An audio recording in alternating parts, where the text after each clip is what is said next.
Welcome to the first hearing of the Portfolio Committee 2 Mining Impacts Inquiry. The inquiry was established to inquire into and report on the current and potential impacts of gold, silver, lead and zinc mining on human health, land, air and water quality in New South Wales.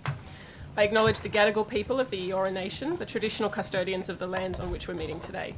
I pay my respects to elders past and present and celebrate the diversity of Aboriginal peoples and their ongoing cultures and connections to the lands and waters of New South Wales. I also acknowledge and pay respects to any Aboriginal and Torres Strait Islander people joining us here today.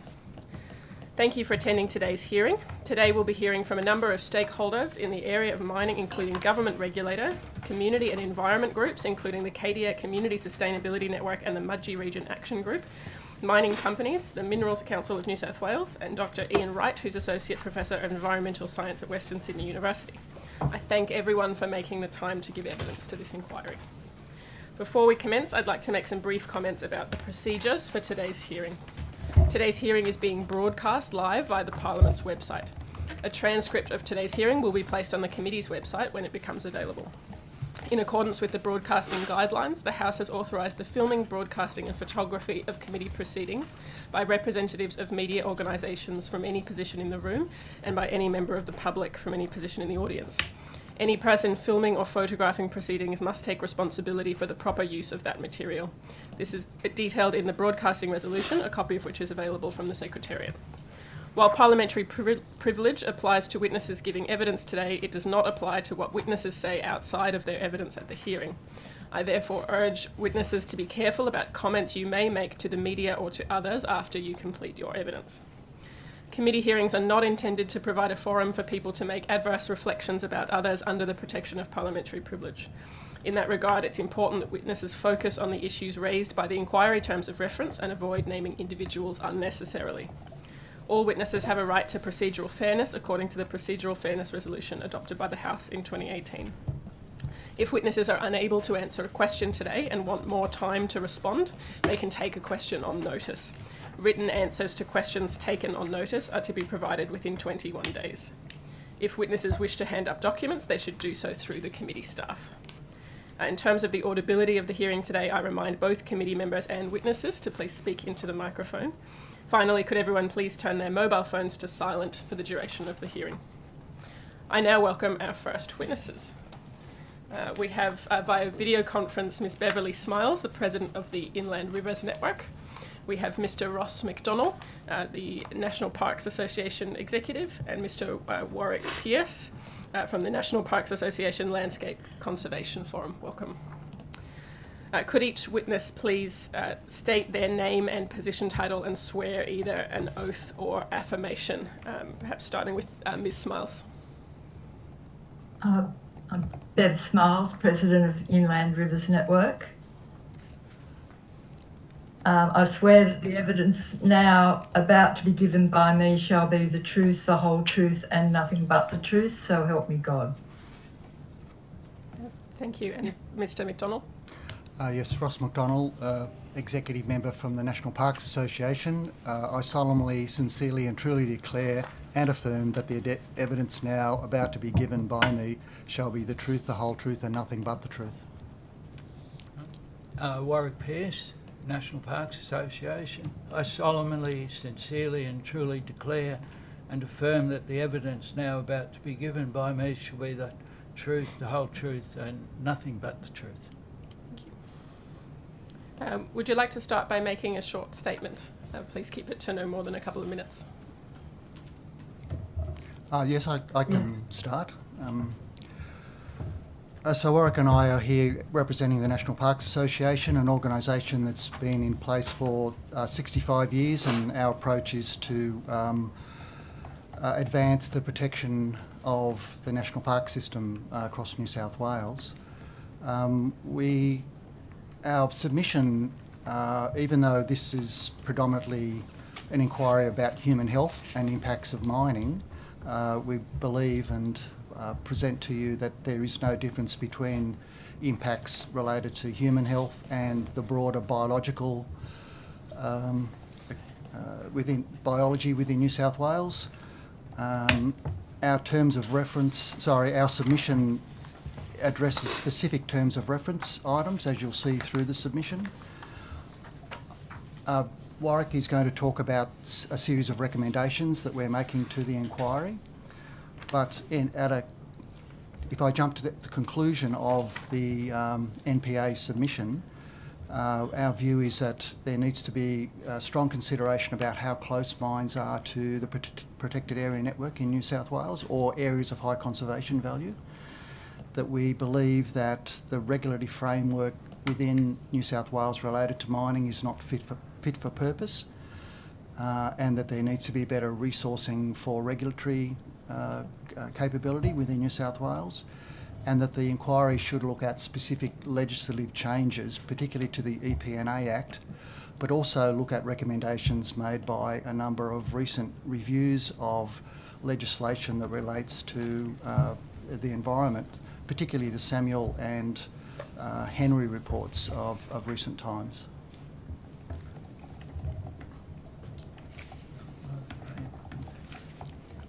Thanks, Ross. I'll briefly recap our recommendations and emphasise that our recommendations, we hope, will lead to regulatory reform. So we've cast our recommendations as changes that are needed to the regulatory framework. So firstly, we believe that the Australian and New Zealand Guidelines for Fresh and Marine Water Quality 2023 be incorporated into New South Wales legislation to protect aquatic biodiversity. Secondly, that mined wastewater is not discharged into catchments of national parks, wildlife service reserves or other areas of high conservation value. There'll be minimum buffer zones between national parks and mines, and that the New South Wales adopts the recommendations of the Independent Review of Biodiversity Conservation Act 2016, the Henry Review, as soon as possible, and that the Biodiversity Conservation Act 2016 be amended to give primacy over the Environmental Planning and Assessment Act 1979 as recommended by Henry 2023. Thank you. Thank you. Ms Smiles, did you want to give an opening statement as well? Yes, thank you very much.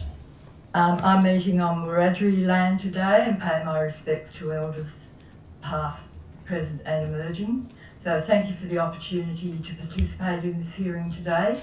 Some of the key issues for water and aquatic habitat management in regard to heavy metals mining, water interception and toxic pollution include: 1, the range of exemptions afforded to the mining industry under the Water Management Act 2000.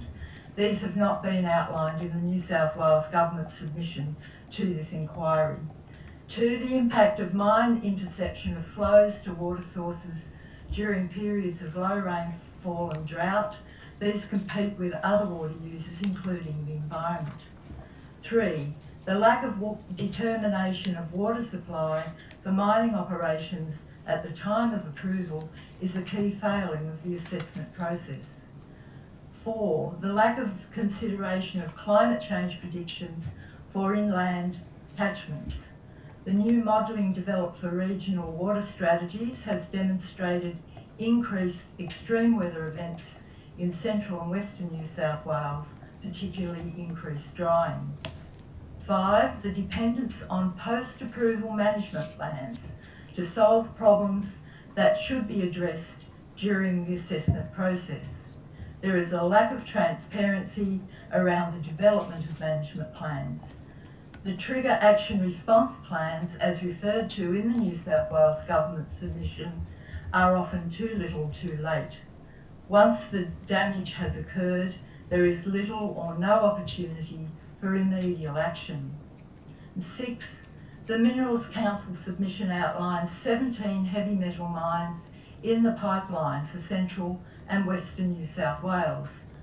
The government has to decide whether it wants to improve water security for food production and farming in a drying climate, or favour mining at the expense of the environment, river health, landscape health and agricultural production. The failed management and regulation of the Cadia gold mine has caused increased concern in the community that the so-called strict regulatory processes for the mining industry has not protected the environment or community health. Failed tailings dam, poor monitoring of air quality, and the need for the community to pay for environmental and health testing, then run a media campaign to get attention paid to the significant problems, is a sign of failed regulatory system. Thank you. Thank you. Now invite questions from committee members. I can jump in. Ms. Bevan. Thank you all for appearing today. You're our first witnesses for this inquiry. So I'm just going to ask a general question. I'll start with you, Ms. Smiles, in terms of your submission in relation to water, and you specifically talked about the impact of McPhillamys mine at the headwaters of the Belubula River. I was wondering, could you explain, you said that proposed mine, which is McPhillamys, that it was approved without all water requirements for the mining operations being met. Could you explain to the committee what that means, what wasn't met? Well, one of the key problems with these mines, they're all in the Murray-Darling Basin, which is a cap system now operating under sustainable diversion limits. So any water use for one purpose has to come from shares that are currently existing for other purposes. What was proposed, my understanding, what was proposed for the McPhillamys mine was that a special licence was going to be created to provide the water needs for that mine. The only real source for any additional water in that catchment and under the water sharing plans would have to come from the environmental share. So there's great concern about the water needs for these large operations on unregulated parts of river systems, and the only source of water in those systems is rainfall. So once we're in a major drought, there's real doubt that any of those operations have enough water to properly run their operations under the conditions of approval. So that you're saying that basically environmental flows, you're suggesting that's what McPhillamys will take at the headwaters of the Belubula River, which is part of the Murray-Darling Basin. They will take environmental flows because that's the only water that they have access to. Is that correct? And then what does that mean in terms of the objects of the Water Management Act? Because I didn't think that mining took precedence over environmental flows in that act. Well, I mean, that's the whole concern around this business of the government finding a special licence to allow McPhillamys to conduct their business without having found all the necessary water through normal processes, which is the companies going out and buying water licences generally off agriculture that are currently using that water to produce food. But in this instance, the government's decided to create a special licence. So the issue is, like, under the cap, under the sustainable diversion limit, where is that water coming from? So it's coming from groundwater sources, surface water sources, and if they're not purchasing a licence off someone else, the only other share of water in that catchment currently belongs to the environment for environmental health of those water sources. Just one more, and I'll to the National Parks Association witnesses now. There are so many issues we could cover in this very short session. So just thank you for your very extensive submission and the recommendations contained within it. I was wondering if you could expand upon what you were recommending, that key changes need to be made to the EP&A Act in terms of reform. If you could really highlight some of the key reforms that you believe need to happen to ensure that these heavy metal mines don't impact as much as they are on the environment. You go on. Yeah. Well, the main one that came to our attention was the recommendation in the Henry Review that the Biodiversity Conservation Act had primacy over the EPNA Act. And we don't speak as legal experts here, but we have seen many times where biodiversity comes very low down the list in terms of consideration when development applications are being considered. And could I just say one of our other recommendation is that the government does act as quickly as possible on all the recommendations of the Henry Review. And just it's a slight segue. We have a paper that we could table through the committee here, which outlines a number of mines that have discharged water into rivers that then directly flow into national parks or high conservation areas. And these examples are they're not comprehensive. We could probably find another 5 or 6 to add to this list, but if the committee could take these, I've got 12 copies as instructed in the video, I think. Is that... Great, thank you. All right. Thank you. We'll go to the Deputy Chair, Mrs Carter. Thank you, Chair, and thank you everybody for being here today. A very important issue, and it's tremendous that you've made the time. Perhaps if I can stay with you, Mr Pearson, Mr McDonald. I note in your submission and in your discussion you're talking about primacy to biodiversity. Yeah. I also note that currently the Environmental Planning Act, the way it's structured, talks about the various factors that have to be considered, including the environment, affordable housing, human health, management of state resources and management of the environment. So are you suggesting that biodiversity sits above all of these other concerns, or where does biodiversity rank in terms of affordable housing, management of resources, the other concerns that are currently weighed? Well, we wouldn't like to see those things opposed, but in my experience, when applications are finalised through the IPC or the department, biodiversity is not generally seen. The government or the IPC says, on balance, you know, this is economically valid. That's the main reason. You know, it's jobs and income and royalties, and there's no real mention of the loss of biodiversity.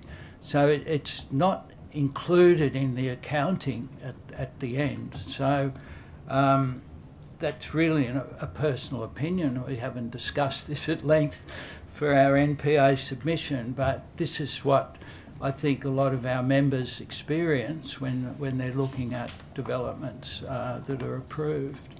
So perhaps if I could summarise, you recognise that jobs, affordable Yes. housing, very important. Yes. But you're also suggesting that biodiversity Yes. needs to be a factor that needs to be weighed Yes, along with jobs, income, investment. Yes. It's something that, if I can just continue briefly, it's the proponents treat as a tick box. It's not really something that is treated very seriously. And the other thing, particularly in water, the EPA just tends to regulate salinity and conductivity, that sort of thing. A few simple tests. They don't look at the accumulation or cumulative effects of heavy metals and other metals. So, thank you.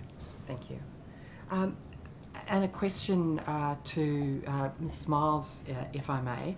I note in your submission you talk about the role of independent investigators and argue that there should be funding by the IPC because you're concerned about who currently pays for these investigations. Are you able to provide us with examples of when independent investigators have been unduly influenced by stakeholders?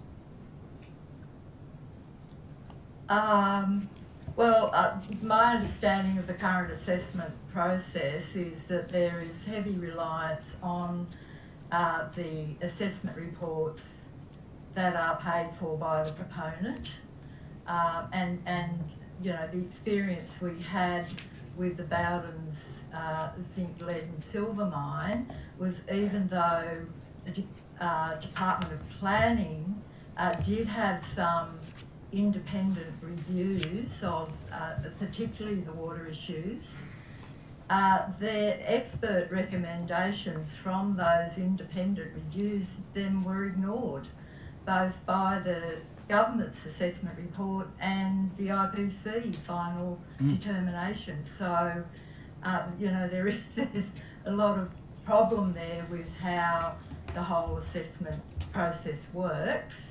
But at the same time, we feel that the IPC itself needs more resourcing to look further than the reports coming from the proponent. And I think the community was extremely disappointed that the community's expert reports that had been paid for by the community also seem to be ignored in the determination process. So if I'm hearing you right, there are a number of reports from a number of sources that are weighed as part of the assessment process, but you're concerned that you think that the independent investigators report is given more weight than other reports. Is that what you're suggesting? Well, what we're saying is that there needs to be a more rigorous approach to the independence of the assessment of these very large state significant developments. And if I could just go back to some of the discussion around biodiversity, the same with water, they, under the state significant development process, those key environmental issues do not have the same weighting as the economic issues. And so where would you, so in terms of all of those issues such as affordable housing, human health, management of state resources, biodiversity sits ahead of affordable housing, ahead of human health? Well, I think water definitely does, because you can have as many houses as you like. If you haven't got water, then you've got a major problem. And really, you know, biodiversity is an important part of everyone's existence as well. So it's looking at the long-term impacts of this short-term decision-making that does have ramifications for everybody, including, you know, the native species of Australia. And just to finish up on the independent assessments, if I'm hearing you correctly, you're suggesting that the burden of paying for those should not be on the proponents, because you believe that the proponents are buying the results that they want and that the independent investigators aren't independent? What I'm saying is that mainly the reports that appear in an environmental impact assessment are advocacy documents. I've had a long-term experience with the mining industry and consultants that work for the industry, and people that haven't agreed with the way that they're being encouraged to doctor their reports don't get employed by the industry anymore. They get blacklisted. So there's a bit of history there. So what we're saying is there needs to be a bit of a step back from the reports that are supplied by the industry. And community reports are not advocacy reports at all? Well, the community comes up with the money to commission someone to look closely at the reports that have been commissioned by the proponent, to assess and critique those reports. That's what we generally commission people to do. Just on that note, Ms. Smiles, how much is the community paid for the reports that they're producing and providing to this inquiry? How much are you paid for the work you do? How much is people paid for the hundreds of hours that they're spending? Well, I'm a volunteer, so... Thank you. So not much conflict of interest potential. I think there's a question from the Honourable Emily Thanks, Sibel. Chair. Thank you. My first question is to yourself, Ms. Smiles. Earlier in your evidence, you mentioned that the only water that the McPhillamys project had access to was the headwaters of the Belubula River. Now, I just wanted to draw your attention to the submission from Regis Resources, which is submission number 69. You may not have had a chance to see the submission as yet, but I believe it's up online. In the submission, which relates to the McPhillamys project, and I'll read it out for you, just in case you haven't had the time to see. It says, unused stock quality water from Lithgow coal mines and the Mount Piper power plant will be supplied to the mine site via a 90-kilometre pipeline, meaning that local water is not being sourced for ore processing. I just wondered if you had comments in regard to that. Yeah, look, I was aware of the sourcing water out of a different catchment, but that still wasn't enough water for the entire water balance of the needs of the project. So that's where this special licence arrangement was coming in.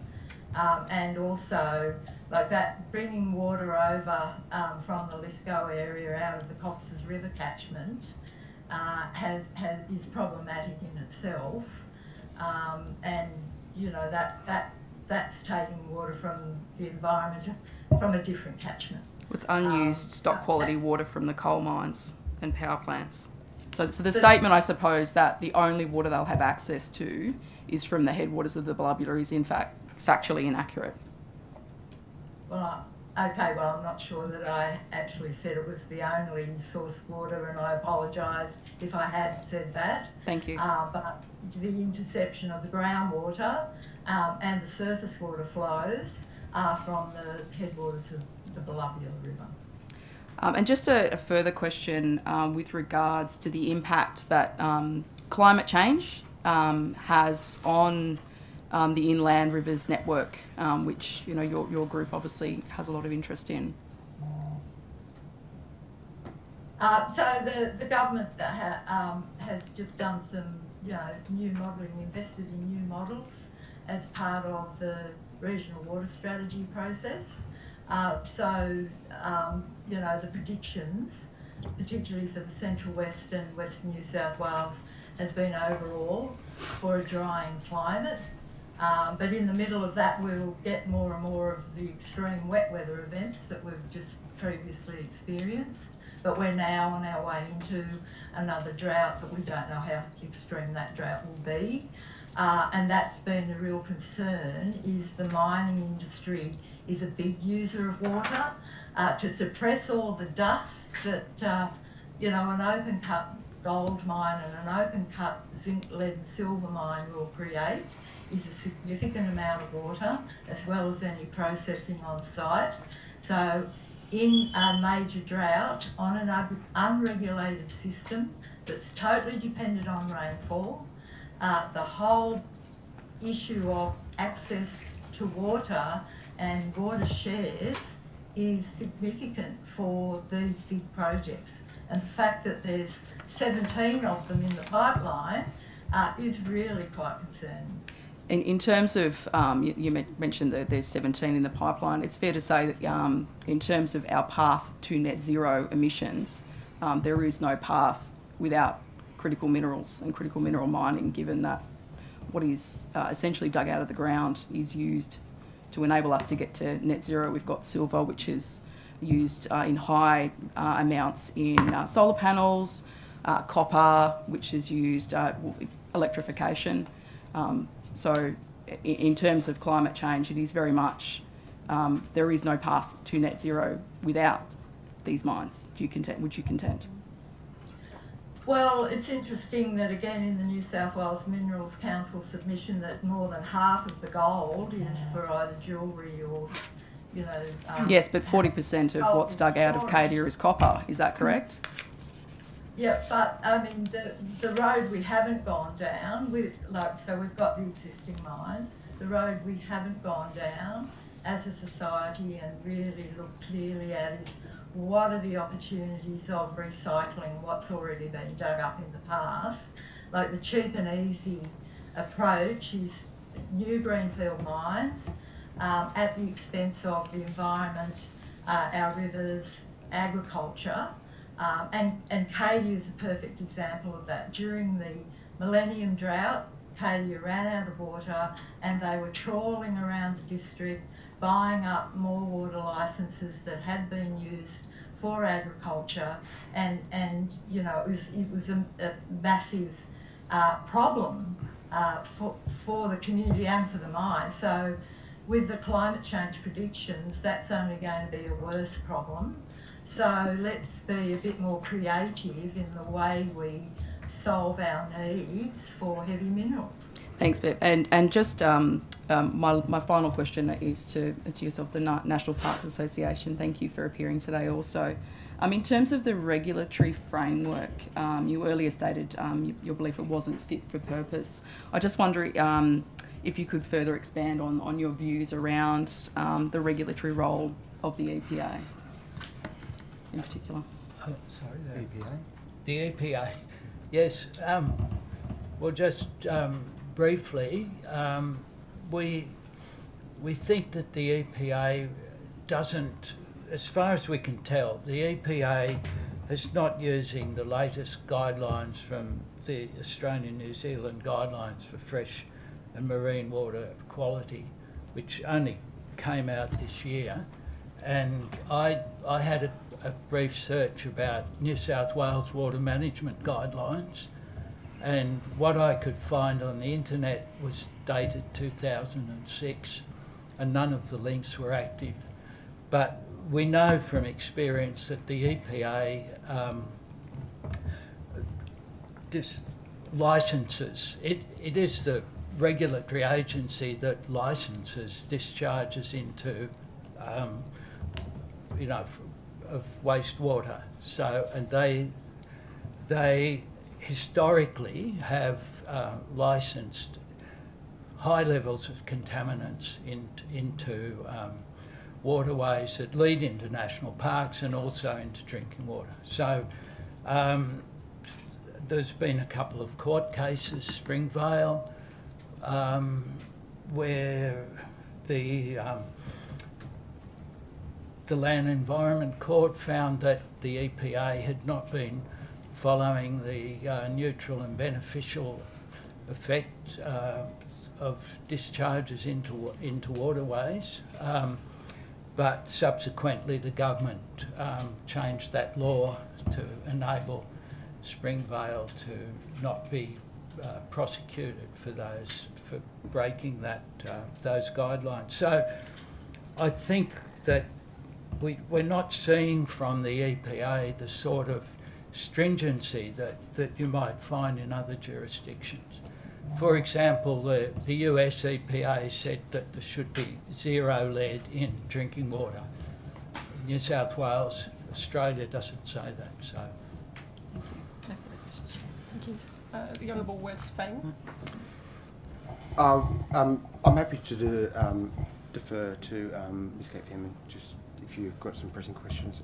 I do, but yeah, sure. I'll just jump in. Thank you, Wes. I wanted to just touch on the biodiversity impact. In one of the submissions we received, it said that the Mid-Western Council, this is in relation to Bowden's lead and silver mine, that the Mid-Western Council have mapped some of the impacted area as koala habitat. And I also note National Parks Association submission says that the offsets required to replace habitat are, among other things, 381 hectares of habitat currently used by koalas and regent honeyeaters. Do any of you firstly know whether, in terms of the Midwestern Council mapping that as core koala habitat, has that happened? And would you like to just comment broadly on the biodiversity impacts? I'll go to the MPA first. We don't know what the council's done. We can find out. Just broadly about biodiversity offsets, your submission notes that 381 hectares critically endangered. I think most of it's grassy box woodland, and they have not identified like anywhere in terms of offsets. Yes, that was our point at the time of writing our submission. Maybe they have, but the mine was approved on the basis of offsets to be later identified. So Of a critically endangered ecosystem. Ms. Miles, do you have any comments on that? Yeah, that was the main concern, that again showing that these approvals are occurring without any final determination of major issues like where's the water coming from and what arrangements are being made to offset the biodiversity impacts. And I think talking about the Biodiversity Conservation Act, one of the failings of that is that currently mining companies in particular are just putting money into the trust for use for whatever purpose, and the problem being that critically endangered ecosystems like grassy box woodland, there's so little of it left that they're finding it very hard to actually find country on the ground that they could purchase for biodiversity offset. So it's a matter of how long are we going to keep approving the removal of these really important biodiversity assets. Thank you. Thanks. Honourable McDonald. Thank you, Chair. Just to the MPA, and you both might like to contribute to the answer, but in your recommendations, with number 2, that mine, and this is presumably mining heavy metal and critical minerals, and maybe other mining you can clarify, that mine wastewater is not discharged into the catchments of NPWS reserves or other areas of high conservation value. I'm wondering, is there any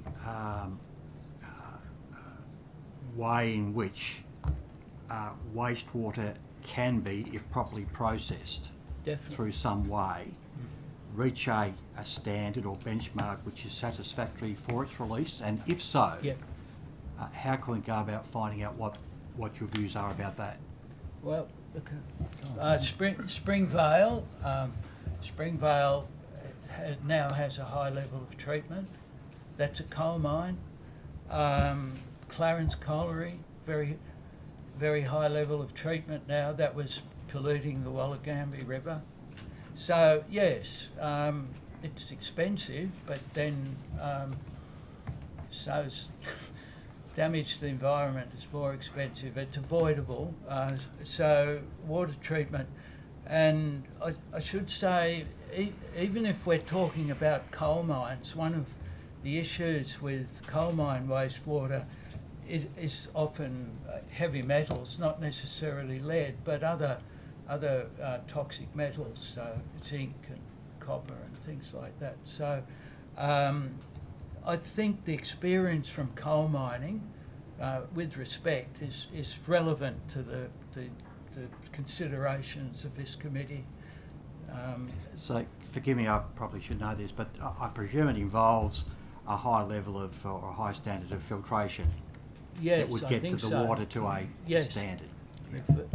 I think probably similar technology to desalination plants. Thank you. Sorry. If I could make Please. a comment on that. Yeah. Please. Yeah, so they're called reverse osmosis plants, and it is a form of desalination, but it's mainly to do with controlling salt. Yeah.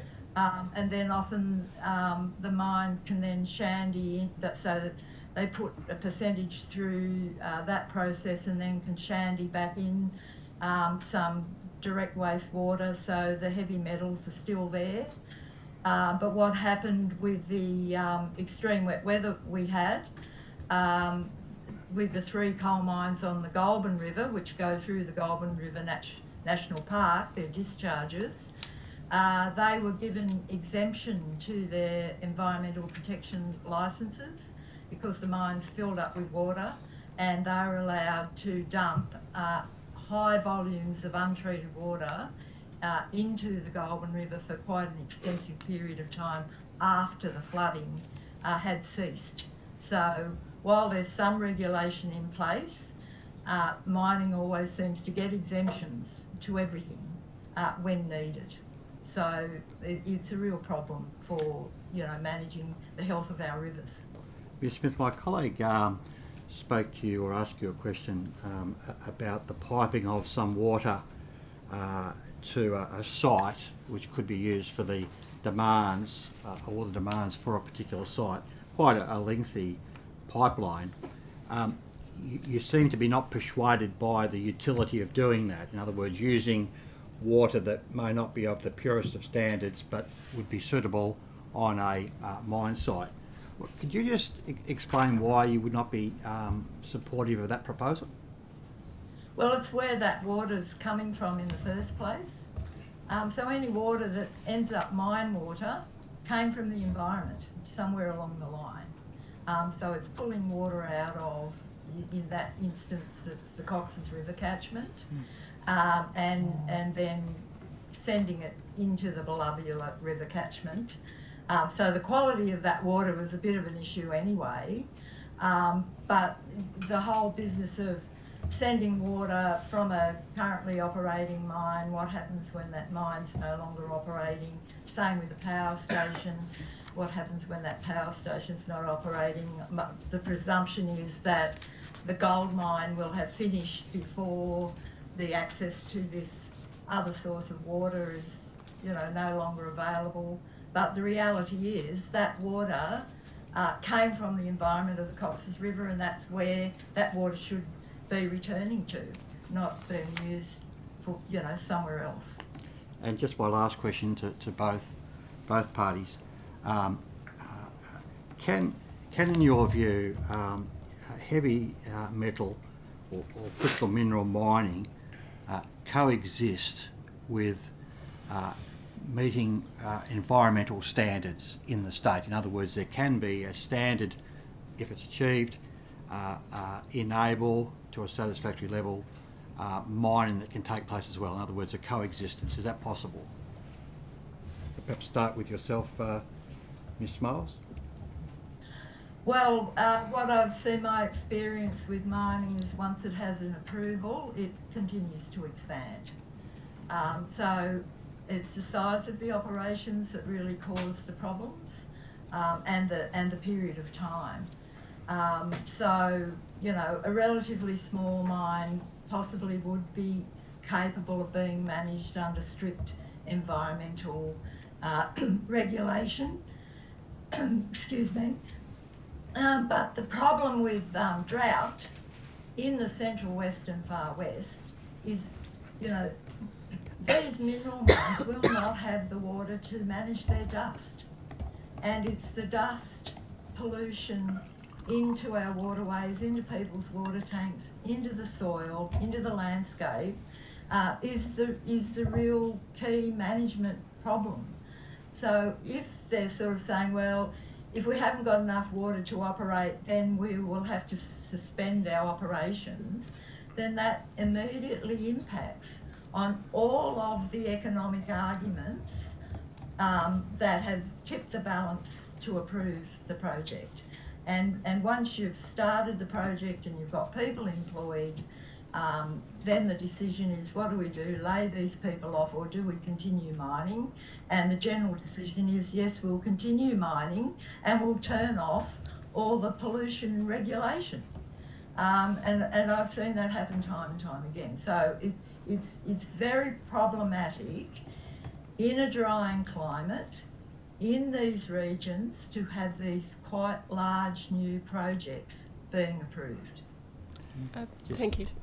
Sorry, Ms. Donnelly, we've come to the end of this. I think we can only agree with Bev Smiles. Theoretically, it should be possible. You can put people on the moon. You should be able to build a mine that works. But historically, we haven't. I'm not aware of mines that meet the requirements for zero discharge of heavy metals, either into the air or water. But theoretically, be possible. Thank you. Thank you. Thank you. That brings us to the end of this session. Thank you very much to our witnesses for the Thank time you. you've given this morning to help us understand the issue. Thank you.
Yeah.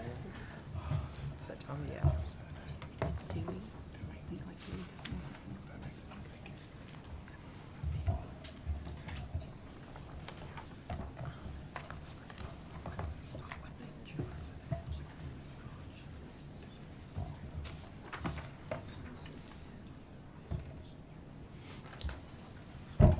I now welcome our next witnesses. We've got Ms. Sherry Dewey from Newcrest Mining Limited and Mr. Michael Dewar from Cadia Valley Operations. Could each witness please state their name and position title and swear either an oath or affirmation? Okay, yes. Good morning, everyone. I'm Sherry Dewey. I am the interim CEO of Newcrest Mining, and I'll be taking an affirmation this morning. Mick Dewar, General Manager, Cadia Valley Operations, and I'll be taking the oath. Thank you. Could you take your affirmation and your oath, please? Okay. I solemnly, sincerely, and truly declare and affirm that the evidence now about to be given by me shall be the truth, the whole truth, and nothing but the truth. I swear that the evidence now about to be given by me shall be the truth, the whole truth, and nothing but the truth, so help me God.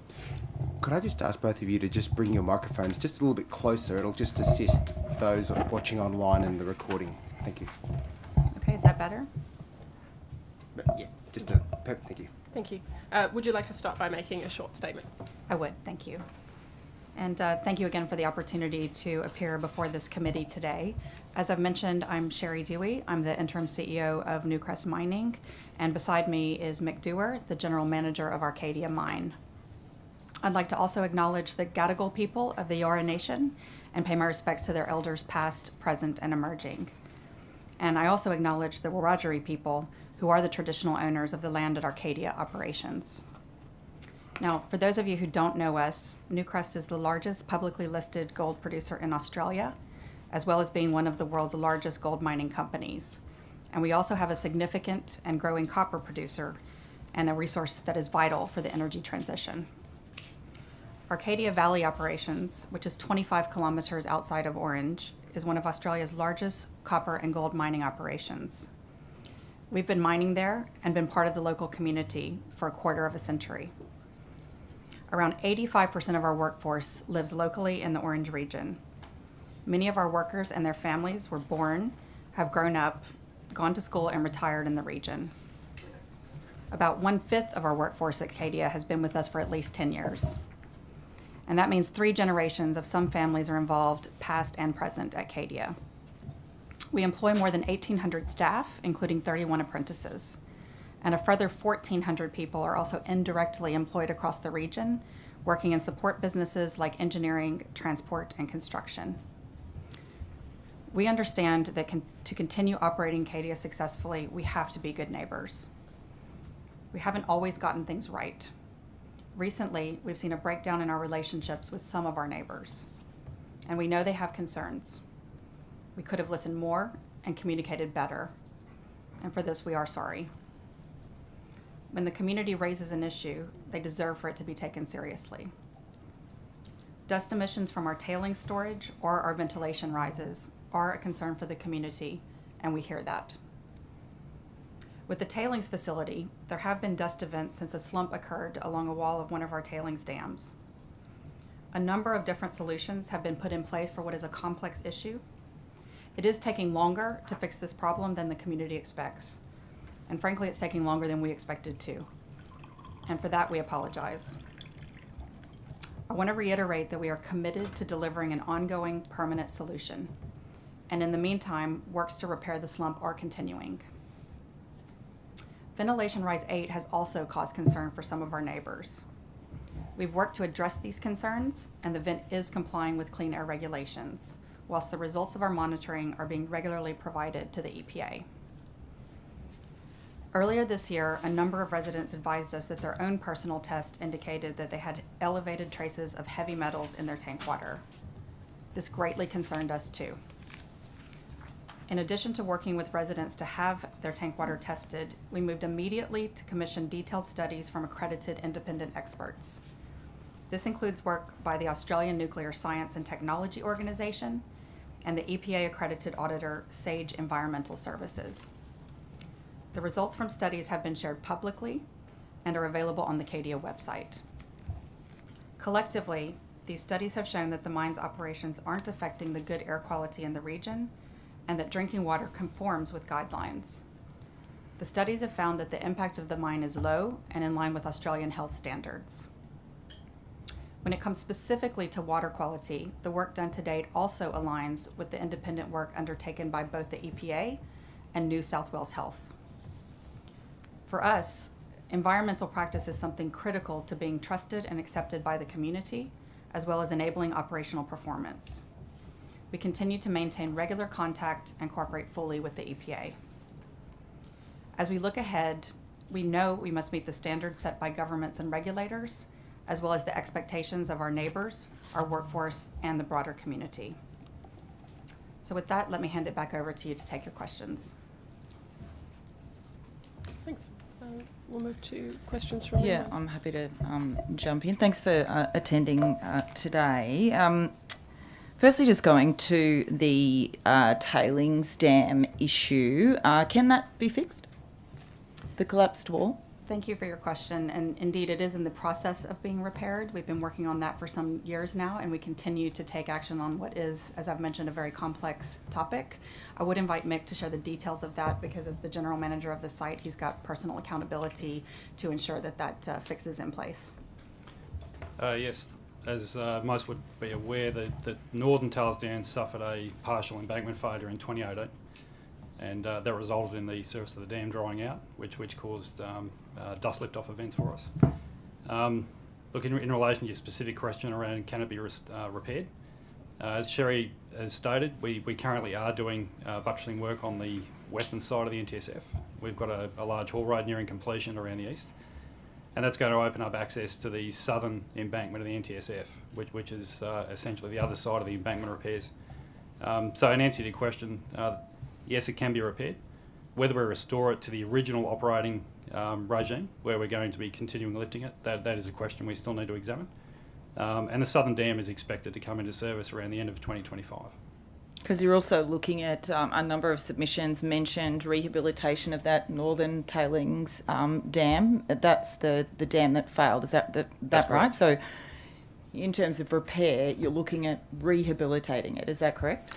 The first priority is actually to restore the dam to a competent embankment. Obviously, it's got a slump that needs to be fixed.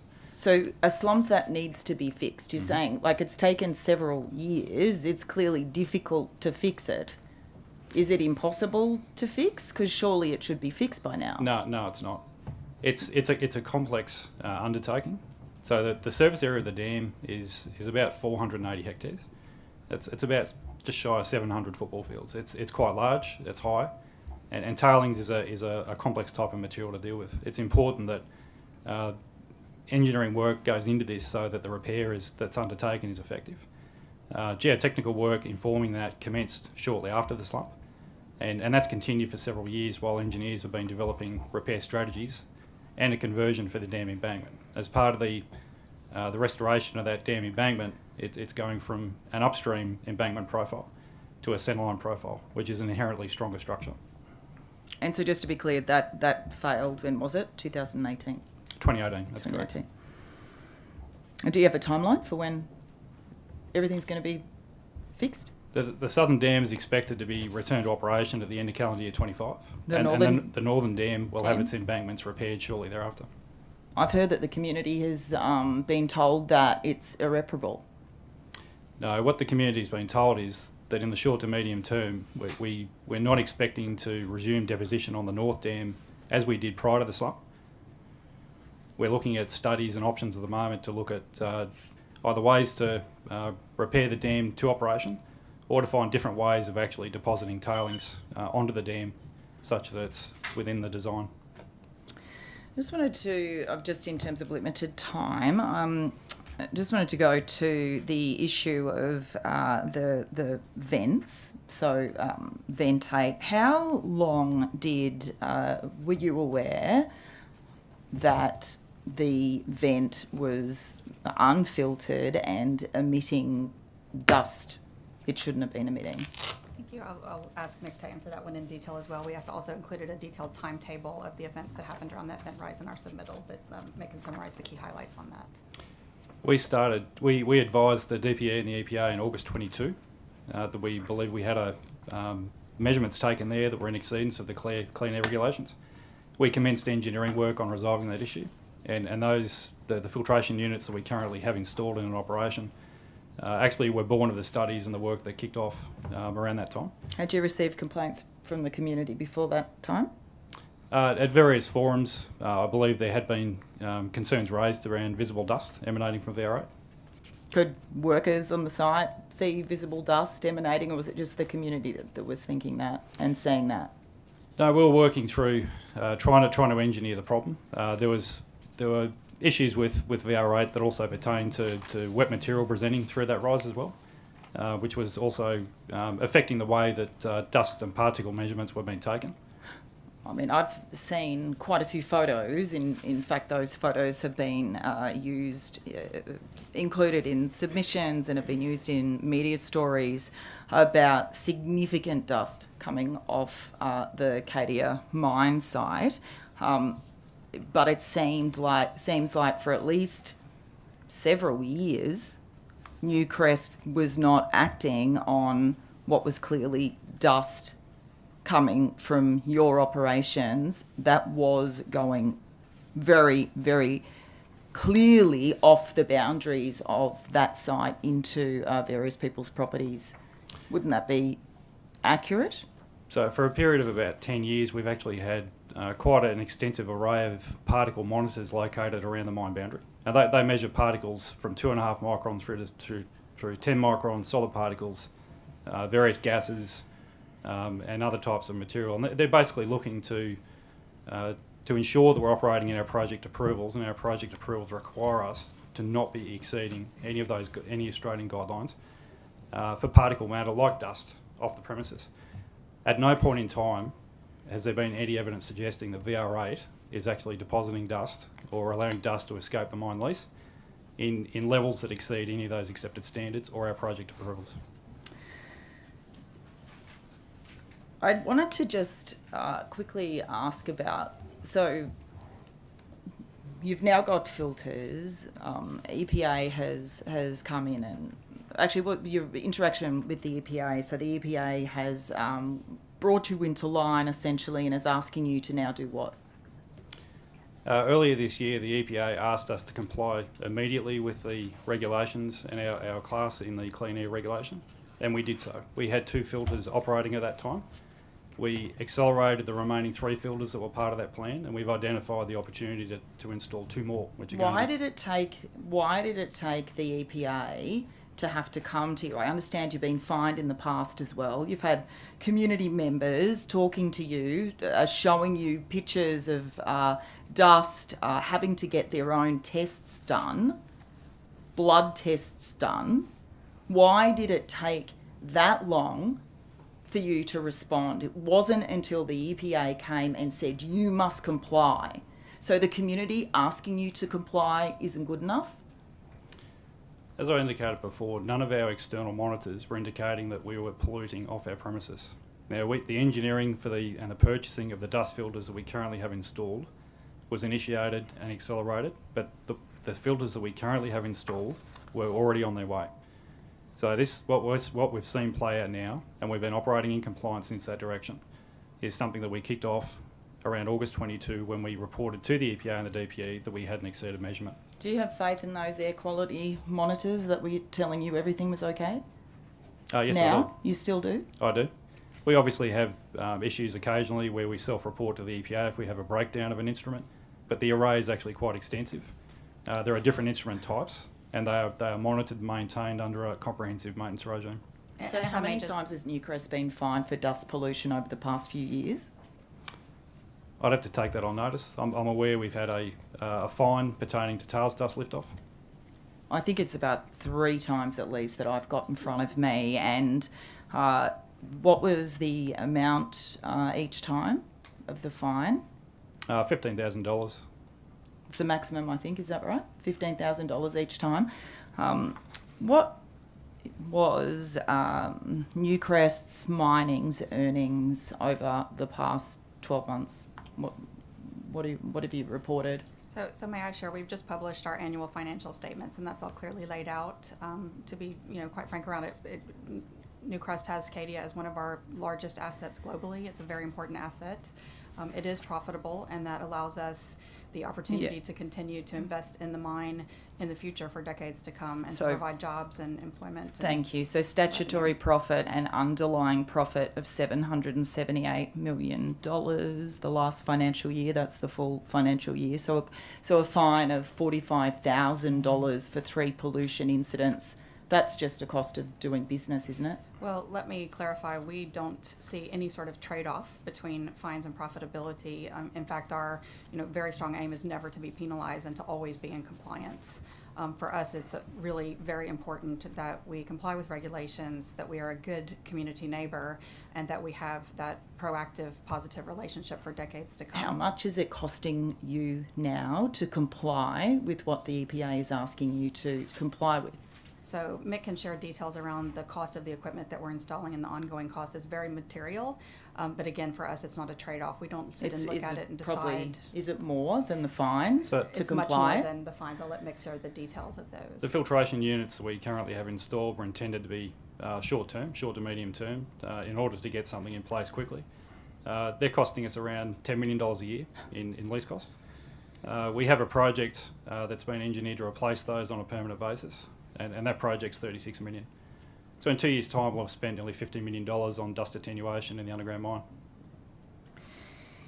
Are you aware of how much the community, the Cadia community, has spent on blood tests and quite a few other tests over the past 6 months or so, or longer? Are you aware of that figure?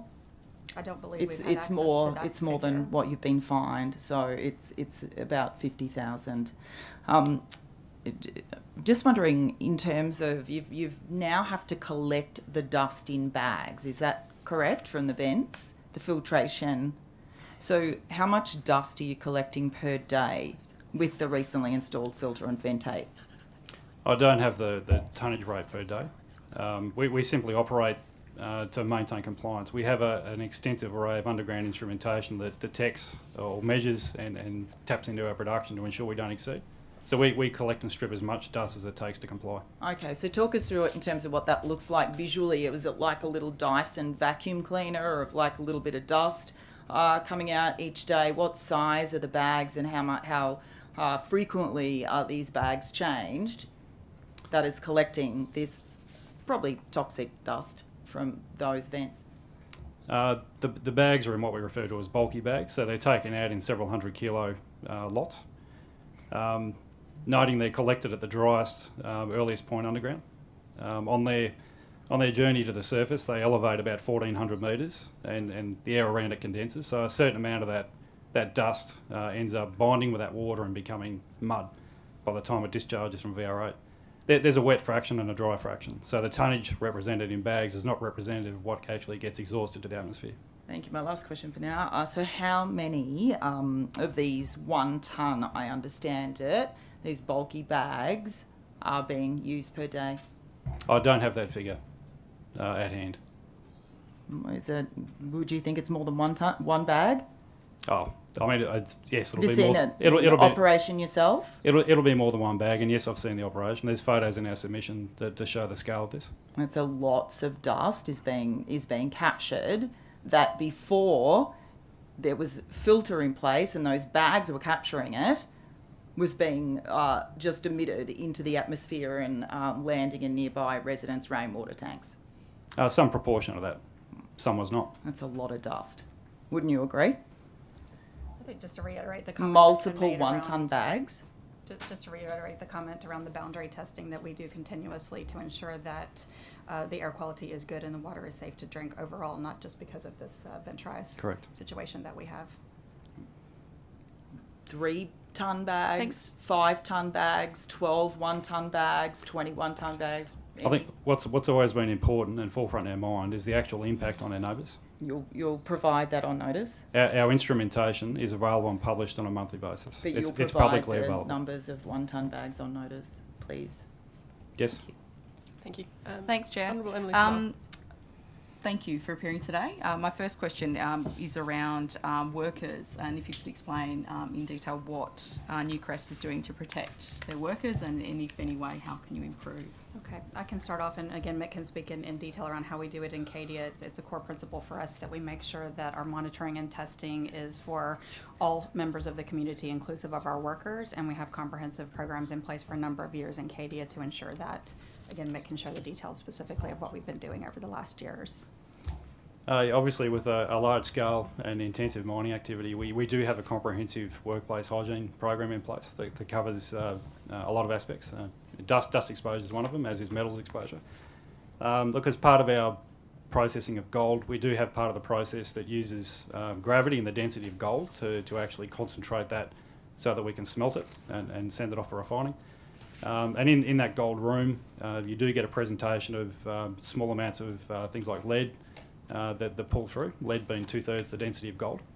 So for about a decade, we've been actually taking blood samples from the workers in that gold room, and we've also been testing regularly dust in areas like that where it would be expected that a heavy metal like lead would concentrate.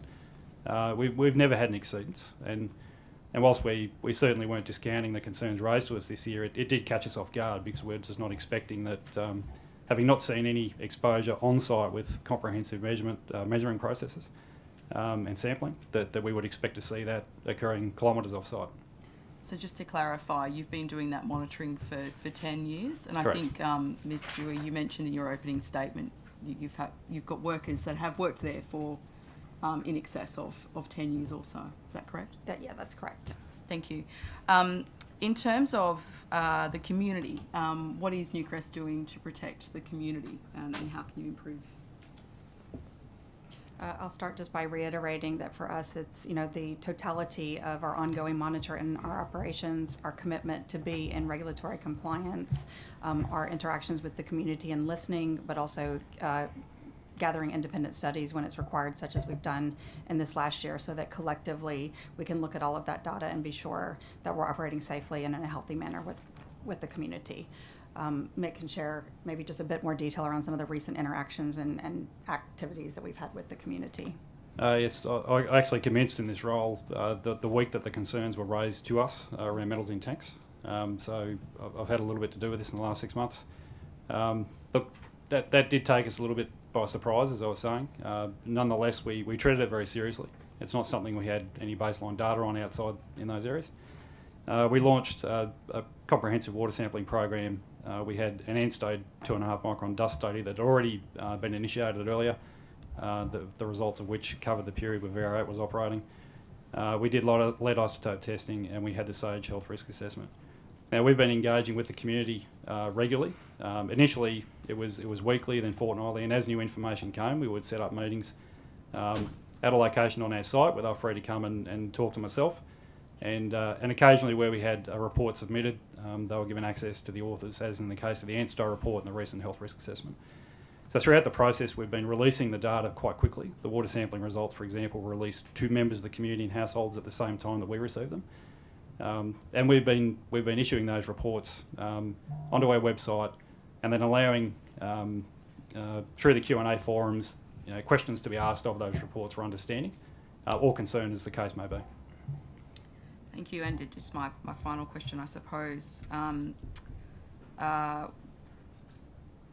Where do you see your products going in the world, and how is this part of our clean energy future? Obviously, we've got net zero emissions targets. How is Newcrest's operations part of that? Thanks for that question, and let me share just a little bit of context as it relates specifically to copper. If you think about the amount of copper that the world is going to require under any reasonable scenario that says that we're going to achieve net zero by 2050, we collectively as a global society need to produce as much copper in the next 27 years between now and 2050 as we have in the last 125 years, and arguably that was close to the beginning of copper production. So you're talking about essentially, more than we've done ever before as humans. Cadia has an essential role to play in that because the copper quality and grade remains very stable going forward for at least 25 years, is according to our current projections, and barring any additional exploration. And it is the second largest copper producer in New South Wales. It's not going to be just Cadia, because obviously when you think about all of that global production that is required, it is a global challenge, but Cadia plays a very essential part and a material part in the specific context of New South Wales. Thank you. Before we go to the Deputy Chair, I have a follow-up question to Ms. Suval's question, if that's all right. What proportion of the copper that you're currently producing is used in the manufacture of electric vehicles? So the way that the copper sales happen, it is very globally commoditized, and so we sell in two formats, in doré and in condensate, and we don't see where it goes to the end customers, but there are many studies out there that talk about the fact that copper is essential for electrification, for electric vehicles, for many other applications. And I'd again just point out to the global supply-demand analysis that's out there by many different sources that say that we're not on track yet as a global society to produce the copper that's needed. So it's really essential that we have an order of magnitude change in that production, and of course continuity of current stable production to meet that demand. Thank you. I understand this may need to be taken on notice or provided in confidence to the committee, but I'm interested in understanding who your customers are and who you're selling the copper to. Is that can be provided? We can certainly take that on notice. Some of that information is included in our financial statements, and we can take on notice what else we can provide. Thank you. The Honourable Susan Connor. Thank you, Chair, and thank you for being here today. It's very clear that there's a lot of community concern in relation to dust. I acknowledge the evidence that you've given about the perimeter monitoring and that you're watching release of dust from the Cadia site into the community, but it's also clear that there are community members who are concerned in relation to dust. My apologies, I'm not an engineer. I have read your submission, but I wonder whether you could explain a little bit about the isotope testing that you've done in relation, for example, to lead particulate and lead dust to track how much dust was actually from the Cadia site. Straight to Mick, who is the engineer in the room today, and can talk about that detail. Yeah, as part of the water sampling program, we sampled 144 households, and where we could, where there was enough to take a sample, we took scrapings from the bottom of the tanks, the sediments and the sludge. We sent that off to the University of South Australia for this isotope testing, and then we subsequently had that independently reviewed and analysed by Emeritus Professor Brian Goulson. Lead isotope testing itself is a process that looks at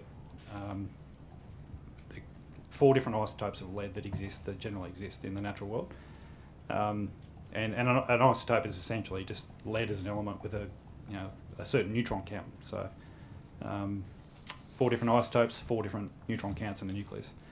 The reason why it's such a strong and useful tool for fingerprinting source of origin is because man-made processes generally can't alter the isotope count of an atom of lead. And so what the scientists can do is they can look at that, and they can look at the ratio of different isotopes of lead in a sample to then go back and compare against known sources. And so typically known sources could be Broken Hill or Mount Isa mines. They'll have known characteristic. North American lead, European lead from different places. They all have their own isotropic range. We as part of this, we sent just under 60 samples from the Katie ore body so that we could actually have a fingerprint determined for Katie ore. And then that formed part of the basis of analysis to determine whether it actually matched the samples in the tanks. Now what that found was that there was no correlation to Katie ore for 84% of those samples. And of the 16 remaining samples, they couldn't be discriminated against between Katie ore and the district soil. And there is a certain amount of naturally occurring lead in the soil around Cadia.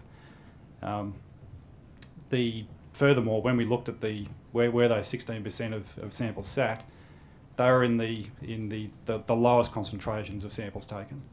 So the highest concentrations of lead found in tanks were completely dissimilar to Katie ore. And so we looked at that on balance. We had our ANSTO report that suggested that we were a very low contributor to 2.5 micron dust emissions. We looked at the various boundary monitors and long history we had there, and from that we concluded there was just no evidence suggesting that Katie was actually contributing lead to those tanks. So can I explain it in lay terms that you can essentially use isotopes to fingerprint lead, and when you fingerprinted, you found that yes, there was lead in the community, but it was predominantly not sourced from Cadia, and the source that had the same fingerprint range as Cadia lead was also the same fingerprint as the local soil. Is that a fair lay description of the process? Correct. Lead actually can come from a variety of sources. As most people here would know, for many decades we ran leaded petrol in cars. The environment is still decaying that residual lead. It sits in dust on the side of roads and gets kicked up every now and again. Aviation fuel used for propeller aircraft still uses leaded fuel. Historically, back in the 60s, 70s, leaded paint, leaded roof guttering, ceramics, car batteries.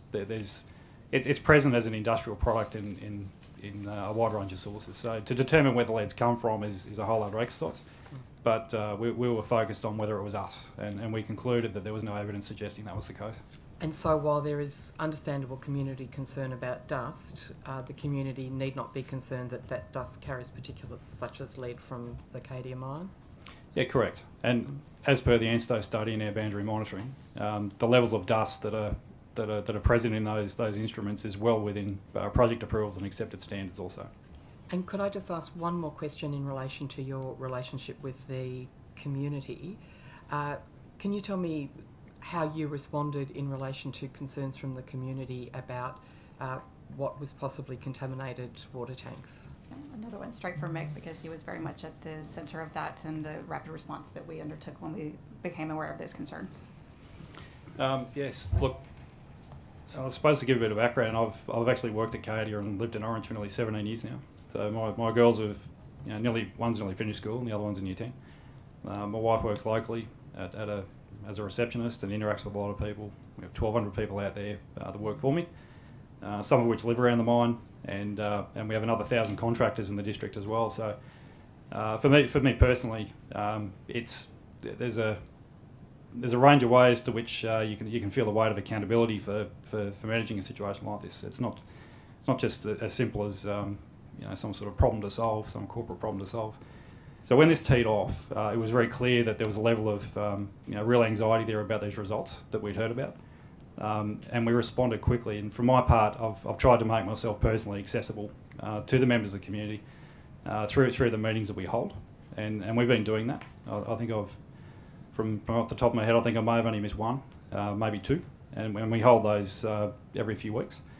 So, whilst the anxiety's there, we've been very serious, and I've been personally very serious about making sure that we're being very transparent and open with what we're putting out there.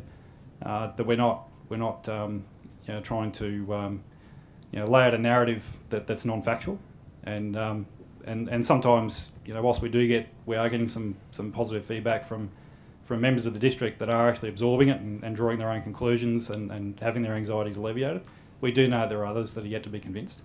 But for the reasons I've outlined there, I'm a member of this area. I don't live near the mine, but it's my community too. And I have a lot of people at work that hold me to account to make sure that we're operating in a proper manner, and we provide that assurance also. Yeah, and if I may add to what Mick has said, in my role as the CEO, as soon as these concerns were being raised, that was brought to my attention immediately, and my response, in line with our company values and our focus on compliance and being a good citizen, was to make sure that we did anything and everything as rapidly as possible to address those concerns, irregardless of the root cause.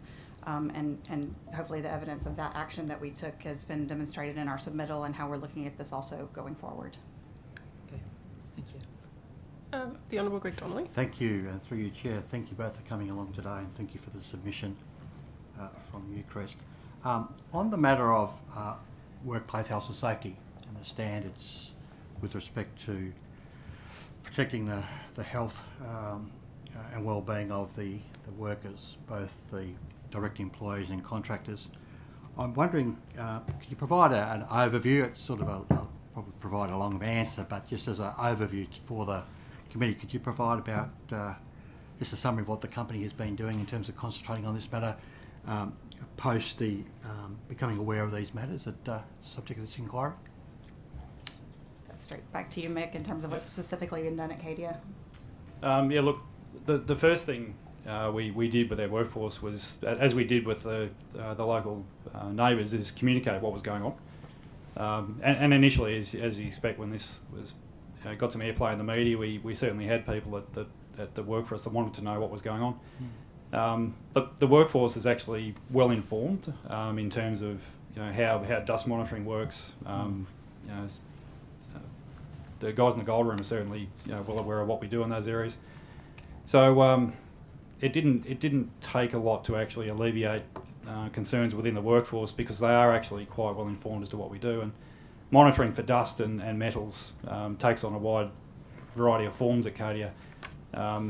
For people that work underground and in areas that have sources of dust present, we have people that randomly wear samplers on their collars because it represents what's closest to the mouth. We have areas underground that are engineered so that dust is taken out of the environment for people that operate in certain cabs and machines. And we have a range of other policies at site, around wearing masks in certain areas and things like that. So there's a range of different layers that apply to this to make sure that we keep our workforce safe, and the workforce is quite well informed on that. In terms of the underground work and matters to do with ventilation, you've explained usefully in your submission the investment in the new filtration equipment. Prior to that, what type of dust protection did the workers have? Did they have it across the whole underground tunnels, or did they have it in certain parts? Can you just explain how it worked? The issue we're dealing with ventilation is different, and always has been different to the programs in place for the workforce, and that's simply because the mine vent system draws air down underground into the workings, and then when it gets hot and it gets mixed with things like exhaust gases and things like that, it gets exhausted through dedicated drives. So we don't have people working in the drives that are classified as exhaust for the vent. So for many years now, we've had an occupational hygiene program in place where working underground, for example, you have to be clean shaven so that you can wear a P2 respirator or a full face dust mask. Certain areas that's mandatory. Others where we've been able to actually engineer out the dust exposure, it's not. Cabins on loaders are pressurised and get maintained using smoke tests to make sure that the aircon systems actually keep the dust out of the cabs. And certain areas in the conveying system where we have operators stationed, they too have cabs where they operate where they're dust sealed. So you've got a combination of engineered controls where people can work in an environment that's ostensibly dust-proof underground, and others where they're exposed and they're working in headings and things like that. We rely on filtration for diesel particulate on the machines themselves, mine vent, and also respirators and facial protection. And we then back that up with hygiene monitoring to make sure that what we actually think is going on there and what types of particle concentrations are being set up and set up for exposure to people is actually correct. And my final question, and once again it's a complex one, so it's just looking for a summary answer. With respect to the mitigation of the dust from the north site, can you provide just an overview of what the mitigation work is and the effectiveness of that work? Go for it, Mick. I think you've talked about it previously. Let's summarize it again to make sure it's absolutely clear. After the slump in 2018, we obviously were not expecting that to happen, and we were heading into a fairly deep drought. We responded in the first instance with aerial suppressants, and the aerial suppressants essentially coat the surface of the dam in a material that's not dissimilar in consistency to wood glue. We continue to use that to this day. So right now, for example, leading into summer, we have drones go up and survey the dam, and they look for areas where we're getting bare patches and things start to appear, and the aircraft go and reapply that material. In addition, in mid-2019, we were able to start trialling hydromulch, and hydromulch is a grass, ostensibly. So it gets sprayed onto the surface of the dam, mixed with various compositions of fertiliser that we've been experimenting with, and we try to promote the growth of grass on the dam as a dust suppressant, in addition to the aerial suppressants for the bare areas. Look, that's been challenging. We've had mixed results with that. If it's too wet, it tends to get washed out, and if it's too dry, it can die off. Nonetheless, we spend about $10 million a year on those two programs. It's vastly improved the severity and frequency of the events we suffered in 2019 and 2020, but it hasn't closed the gap, and we still do get lift-off events, particularly when we get gusts up around 90 kilometres an hour. So this year we've designed and we're in the process of procuring a irrigation system for the North Dam. And the irrigation system serves two purposes. The first is to stabilise the feeding of water onto the hydromulch to give that the best chance of success. And secondly, it just gives us the ability to dose water or spray water when we do have high wind or dry events. That's coming online in the next few months. And as I said, it's 650 or 660 football fields worth of area. It's quite a big project, but we're quite serious about trying to get this back to the way it used to be when I was operating. We've only got 2 minutes left, but I think the Honourable Wes Fang hasn't had the chance to ask a question. Thank you for appearing today. I just wanted to ask briefly, in relation to, say, similar mine operations located elsewhere, both within Australia or overseas, what are the sorts of suppression measures do you use that perhaps aren't being used overseas, or are there suppression measures that are being used overseas that are potentially able to be brought in over here? Well, let me start by answering that at a principled level. As you can imagine, it's not an off-the-shelf sort of solution because each mine is different. The composition of the tailings in each mine is different, and indeed how that evolves over time as you produce through different sections of the mine is unique. One of the things that's been happening as I think a very constructive and positive industry compliance and self-regulating trend, if you like, is the introduction of global tailings management standards. And institutions that we ascribe to, such as the International Council of Minerals and Metals, has adopted those standards, and Newcrest has adopted those standards as well. So what we do in this situation is we do try to look across and understand where there can be similarities, where there are best practices, and again, where the industry is going to really have the highest level of compliance and care and sustainability in that. Mick may be able to talk about some of the specific things that we've learned from that, but again, they are all very unique, and we do try to look globally for any comparisons to make sure we have the best and safest solution in each individual mine. Yeah, yes, as part of the works that were done in 2018 and 2019, and periodically even now, we do look at what other operations are doing. we do find, as Sherry says, that every operation is different, has its own challenges, and it's very much a bespoke type solution. Some of what we've had is viewed by others as being, having some modicum of success in terms of hydromites crop. In terms of the area we operate in and trying to reach elimination, obviously we have more to go. But it is a highly customised problem, and we will keep at it until it's solved. Thank you. Thank you for attending this hearing. Committee members may have additional questions for you after the hearing. The committee has resolved that the answers to those, along with any answers to questions taken on notice today, be returned within 21 days, and the Secretariat will contact you in relation to those questions. Okay. Thank you. Thank you. Thank you for your time Thank you very today. much. We'll now break for 15 minutes for morning tea.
Thank you. I now welcome our next witnesses. We have Ms. Jem Green, the Chair of the Cadia Community Sustainability Network, Ms. Frances Retalak, the Vice Chair of the Cadia Community Sustainability Network, and Dr. Ian Wright, Associate Professor of Environmental Science at Western Sydney University. Could each witness please state their name and position title and either swear an oath or affirmation? Is it turned on? My name's Frances Retalak, Vice Chair of the Cadia Community Sustainability Network.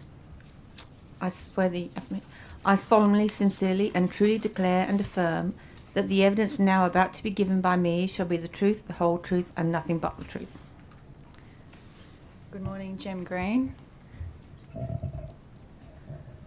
Good morning. I'm Chair of the Cadia Community Sustainability Network, and I'd like to affirm that I solemnly, sincerely and truly declare and affirm that the evidence now about to be given by me shall be the truth, the whole truth and nothing but the truth.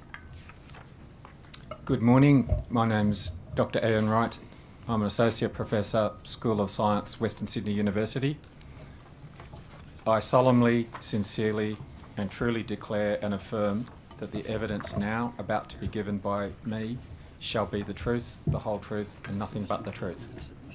Thank you. And just before we go to opening statements, just wanted to note for committee members that we had an amended submission from the Cadia Community Sustainability Network received late yesterday, and to note that the amendment was just the page numbers. Correct. Thank you very much. Oversight. Would you like to start by making a short statement? I would. Thank you. On behalf of the community, good morning, and thank you for the opportunity to share our community's lived experience. We live and work in the area around Cadia Valley Operations, CVO, a mine producing gold and copper with molybdenum, a byproduct of production. The CCSN was established by community members to work with Newcrest to safeguard, for all, the economic, social and environmental future of our region.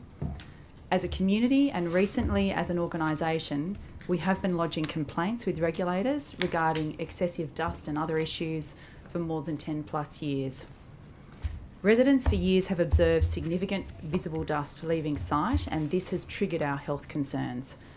In August of 22, an independent expert report that was commissioned jointly by DPE and CVO identified that CVO's main vent shaft VR81, at that point with no filtration, was emitting particulates at 18 times the permissible rate.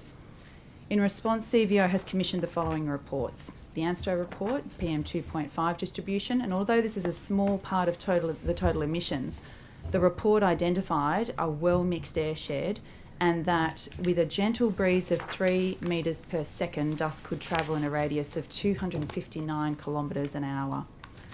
The lead isotope report by Professor Brian Golson, 5 out of 12 tank water samples have isotopic ratios which lie in the ore field, that is lead in tanks matches the mine. And on a 7:30 report, an ABC article recently, Professor Brian Golson said the mine cannot be excluded as one of the sources of lead. The Todorowsky Air Dispersion Model 2022, Todorowsky assumes 1.6 tonnes per day of total particulates, 90% less than the independent air audit. However, CVO has recently informed the Community Consultative Committee that the first filtration unit is collecting 12 tonnes per day. These reports appear to contradict Newcrest's media release of July 19, 2023, Cadia not linked to lead in district water tanks. Dr. Ian Wright tested an initial small set of water tanks. The CCSN then tested a further 45 tanks. Many had been contaminated with a range of heavy metals in the bottom of tank sludge. New South Wales Health was notified of all water testing results in March of 23, and following the announcement of this inquiry, with the support of Peter Bentivoglio from the Mudgee Regional Action Group, we organised a further round of blood and hair testing, including a control group in the Louis-Mudgee district. By this time, many in the community had been drinking bottled filtered water for up to 5 months. In the absence of New South Wales Health, the CCSN has established 47 Cadia residents' blood tests had 19 exceedances compared to 44 Louis residents with 10. Cadia residents' exceedances were primarily copper and molybdenum. Of Cadia's 45 hair tests, 73% identified exceedances, primarily copper and cobalt. And the blood test for a 4-year-old living in a house built 5 years ago, approximately 13 kilometres east of the mine, had excess copper and molybdenum at more than double the upper reference range. This parliamentary committee has the opportunity to change the mining industry and its regulation to make it safe for our children and for generations to come, as well as sustainable for all. Our key recommendations are reports on all subjects to be produced by independent experts selected by a panel managed by the appropriate regulatory agency. Human health analysis for all mine sites should be based on actual data. Buffer zones must be appropriate for the real health risk. Full enforcement of all regulations with significant fines, such as the banking sector in the New South Wales Post-Royal Commission, and progressive rehabilitation should be non-negotiable. Thank you for allowing us to make our opening statement. Thank you. Dr. Wright? Thank you. Thanks for the opportunity. The derelict Sunny Corner mines and the active Cadia mine demonstrate to me how metal mine operations can emit pollution beyond their physical boundary and also for decades after commercial mining ceases. Sunny Corner mines mostly closed in the 1920s. It's quite simple to track the sources, pathways and downstream impacts of pollution from Sunny Corner. I've sampled contaminated leachate bubbling from underground workings, flowing into Daylight Creek down towards the Turon River. Metals were highly elevated and dangerous for human life and aquatic life. I have not seen adequate detailed information about the exact pollution pathways and risks from the Cadia mine. As this is a large and highly regulated operation, there should be no such lack of information or ambiguity. So on the 30th and 31st of August this year, I inspected water supplies at 10 properties, along with CCSN, in the Cadia Valley. I sampled their water tanks, both at the top and at the bottom of tanks, and kitchen tap. All 10 supplies received results showing lead at concentrations above the Australian Drinking Water Guidelines. All 10, 100%. These guidelines are 10 parts per billion. The US EPA does not recommend that there's a safe level for lead. One tank exceeded the guideline by 6.6 times, one by 110 times, and one by 140 times. There were also exceedances in some of arsenic, nickel, and another metal that slipped my mind. The contaminated samples were all collected in the bottom of tanks, although samples at the top of tank and kitchen tap had no metal exceedances. I strongly suspect that metal-enriched dust from the Cadia mine is falling out onto roofs and then is washed into water tanks. I suspect this is a strong contribution. I cannot be sure of the exact quantity.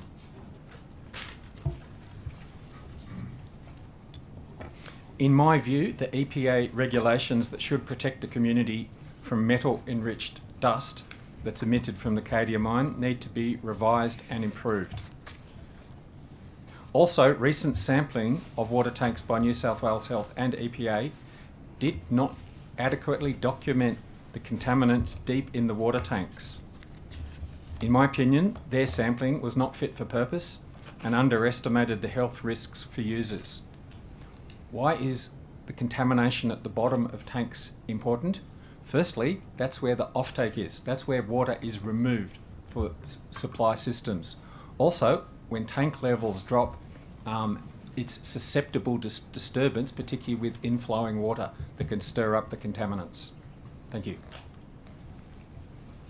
Thank you. We'll move to members from the questions from the committee. Ms. Pham? Yep, happy to jump in. Thank you for appearing today and for the many hundreds and hundreds and hundreds of hours that you have, well, all of you have, but you have specifically given up to protect your community near Cadia Gold Mine. I just wanted to start with the We're just hearing different things around the drinking water and whether it is, in fact, it does meet the guidelines, the safe drinking water guidelines. I think according to CADIA and potentially New South Wales Health and the EPA, it does. What's going on there, Dr. Wright? Why are we getting conflicting evidence?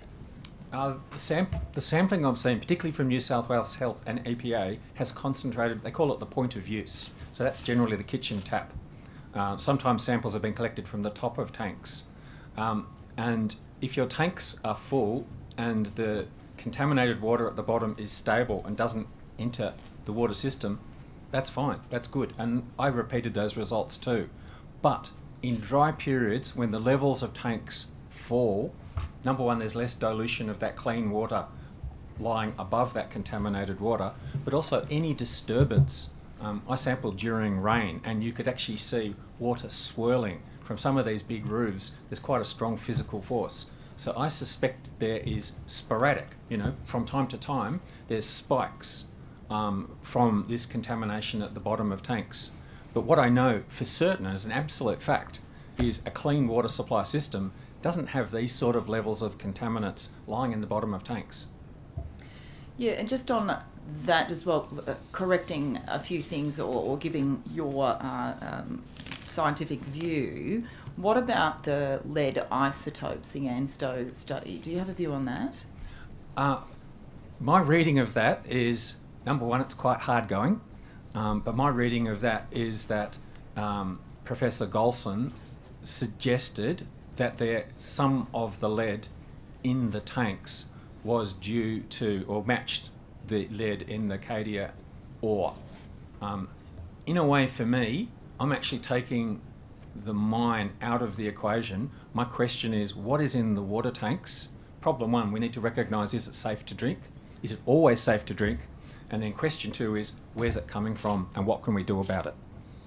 Okay, thank you. I could go on and on with that. But I do want to just go to just a bit of the history of your community in terms of dealing with CADIA and the regulator. So your submission firstly says that you've been told many times that the emissions from the vents were steam. Who told you that? And what was it in response to? We've had years of community meetings, and many people have asked that question because it's very visible. This huge white plume that goes up and spreads over the district and accumulates in different valleys depending on the wind. We've been told it by many executives. I could give you a list. There are many executives on many occasions to many individuals in the community. It is a widespread mistruth. So, I mean, steam does look very different to dust pollution. Were you convinced that it wasn't steam? I mean, were you, with some of these clouds, were you seeing it settle onto surfaces, for example? Was it obvious it wasn't steam? We were seeing dust settle. What you've got to understand is that the plume is going up. I'm estimating a couple of 100 metres and then dispersing. My husband and I lived to the south of the mine. When we first moved there, you didn't, 12 years ago, didn't really bother us. But things changed, and I think things changed as production increased, as the tailings dams, when the tailings dams failed, that was a major dust source, and then when they put the extra fan in. So we were told, I think Katie was asked earlier today, did they know? We were told when we first went to the mine for a community meeting and said there's a problem, we were told that they had installed the new fan that operated 100 kilometres an hour. Before they did that, they were removing mud from the bottom of the vent shaft with mechanical loaders. Once they put the new fan in, they didn't have to do that anymore. And but they also noted, we were also told, they noticed that the fan blades were wearing very rapidly. Did they not have to do it anymore, just to be clear, because the fan was blowing everything out and up and into That's what I believe. Atmosphere? Yes, it had the mud had disappeared. Kate, if I could just add in addition to that, I think part of the general conversation in the community really escalated after there was a visual change in the way this steam dust, well, we know it's dust, was coming up and out. And so that sort of really evoked greater levels of conversation within the community. So that was sort of post-December 2020 when that fan was installed, that we understand runs at 100 k's an hour. Yeah, and so multiple times you've made complaints to both the regulator and to CADIA. So what's the kind of history of the response there, starting with CADIA? When did they actually do anything about it in your view? And what about what is clearly outlined as quite a few contacts with the regulator as well for them to do something? They didn't do anything about it and about the actual vent shaft until the EPA stepped in this year. Do you want to talk about the... Despite being requested, despite being informed by the community, complaints to CADIA, do you mean? Yeah. Multiple complaints to the EPA, $15,000 fines. It is economically rational for the mine to cop the occasional fine and do no remediation. The community had no idea that vent had been built with no filtration. We had no idea there was no filtration on any of the vents in cleaning the air out of the mine. I don't understand how that could have happened, and it's one of our issues. Okay, I just want to jump to, there was a human health impact assessment more recently that has been undertaken. It wasn't mentioned, I don't think, by CADIA today in terms of that assessment. Also found disturbing results in the children in terms of respiratory conditions in Orange and Blaney. Is that correct? Yes. Would you like to expand on that? The assessment, they included information from the recent census and New South Wales Health, that basically we have double the lung disease incidence in the Blaney Shire and South Orange than North Orange and New South Wales.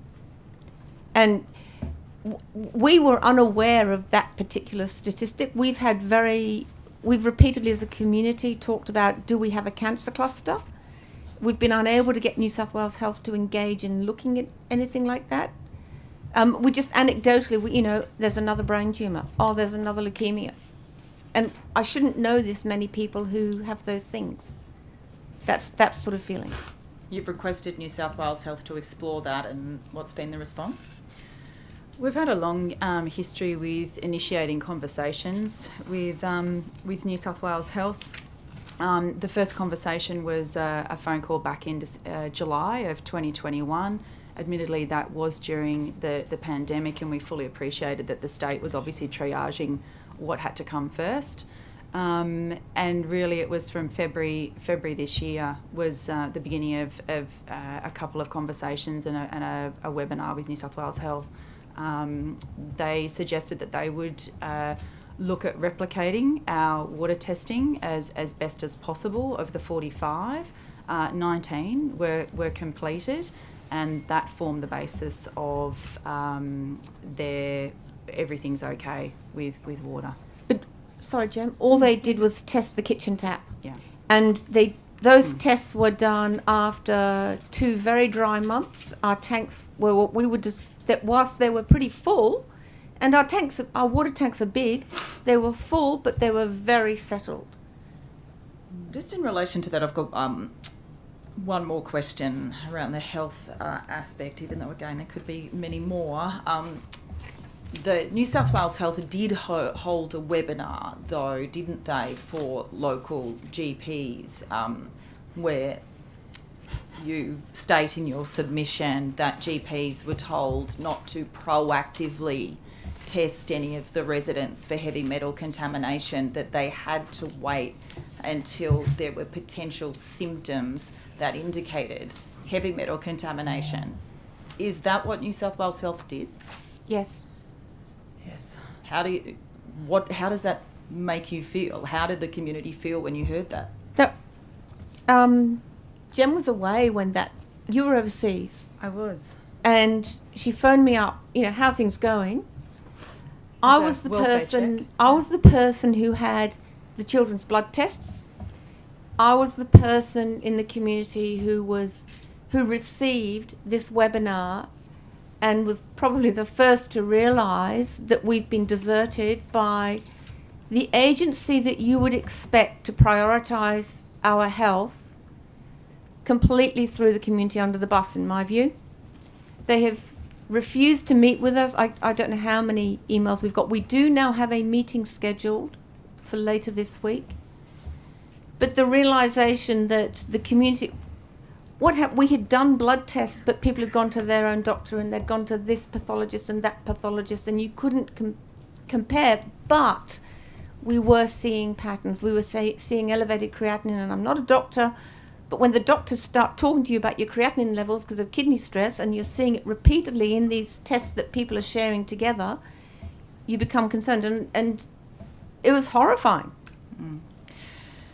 Thank you. I do need to move to questions for Dr. Wright now. So the Sunny Corner Dam, in your submission, you say that there was a sign 1.5 kilometres downstream from that mining area, which stated polluted water, do not use for drinking or washing. When was that photo taken? From memory, 2005, long time ago. I think you made the point that sign is no longer there. I've looked for it and I can't find it. And there's no signs anywhere that point to the fact that it's highly polluted water in those streams. No, and there's public access throughout the area. It's a very, very popular recreational area. And you have undertaken tests that indicate like how much higher for cadmium, for lead. Do you just want to briefly state what that is? For human health, it's by hundreds of times, sometimes thousands of times, the Australian Drinking Water Guidelines. And the guidelines usually look at one pollutant at a time, but if you were to drink water downstream of that mine, with the combination with the chemical cocktail, I hate to think about the consequences if someone was to drink a couple of litres. And that is entirely plausible, particularly popular for both bushwalking, mountain biking, trail bike riding. And because the water is so clear, it's polluted, it actually looks really clear. I've looked at the bugs living in there. There's very little life in the river, but it has alarmed me for a long, long time about the potential risks, and I think there should be regular testing of mines like that, also to help prioritise what are we going to do about fixing that mess. But the bigger one is really, how are we going to effectively warn people about it? It's also a trout fishing waterway downstream, Turon River, and I would not touch a fish in that area. Last question, sorry, Jess. So notification, clearly, I mean, that would be, that's very low-hanging fruit, you would think. You've also talked about the need for licences to, environmental protection licences to adequately reflect, for example, what's contained in dust and what have you. Would you like to expand on what you want to see in terms of reform in that area? Look, absolutely. The EPA are a key player, and their legislation, Protection of the Environment Operations Act, is extremely powerful. Large sections of it aren't used that much, but the ability to create licences, a licence really is, it's a pollution permit. Follows the US EPA. This is how much you can pollute. And it does things like specify what are the dangerous pollutants in the emission.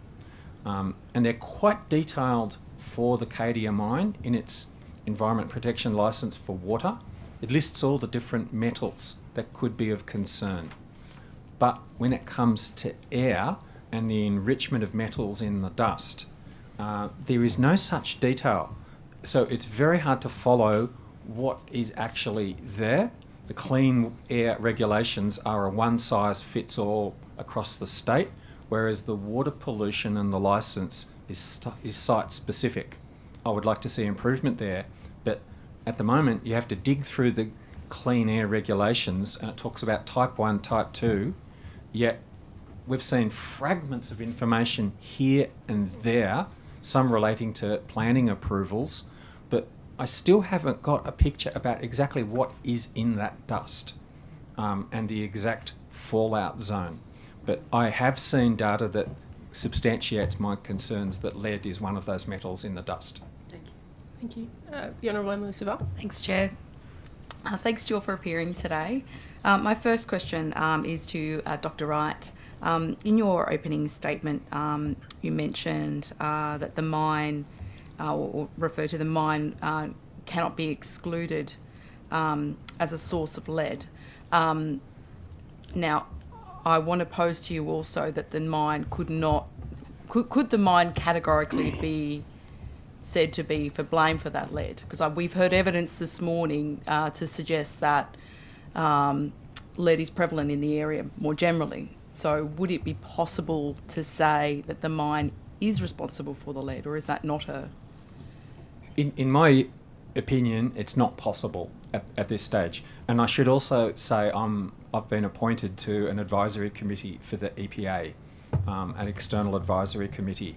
And I've heard a lot of information from EPA and other officers, as well as some of the reports produced by consultants on behalf of Newcrest. I still am confused, and I see many large gaps. And I've got to be honest, as a water scientist, I come back to absolute first principles.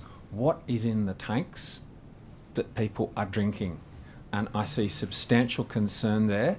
And if the lead, all 10 that I inspected 30th of August and 31st, all 10 at the bottom of tanks had lead concentrations exceeding the Australian guidelines. If it's not from the mine, then we've got a statewide problem. And I can't rule that out. And I'm on good terms with the EPA. We had a meeting with CCSN and the CEO on the 12th of May, and I've been really impressed by all the action they're taking. But I think in many ways they're trying to catch up after 25 years of less than adequate regulation, in my view. Thank you. And in terms of the regulatory role of the EPA, could I just get your views broadly on their role and the monitoring that is occurring? Yep, look, great question. They are the frontline agency in protecting the environment and the community from pollution. But they do work under a planning approval from the planning minister. And the EPA cannot have regulations, I understand, that conflict with that planning approval. It's a large mine. It's been going for 25 years, so there's been numerous approvals on the way. For example, when the underground crusher and the vent shaft were created, the EPA regularly review their environment protection licence. And in terms of water pollution, again, I think it's adequate. I think it offers rather generous pollution concentrations, remembering that the Balabula River is really valuable and houses a population of platypus of huge conservation significance.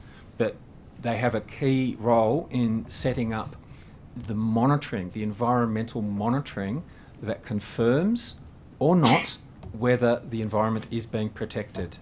And again, on the air front, and particularly air quality to a lot of people is CO2 or methane or other gaseous substances.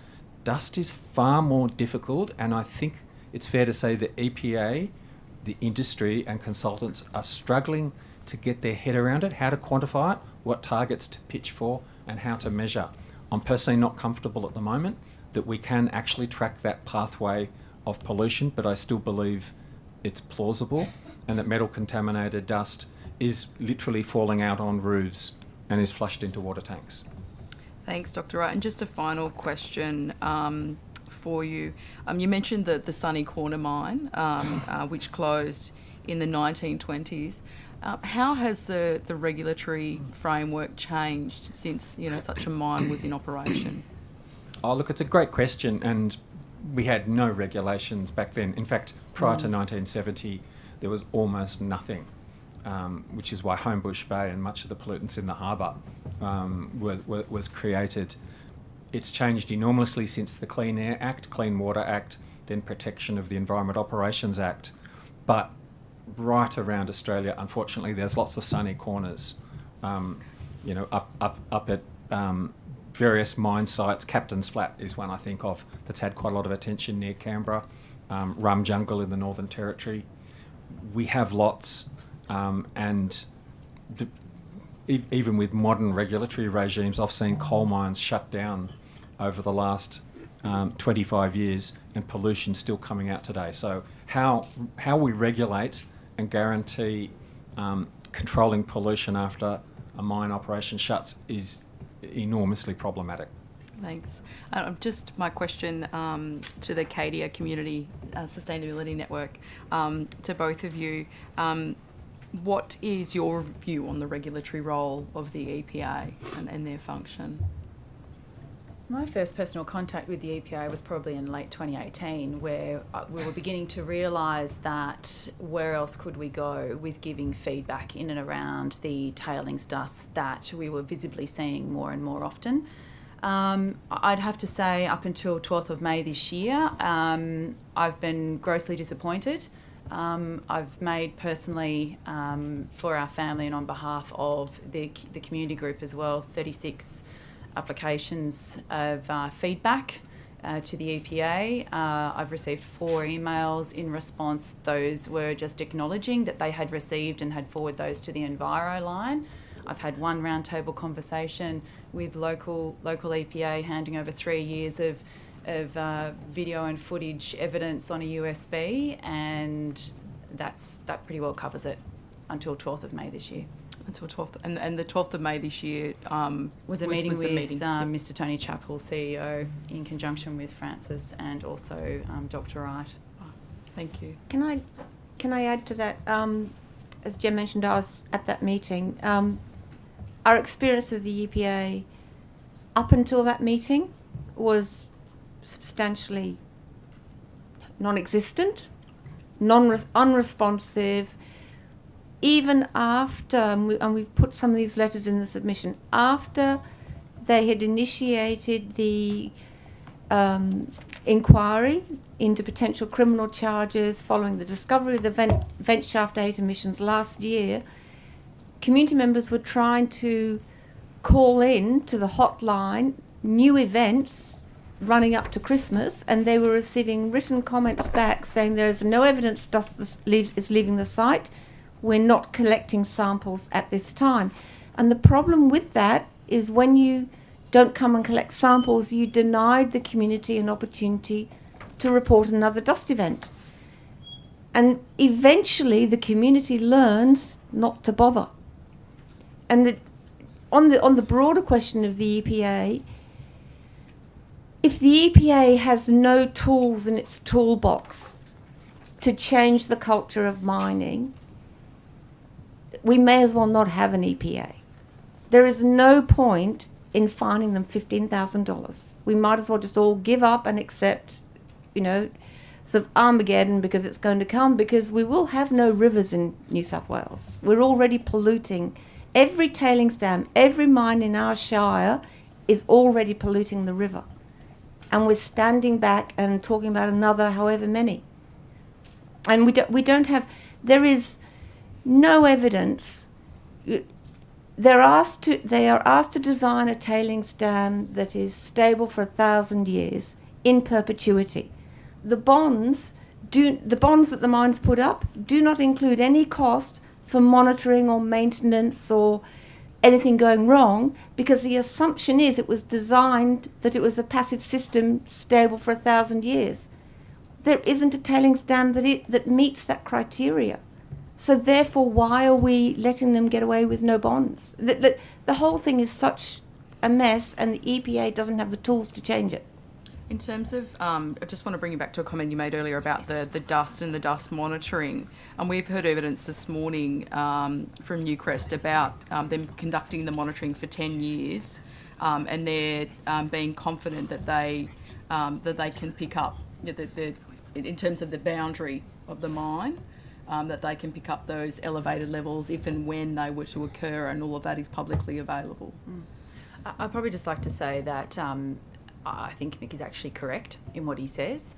They are around the boundary. They sit at the 6 foot level, and it completely disregards a vent shaft stack that pumps whatever is coming out and through at 100 kilometres an hour. So when you, and this is where I really would request that you view the visual evidence that we have put in our submission with regards to the photo specifically to the vents, because you can see that it lifts quite a significant height, and then whatever direction the wind is flowing, it then just drifts. So you can see that just moving up the valleys. And there's no measuring for that in what they are currently being requested to measure. It's all at ground level. So can I just add one comment? The air dispersion model report, the Todorowsky report that we've included in our submission, which Newcrest actually avoided talking about today, that report, so if you've got the mine is like this, it basically assumes because the Woodville monitor, which is the one closest to the vent shaft, is broadly in compliance, therefore the mine is in compliance. And they worked backwards and said, how much dust must be coming out of vent 8 for Woodville monitor to be in compliance? Oh, it's 10% of what was measured in the independent experts report. And that number, that 10%, has flowed into the health analysis done by SAGE. Nobody's talking about that either. Because what has become apparent since the Todorowsky report was published is Cadia has now actually started measuring the dust coming at the bottom of the vent through the filtration system. And whilst it might not be 90%, what's actually being collected isn't that far off what was in the original report. And therefore the SAGE health report is wrong and the Todorowsky air quality report is wrong. And we'd appreciate being able to give you that calculation and evidence on notice. Thank you. The Honourable Susan Carter. Thank you. If I can go back to water, Dr. Wright, and acknowledging that I am a layperson trying to make sense of different evidence that we are receiving, I hear that you're saying that the ANSTO study indicates that 16% of the lead could come from Cadia or could come from local sources, and nobody's sure. With respect to that, are you aware if there is a baseline taken of heavy metals or other environmental contaminants before mining begins in an area, so you can measure changes? That's a great question, and in a lot of the environmental impact assessment documents, exactly that sort of data is sought. I recently was asked to help review and advise the community about the new mine at Blaney. Is it the Regis mine? Yep. And I was very disappointed in that EIS. I did not feel that exactly that sort of baseline data was adequately documented.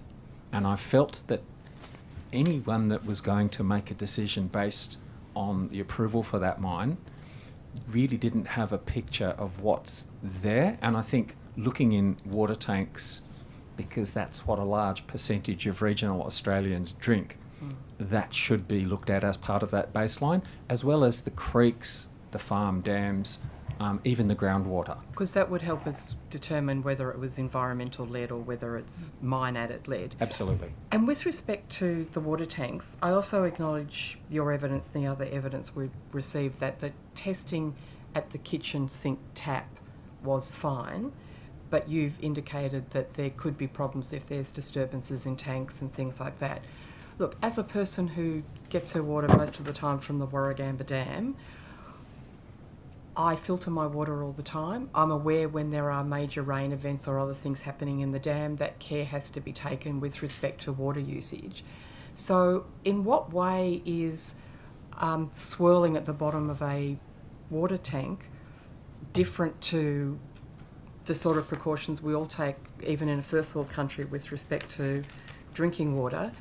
And if the tests are showing that the kitchen sink tap water is fine, do we need to be concerned about scrapings from the bottom of water tanks, or are there ways to manage that with filtration and sensible practices when there are large rain events? Look, great question. And, you know, our modern water supplies, certainly town water supplies in New South Wales, are fantastic. We have Australian drinking water guidelines. New South Wales Health have a water unit. They're on top of town water supplies really well. And there's all kinds of actions in terms of filtration, monitoring at various points through the system. But when it comes to private water tanks, you're kind of on your own. I guess maybe you've misunderstood me. Even with town water, people routinely filter the water before they drink it and take care. There are warnings, rain event, be careful. And I'm just suggesting do not the same criteria. I acknowledge that tank water, it's not being filtered by a water authority or anything, but I'm just asking whether the same principles apply for, and so that if the kitchen sink water is fine, isn't that the ultimate test? I'll come to that last bit first because I think that's a really important point. If the kitchen tap is fine, there's no problem. Now, when I sampled on the 31st and the 30th of August, the kitchen tap was fine. But I've lived on water tanks enough to know that when the levels drop in dry periods, you lose dilution, but also the sediment down the bottom. I've seen the colour of water change. My parents had a farm 30 k's north of this area, and a lot of people know that you don't wash white sheets during drought times because that sediment at the bottom gets disturbed. So the principle of filtering the water is a very good one, that's right. But one of the big differences with the town water supply and private water systems, I'm confident that every town water supply is rigorously sampled and monitored to ensure that it's safe to do so. Thank you. And one last question, if I may, to the Community Cadia Sustainability Network. I understand what you've expressed today, and in your submission there is a lot of community concern and a lot of anxiety, and you are concerned about the role of the mine in relation to your community and to community health.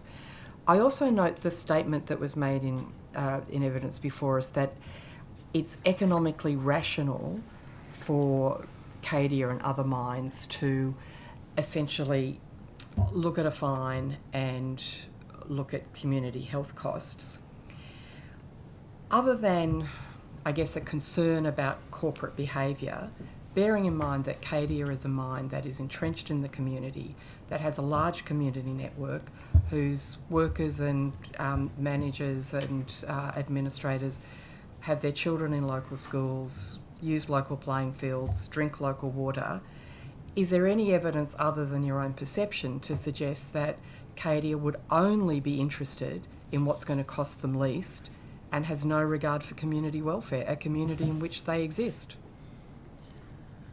I think for me, one thing that I've really come to realise is anytime I go to a community meeting, I endeavour to step in their shoes and endeavour to understand better the world in which they work. I certainly don't work in that world as a grazier, and I choose to listen.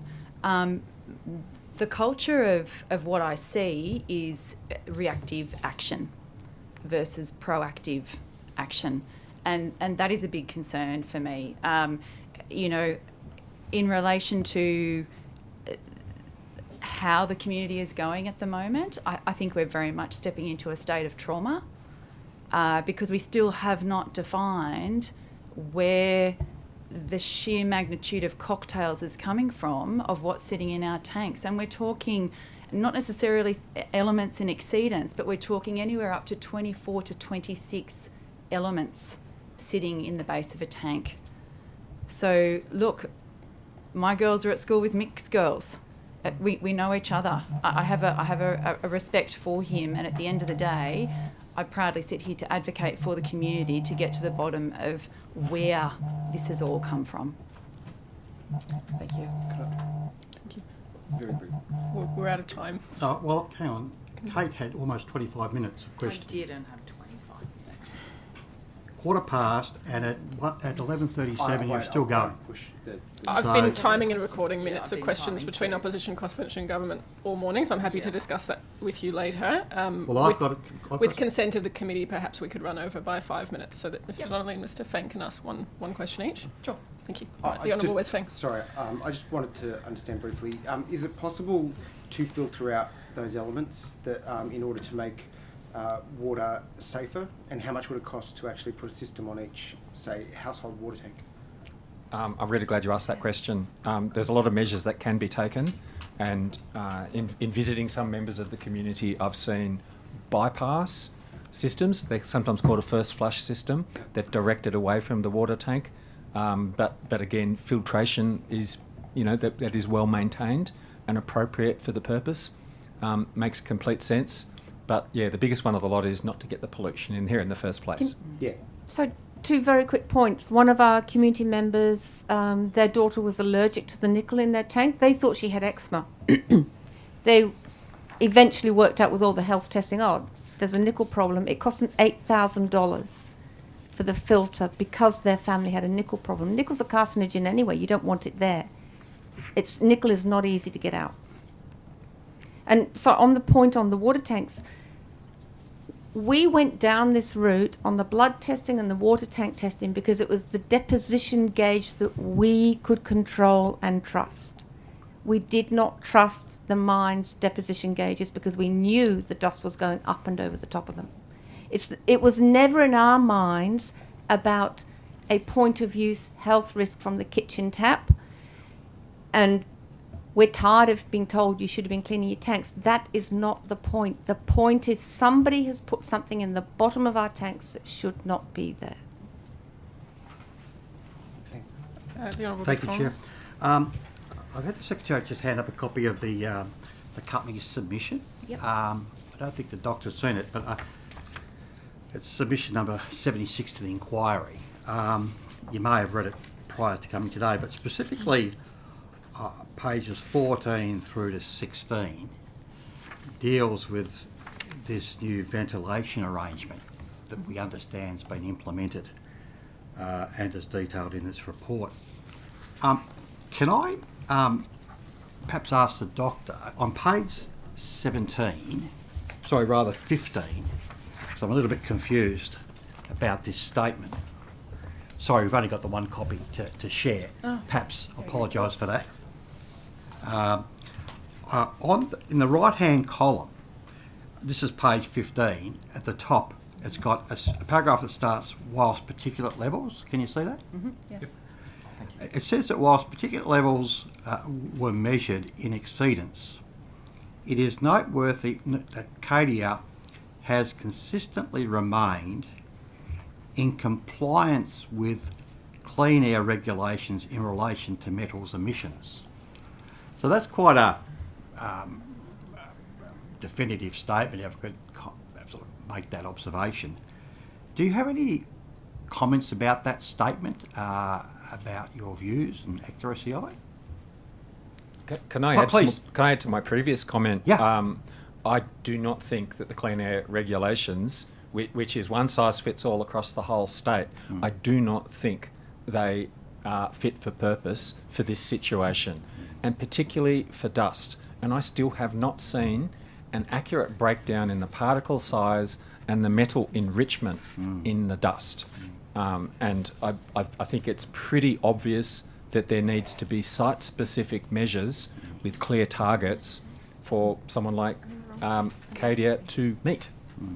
And Dr. Wright, those regulations, are that, and you've obviously had a look at them, they are relatively old, those regulations? They've been in place for some time, or that's a question you can't answer? You don't... Yeah, I can't answer, but I gather But they're relatively that's true. unsophisticated, that's what you're saying. There are overarching regulation. In my view, and in contrast to water pollutants, absolutely yes. If you look through the Environment Protection Licence, absolutely yes. I asked the question because the committee, after its inquiry, receiving its evidence, will make some recommendations, and I'm pretty keen on hearing your thoughts about recommendations. Please. Sorry. This statement is in contradiction of what we call the Zephyr audit report, which is the one from August of last year, which identified that the vent shaft was emitting at 18 times the limit, the national limit. This is referred on page 14 of the, on the left-hand column on page 14. It says, just above the diagram, or the Identified 360 milligrams. Yeah, well, yes. And it's allowed 20. Yes. Yeah. So I would, just to, if I can take the opportunity, the Zephyr report, which is in our submission, it identifies a purple cloud of where the expected worst of the distribution would be. The Goulson report, page 24, I'm sorry about this, has a map. And it had the numbered dots, they're tiny, the numbered dots are the distribution of fingerprinted lead. It's also worth noting those little dark brown dots, which are almost the same colour as the water tank dots, so it's very hard to read. That's where the soil was sampled. It's no wonder that the soil sample and the ore sample are indistinguishable. It's the same thing. But interestingly, and this was a real shock to us when we actually were putting forward our submission just last week, the dots for the lead go this way, and there's a couple down the bottom here. That matches the Zephyr report. Appendix 8, we mapped our molybdenum exceedances. And it was a bit random. Gemma and I were sat in her kitchen. How are we going to show this data? How are we going to make it mean something? And we picked, let's call in our district 14, which is actually the upper limit. The upper threshold is 16 units. We said, let's go with 14, which is our average, and we'll give all of those a green dot, because we were trying to see where does molybdenum drop out in our blood tests. Remember, we're treating it as a deposition gauge. It's not a health question at that point. Where does it deposit? At 14, we'll give it a green dot. Yellow, for argument's sake. So, Yellow. yeah, yellow was the ones that were 14 and 15. So we're getting up there. Statistically, within the margin for error of the 16, which is where you've got an upper threshold. And then we said over 16, you get a red dot. The red and yellow dots identify where that distribution has gone. It matches the Goulson's lead report. Okay, That was a real eye-opening moment for us. Remembering that the 14, the Mudgee control group, their average molybdenum was 10. 14 is still an elevation, but we were simply trying to work out where did we seem to stop depositing molybdenum, and that this plant produces molybdenum. Thank you. That's interesting analysis. Thank you. Yep. Thank you. We need to move to our next witnesses, please. Thank you for the time and travel you've taken to attend this hearing today. The committee members may have additional questions for you after the hearing, and the committee has resolved that answers to these, along with any answers to questions taken on notice today, to be returned within 21 days, and the Secretariat will contact you in relation to those questions. Thank you. Thank you. Community's very grateful. Thank you. Thank you. Thank you.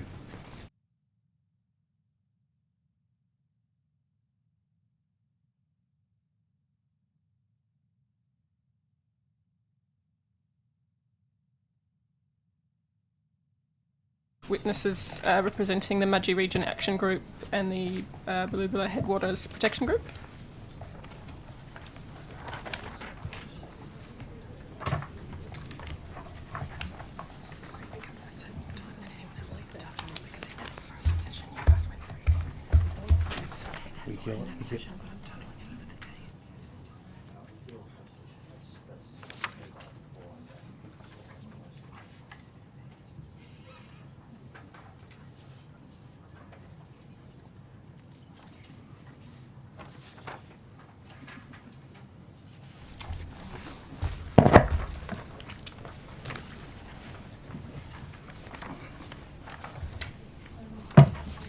We've got our witnesses on video conference.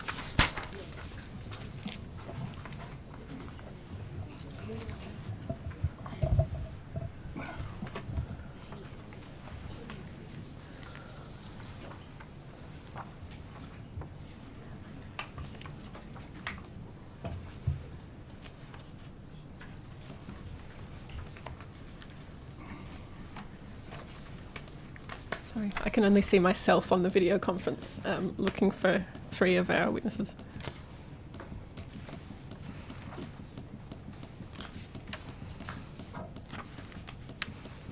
Wonderful. I now welcome our next witnesses. Could each witness please state their name and position title and swear either an oath or affirmation, perhaps starting with Ms. White. Thank you. My name's Susanna White. I'm a representative of the Mudgee Region Action Group. I swear that the evidence now about to be given by me shall be the truth, the whole truth, and nothing but the truth, so help me God. Thank you. Ms. Bagley.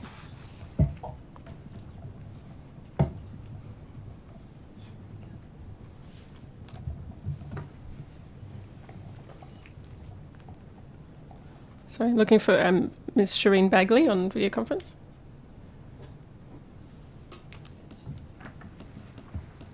She's there, but she doesn't appear to be able to hear. She can't hear me. All right. While we sort that out, could we move to Mr. Dan Sutton? Yeah, my name's Daniel Sutton, President of the Belovular Headwaters Protection Group. I solemnly, sincerely and truly declare and affirm the evidence now about to be given by me shall be the truth, the whole truth, and nothing but the truth. Thank you. Ms. Price? Rebecca Price, Vice President of the Belovular Headwaters Protection Group. I solemnly, sincerely and truly declare and affirm that the evidence now about to be given by me shall be the truth, the whole truth, and nothing but the truth. Thank you. And have we got Ms. Bagley? Perhaps while that's sorted, if the Belovular Headwaters Group would like to start by making a short statement. Absolutely. Thank you very much. I'd just like to thank the commissioners and the panel for allowing us the opportunity to present the reality of impacts that mining projects have on communities.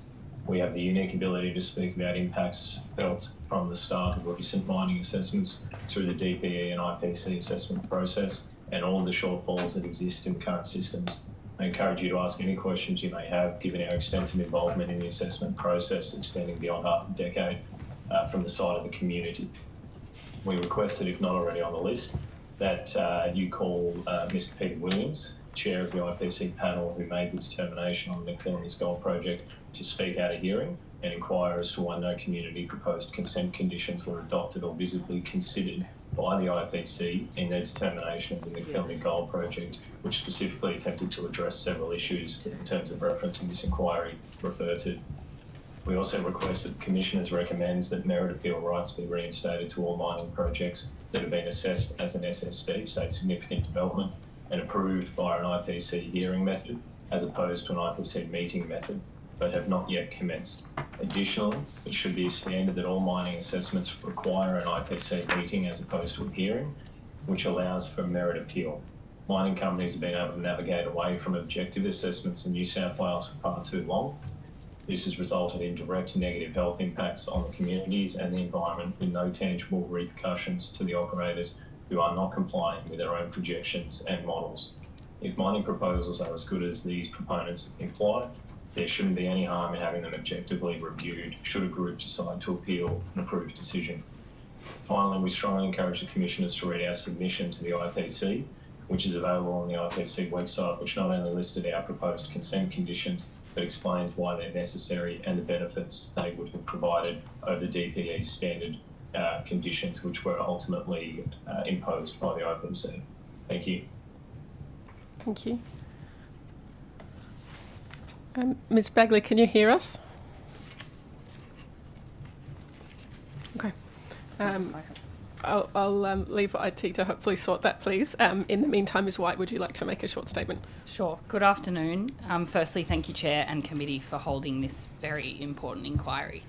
My name's Susanna White, and I'm appearing today on behalf of the Mudgee Region Action Group. I'm a landholder and resident of the Mudgee region, and I live with my husband and 2 small children, 10 k's downstream from the proposed Bowden's lead, zinc and silver mine at Louis. Appearing with me on screen today is Shireen Bagley.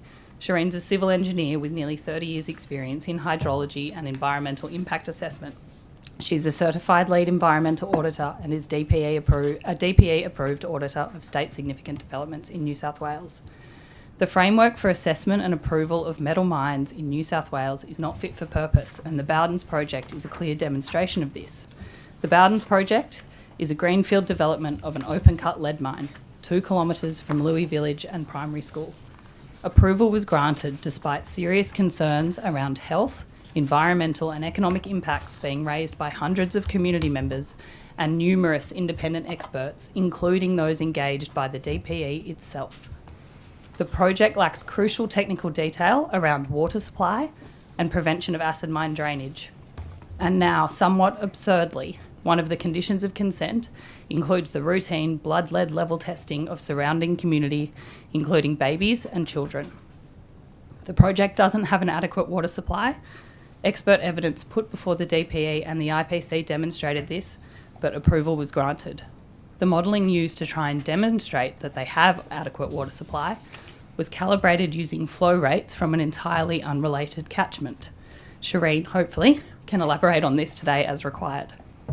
In terms of lead and human health, this mine will disturb 130,000 tonnes of lead.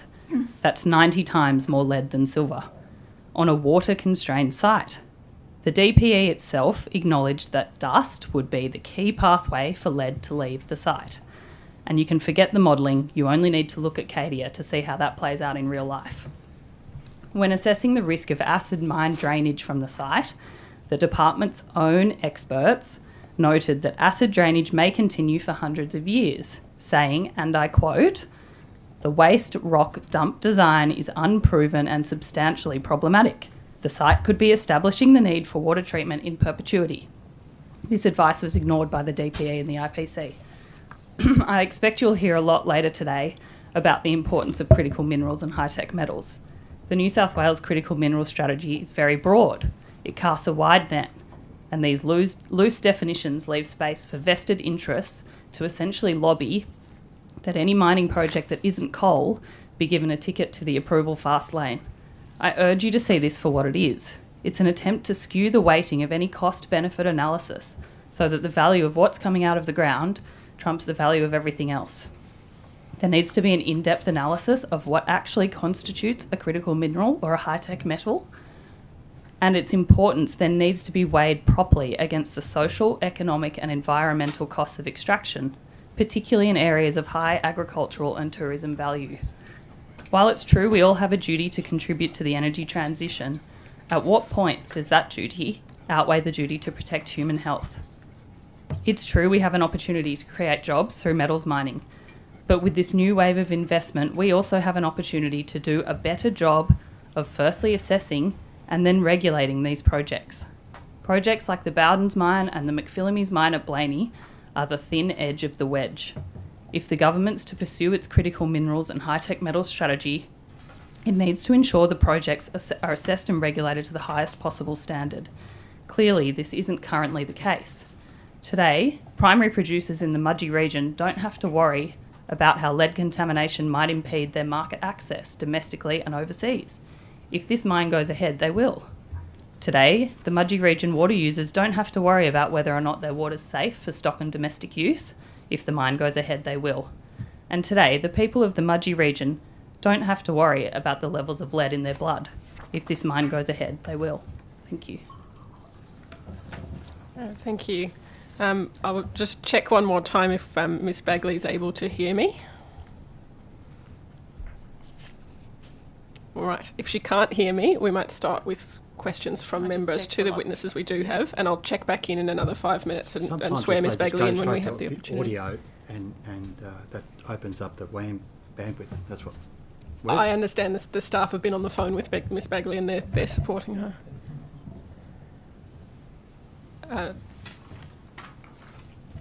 Is that Rebecca Price? Yes. Yes. Oh, We sorry, swore I all missed three. that. Sorry. Yeah. Yeah. Okay. I'll go to questions from members for the witnesses that we do have sworn in. Happy to Questions? jump in. Sure. Ms Fairman. Thank you for appearing today. I'll just go to a general question to begin with in relation to your experience, both groups, your experience with the IPC, with that process. I might throw to maybe Mr. Sutton first, or Bolobular Headwaters Protection Group. Did you feel that it was adequate, that your concerns were listened to? To be quite honest, we feel like it was an absolute waste of time. We were led to believe prior to the closure of submissions and prior to the hearing in Blaney that we should raise all areas of concern because the commissioners would thoroughly consider them, create videos, send in photos so they would understand the context of our comments and feedback. We were denied physical site inspections of neighbouring properties because they said you can take photos and videos and show your perception to make sure that you get your point across. So it was sold to us by the IPC staff as a genuine independent opportunity outside of the state government assessment to raise our concerns and have them genuinely investigated, raised to the proponent as an area of concern, and then for it to be resolved.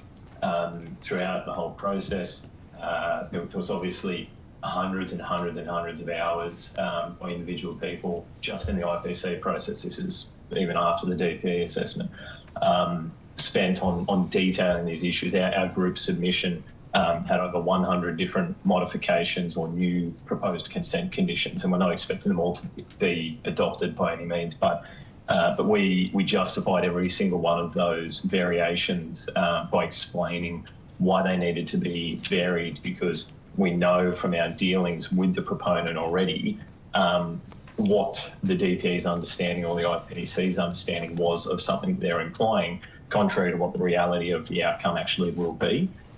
So consent conditions were very detailed for a very specific purpose, to ensure that things were being held to account and that they were actually genuinely enforceable. And the IPC's determination was a copy and paste of the DPE's consent conditions. So we spent literally hundreds of hours of our lives, weekends, after hours, after work, putting together these submissions, attending the hearing on a weekday, taking leave from work, and the outcome was absolutely no different to what the DPE had put to the IPC anyway.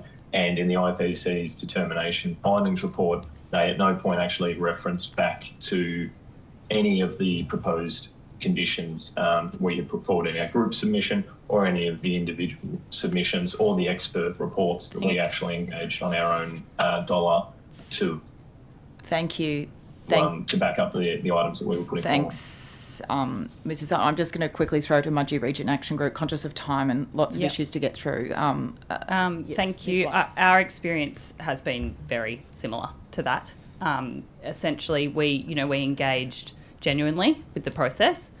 At that point, it felt like our best chance to have an independent hearing of the serious issues that not only our community members had raised, but also independent experts that we had engaged and that the department themselves had engaged. The resulting report and decision was, as Dan said, essentially a copy-paste of the department's assessment report.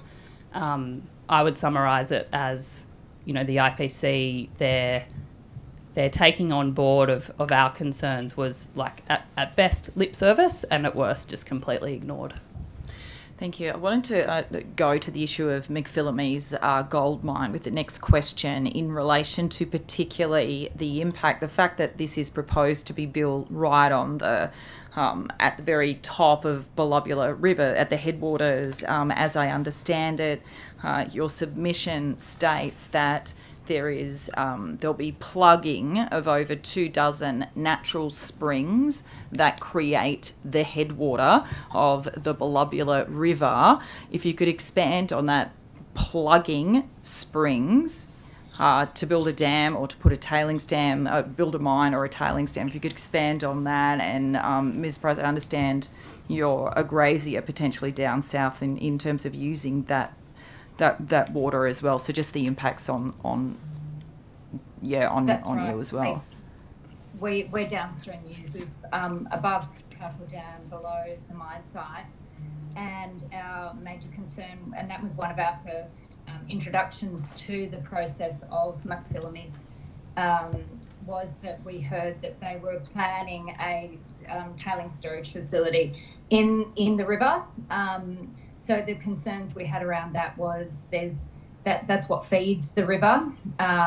There's 26 springs that have been recorded in that area. There are also third, fourth and fifth order streams, which they will be permanently covering.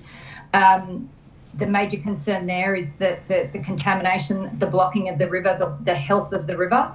The river initially uses those springs to feed the river in times of dry when there's no rain. It has done that for millennia. And we are very concerned not only with the potential pollution of the volubula, but the blocking of what is essentially the beginning of the Lachlan system at our end of the river. So that will be permanently blocked, plugged with cement. They're going to drill down, put cement in, and then in their own words, let the river go on its merry way. It does sound like the most ludicrous position you could possibly imagine, the most outrageous site to put a gold mine literally on a river. If you can get perspective too, this is going to be 660 acres surface area. The dam wall is going to be 1.2 kilometres across the river. It's only going to be 10 metres lower than the Wyangla Dam wall. So we're not talking about an insignificant dam. No one can dam a river. No one's allowed to do that. But this has been allowed without any question. No reason why that they're allowed to do that, and permanently change, damage and block the river. And your downstream, in terms of your business, your family, livelihood, what concerns do you have for that? We have massive concerns. If this mine goes ahead, we rely on the river, as do many other people. We rely on it not only for the health of the river system. It was continuously, they tried to downgrade the quality of the river system, which goes to show that their modelling and their experts don't understand it, that what might look like stagnant and dry times is the river staying alive through the dribbling of their springs. We rely on it for not only our production, that our flats are the most productive part of our production, our flats where we fatten cattle, but it is a plethora of environmental activity. There's, as Dr. Ian Wright said, there are platypus in this river, there are fish in this river. This supposed 4% reduction in flow that they're trying to model that this will have an effect on, A, is very questionable, and B, a 4% reduction permanently will still have a massive effect on the health of this river. Thank you. I'll go to Mudgee Region Action Group with my next question. You mentioned in your submission and your opening statement about blood tests needing to be taken of the community, I think, but particularly children and school children and babies. Yep. Really? So that was one of the conditions of consent that came back in the IPC approval. That was one of the very few things they added on the department's conditions that they suggested. We, as a community, feel like that actually isn't a solution because it puts the onus of regulating exceedances on individual community members. How close is it to the school? 2 kilometres. Open cut. Lead mine. The open cut mine is 2 kilometres. Yeah, from a primary school. It's an elevated site. It's at the top of the Lawson Creek catchment. And key to the lead dust issue, other than the fact, of course, that it is lead dust, is that the site is severely water constrained.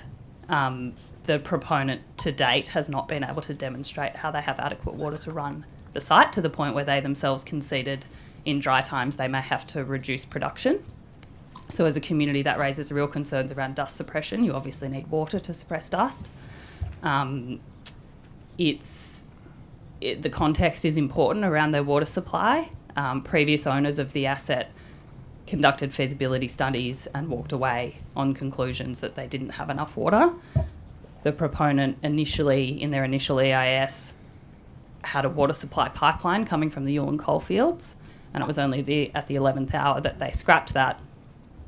With some tweaking and processing, decided that they have enough water to draw from the site.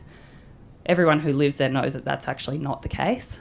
And the real issue here is that this was accepted. So this is really the degree of detail that was in the EIS, and it was given the green light. So where does that leave us as a community? It's the same with the blood testing. Who's doing the testing? How much does it cost? Who's in charge of the data? How frequently do they report? We don't have any of this detail. And even if we did, is it really a solution when the onus then falls on the parents of the children? Are you a good parent by subjecting your child to the routine trauma of blood testing? Can you imagine doing that to a 1-year-old on a routine basis? Or if you don't do it, are you a good parent from protecting them from that trauma but risking that maybe they're being exposed to lead and you don't know about it? It's absurd. It's absurd. Thank you. We just might try and swear in Miss Bagley, if that's all right. Are you able to hear me now? I can hear on the phone, and I've stayed connected to the video so I can see as well. Wonderful. Could you please state your name and position title and either swear an oath or affirmation?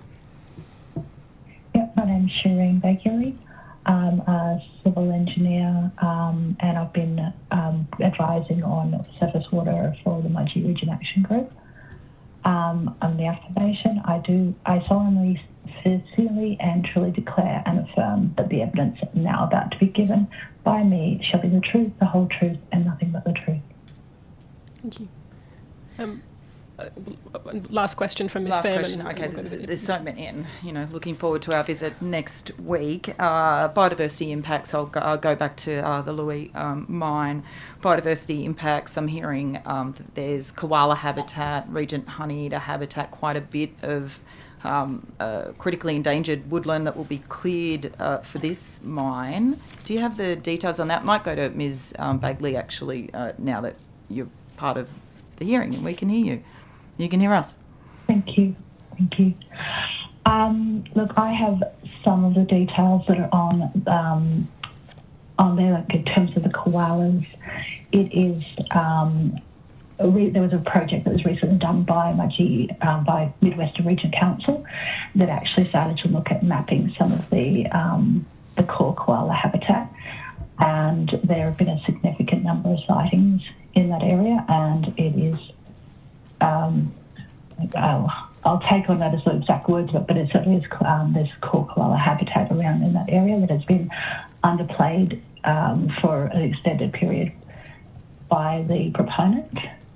As you say, there's also the clearing of grassy box woodlands. There's all of the biodiversity that relies on those woodlands, which I'm happy we can supply further information on. But the other thing I'd like to possibly raise, if I can, is actually the groundwater-dependent ecosystems, because these have been completely missed in the assessment process. There is actually some montane peatlands and swamps in that area. It's again only something that's been recently uncovered over the last couple of years. It's been raised in submissions to the department as well as in the IPC, and it has not at all been investigated. So the department's assessment is actually flawed, I believe, because it not only is this a state-listed EEC, it's also federally listed, and there's supposed to be a combined assessment. The department's supposed to be assessing on behalf of the Commonwealth, and they've not done that. They've not fully assessed all of the species that are there. They've not assessed this EEC. So I cannot see how this is actually a valid assessment that's been done at this point. And Ms. Fairman, I have the numbers here. There's there will be removal of 180 hectares of critically endangered box gum woodland, 139.5 of core koala habitat, 182 hectares of Regent Honeyeater habitat and on cultural heritage. Of the 52 surveyed Aboriginal artefacts in the area, 25 will be destroyed. We'll go to the Deputy Chair, Honourable Susan Carter.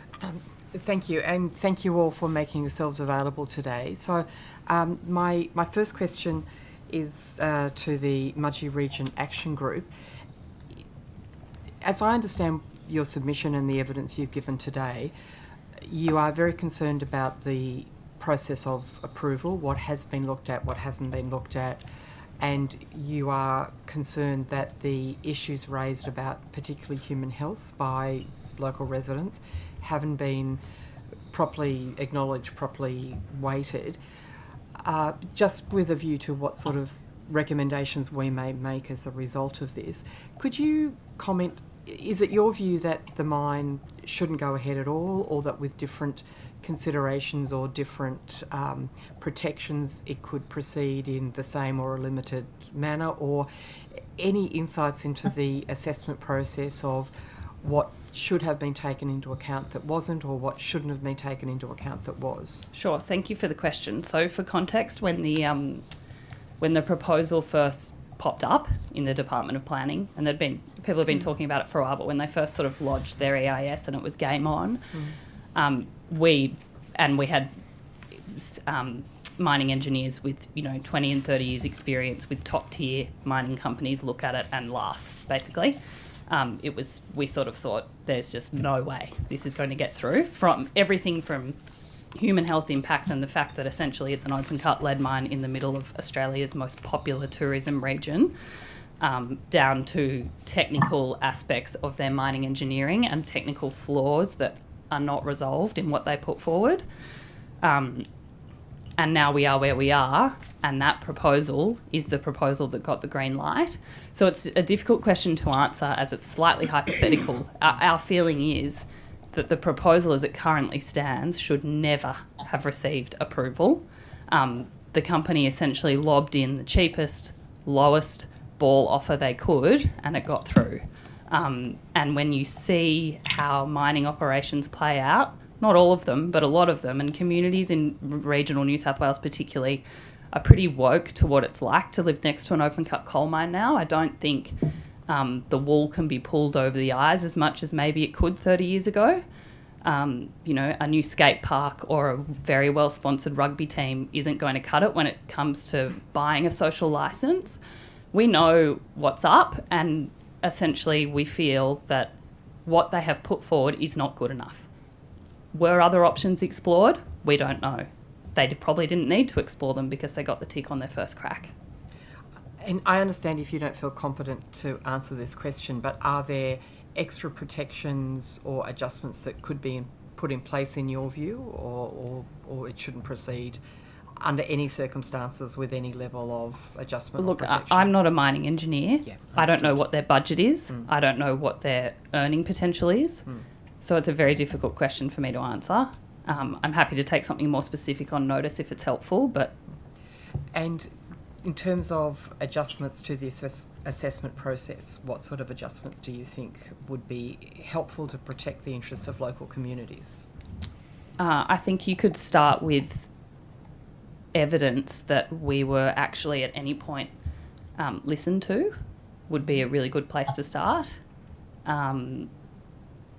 The system is designed to obfuscate the density of the documentation, the way the modelling's presented, the layers and layers of consultant reports, and particularly in this case, this process was riddled with amendments, unclear data analysis, and it falls on the community to go through that with a fine-tooth comb, and the devil really is in the detail. It's unfortunate, but it is. And that system is not fair, and it's geared against communities. It is really stacked against you as volunteers and people who don't have the expertise. It's stacked against you financially. It's stacked against you in terms of your human resource ability to deal with the proposals. You really do get the feeling like you're in a process that is just a process to get to yes, and you have to try, but whether it's worth it or not, we're here, aren't we? And perhaps I could just ask essentially the same question for the Belubula Headwaters Protection Group, whether what changes or balance points you think, what adjustments to the assessment process do you think would be helpful? So I guess very quickly, as it stands, we don't think it should go ahead as it is. There's far too many flaws in the desktop modelling that's taken place. There's too many unknowns, too many assumptions that A, B and C will work perfectly 24/7 and therefore there'll be no issues. Obviously the biggest issue is the tailings dam on the headwaters of the river. The proponent themselves admit that if it fails, it will guaranteed go into carport dam and then the Lachlan catchment. There was no alternative ever looked at. It was just this spot because it's already pretty much a valley. It's very cheap for them to just build one wall across the front of it, dig it up, lay their clay and move on. So it was the cheapest, easiest option. Nothing else was ever looked at. So probably difficult to comment on whether or not there's a viable alternative. But at a bare minimum, as I mentioned, there was over 100 variations to the consent conditions that we put to the IPC, which would go a long way in actually improving what was approved. But in our opinion, it should not be approved as it was proposed. One last question, if I may. Sorry. Back to the Mudgee Region Action Group, Ms. White.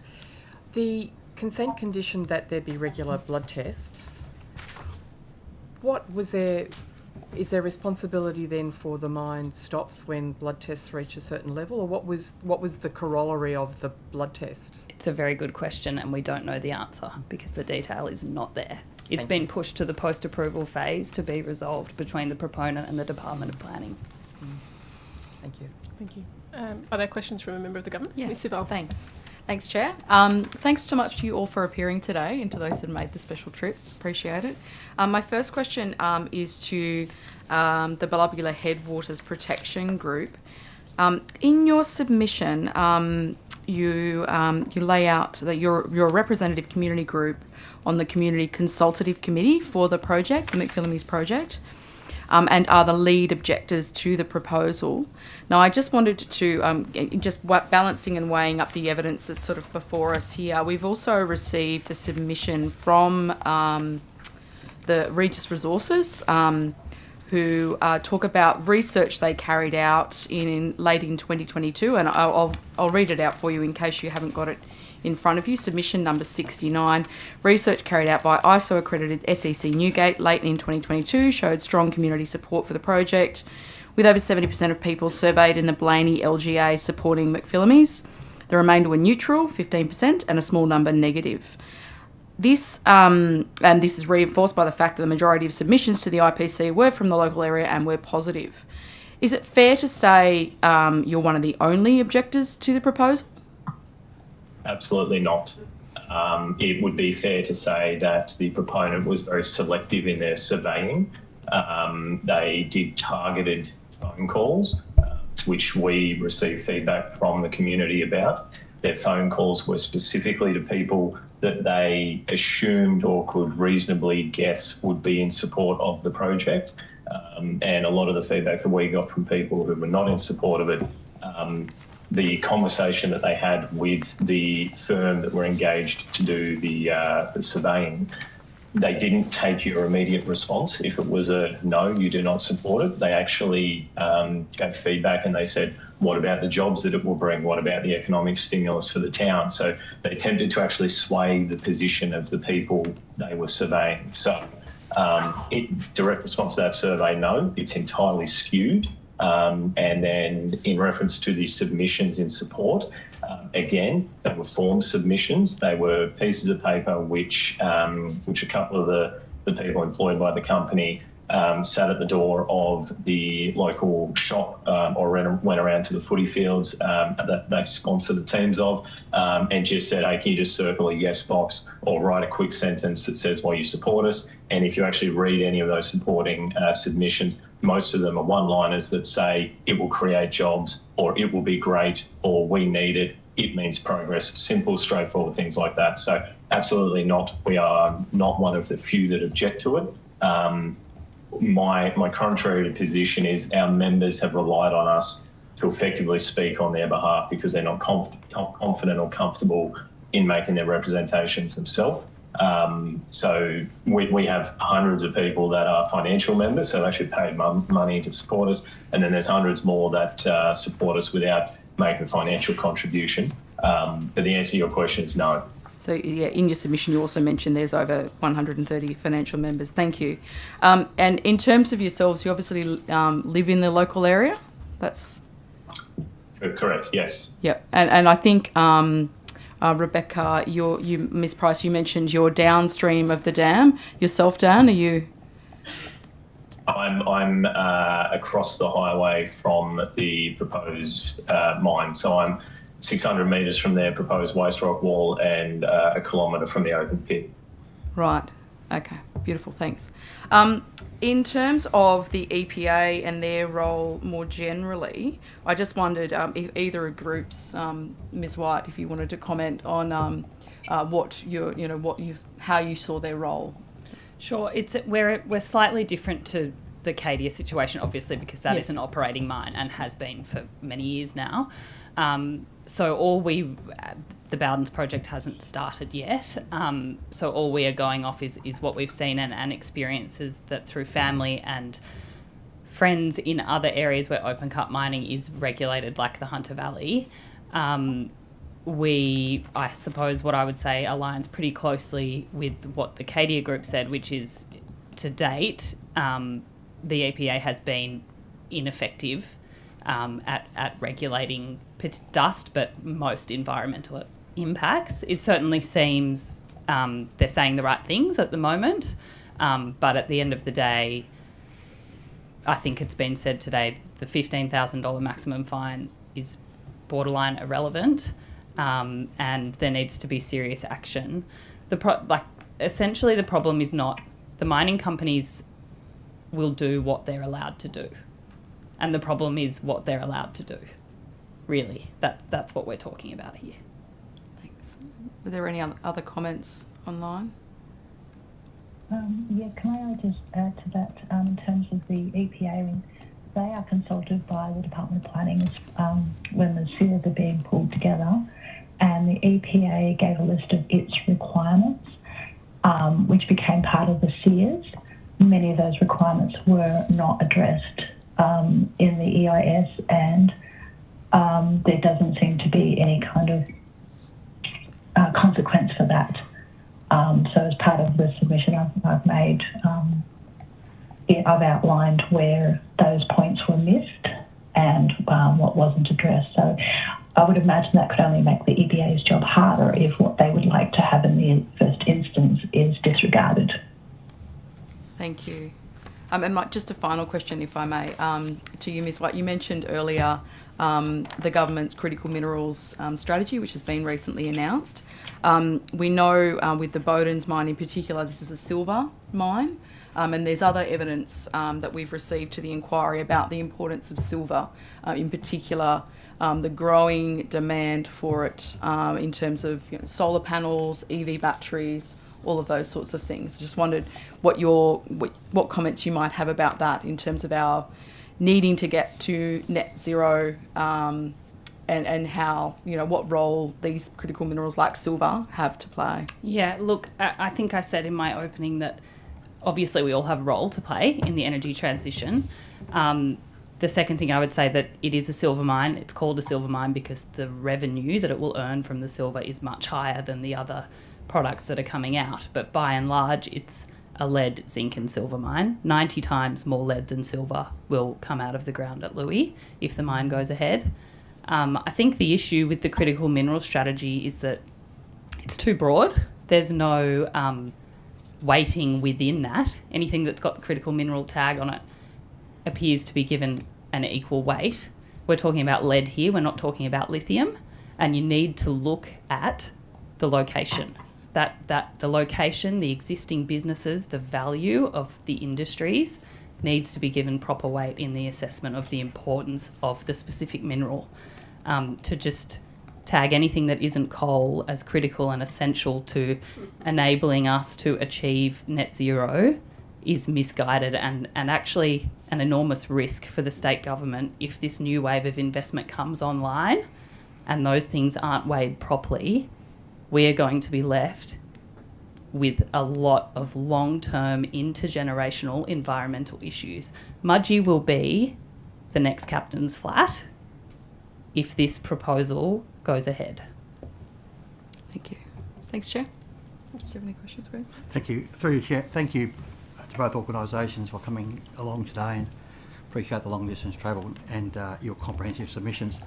Honourable Susan Carr, Deputy Chair, has asked my question, but I might just sort of revisit it. The committee will produce a report with recommendations, and given the amount of detailed work you've done looking at your specific issues with respect to the particular matters at hand, just rising above that for a moment and looking down, could you provide any specific recommendations that should go to the government arising from this committee inquiry? So you've obviously looked into things in great detail, quite specifically, but rising above that, looking down, what recommendations do you think the committee should consider in making to the government? I think the committee should recommend that this gets taken back to the drawing board and that proper weight be given to the issues that were raised, and there are hundreds of specific technical issues that are unresolved. They need to be addressed. The Department of Planning's assessment report mentions tourism 3 times. Mudgee region was voted the top tourism town in the whole of Australia for 2 years in a row in 2021 and 2022. Together with agriculture, it provides 12 times the number of jobs that the Bowd's mine will provide. This was completely ignored by the department and the IPC, and as a group we really have the feeling that it was ignored because it's powerful and it's material and it's economically valuable, and a lead mine is incompatible with those industries. So I don't know how you can model your way out of that incompatibility, and so they just left it out. So it's a zero-sum game, one or the other. This proposal as it stands, where it stands, yeah, it's incompatible. And to the other organisation? So we try to be very clear in our submission. So we've itemised items 1 to 6. We believe are very specific recommendations that need to come from this commission to the government. One of them being that any SSD approved mine is, if not sent for merit appeal rights, just scrapped entirely and reassessed, exactly as the Mudgee Region Action Group are requesting. Because it's far too obvious that the assessment process is fundamentally flawed and skewed to approved projects, regardless of the evidence that remains in relation to the impacts that they're going to have. One of the items that we touch on there is a more equal cost-benefit analysis. So in the McPhillips assessment, the critical mineral item, which has been touched on a few times today, the proponent openly states in their EIS 92% of the gold that they're going to ore is going to jewellery and investment instruments. So it's all good and well to say you need gold in technology, but when their own report is saying only 7% of the gold that they're mining is going to go to technology, it can be done a whole lot more efficiently with the existing gold resources we have that isn't going to risk the water streams that create the Volumula River and then flowing to the Lachlan catchment. So a more equal cost-benefit analysis, appropriate health assessments, which again we touch on, wasn't done after a lot of pressure. McPhillips eventually came back and did a very basic health assessment based on the Western New South Wales Health District data, as opposed to actually surveying the people around their mine site. So it was entirely inaccurate. But the 6 items I've listed in our submission, they're the specific recommendations that we would like to see result from this. Could I also add something as well? Please. Sorry. So you said you asked us to look from a point of view above the specifics, and yeah, that overall looking at the whole process.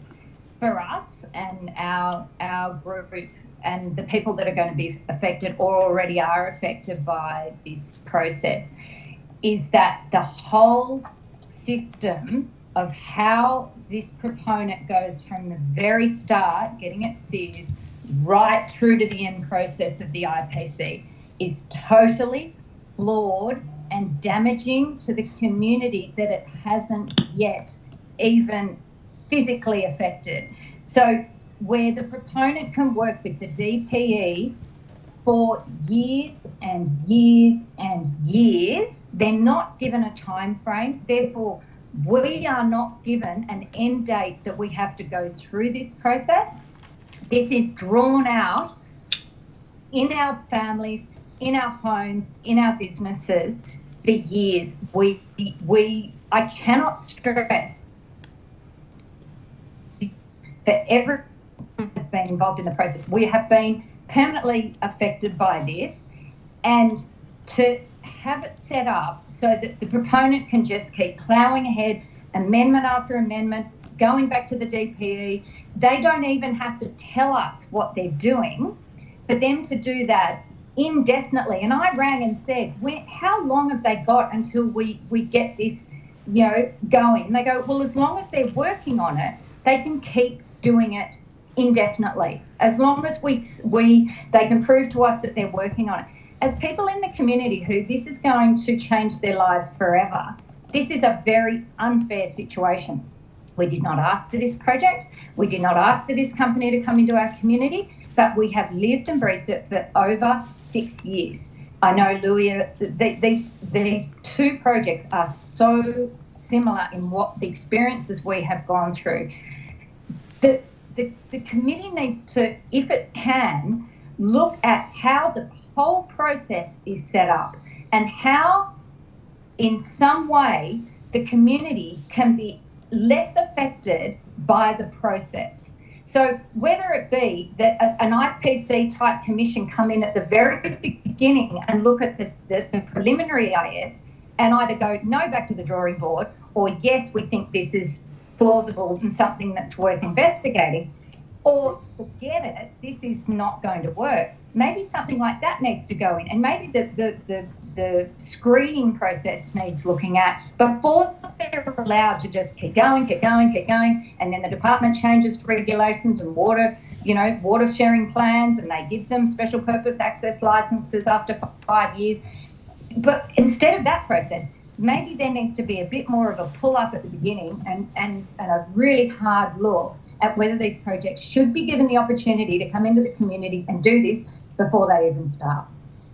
I'll just make two very quick comments on there. So Beck just mentioned one of the other items that we've requested is that the only reason this project actually got the final green light was because there was a change to the water regulation that allowed them to move special purpose access licensing north of Carcoar Dam. The Department of Water came out and said you do not have sufficient licences to cater for the capture of water which is going to exist for this mine, and we can't approve it without that. Those licences did not exist. So the minister came in and said, okay, we'll just change the water regulation. We'll just say that you can have special purpose access licences, move them north, and only specifically for this project. So that shouldn't be able to happen. If a project can't go ahead within the confinements of the current regulations, a minister should not be able to then change a regulation to then allow such an application to go ahead. And the second point I'll make is that the DPE spoke with our group on one single occasion in the 6 years that this has been going on. One occasion, before any of the three amendments were ever made, they spoke to us once, and they've been speaking with the proponent every single day for the last 6 years to try and get this over the line. So to emphasise the absolute one-sidedness of the assessment process, it's absolutely fundamentally flawed and needs changing from the bottom up. Thank you. Thank you. We've got 1 minute left. If I might ask a question to the Mudgee Region Action Group. One of your recommendations was about amending the Environmental Planning and Assessment Act to reinstate the right to bring appeals on the basis of merit. What current right of appeal do you have without us making that change? On the basis of merit, so on the basis that the decision made was a really bad one, none. Thanks. It's 1 o'clock. Thank you very much for Thank attending you. the hearing and for the time and the travel that you've taken to share this information with us today. Committee members may have additional questions for you after the hearing. The committee has resolved that the answers to these, along with any answers to questions taken on notice today, be returned within 21 days. And the Secretariat will contact you in relation to those questions. Thank you. Thank you all. Thank you. Thank you. Thank you. Thanks. Right. BT now and then.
I certainly acknowledge that it's often difficult to strike the right balance in the use of third-party consultants for these kind of matters. I note the EPA has grappled with this issue directly in the way in which we administer and seek to continually improve the New South Wales Contaminated Site Audit Scheme. This scheme is administered by the EPA under the Contaminated Land Management Act and provides a pool of accredited site auditors who can be engaged to review investigation, remediation and validation work done by contaminated land consultants. I note another recurring theme from the submissions from members of the public is that fines for environmental offences are too low.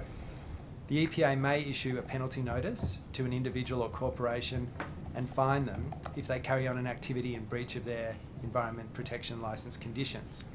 The issuing of a penalty notice can be done without having to commence and successfully prosecute formal legal proceedings. The maximum fine that can be issued under a penalty notice is $15,000.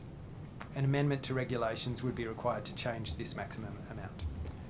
I acknowledge that submissions by members of the public generally raise concerns about the impact of mining operations on human health and the environment. I want to assure the community and this committee that the EPA seeks to use the full range of regulatory tools at its disposal to protect human health and the environment in a manner consistent with its statutory objectives. Environment protection licences are the EPA's central means to control the localised, cumulative and acute impacts of pollution from major industrial activities including mining.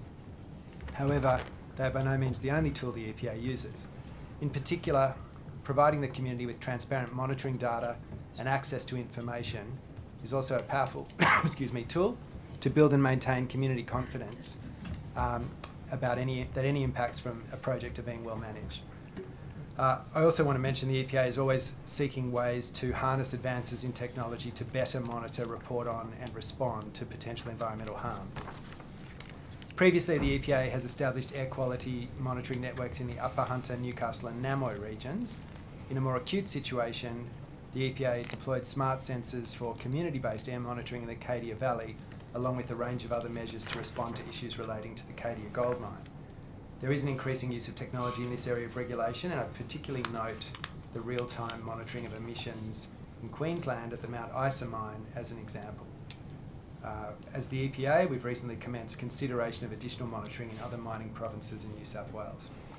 Lastly, I'd like to just share a reflection based on my recent experience at Cadia and what I've learned from the community there and in other places. People who have concerns, especially acute concerns about their health, their family's health, or their local environment, will engage with the regulatory framework to seek to have their concerns addressed.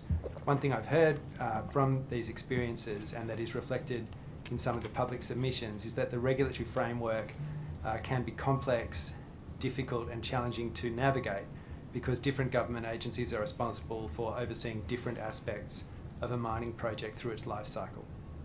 For example, many people think the EPA holds security bonds for mine rehabilitation, but it doesn't. That is the function of the New South Wales Resources Regulator. The EPA also does not regulate for compliance with consent conditions. The Planning Department enforce these. Thank you for the opportunity to make an opening statement, and my colleague and I would be pleased to assist with any questions from the committee. Thank you. I might go first to the Deputy Chair, the Honourable Susan Carr. Thank you, and thank you for your time here today and the time involved in the preparation of the submission.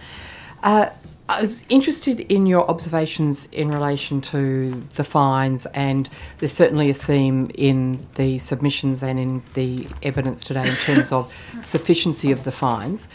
Happy for you to take this on notice if you don't feel able to answer it.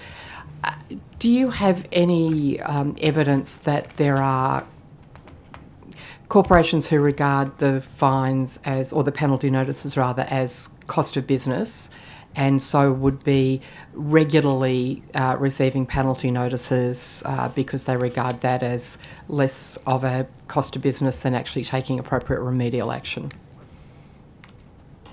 Look, I can't think of a specific example. I think the issue of fines and broader penalties is certainly one where you can see the context of those penalties is perhaps dwarfed by the level of net profit that some of these operations generate on an annual basis.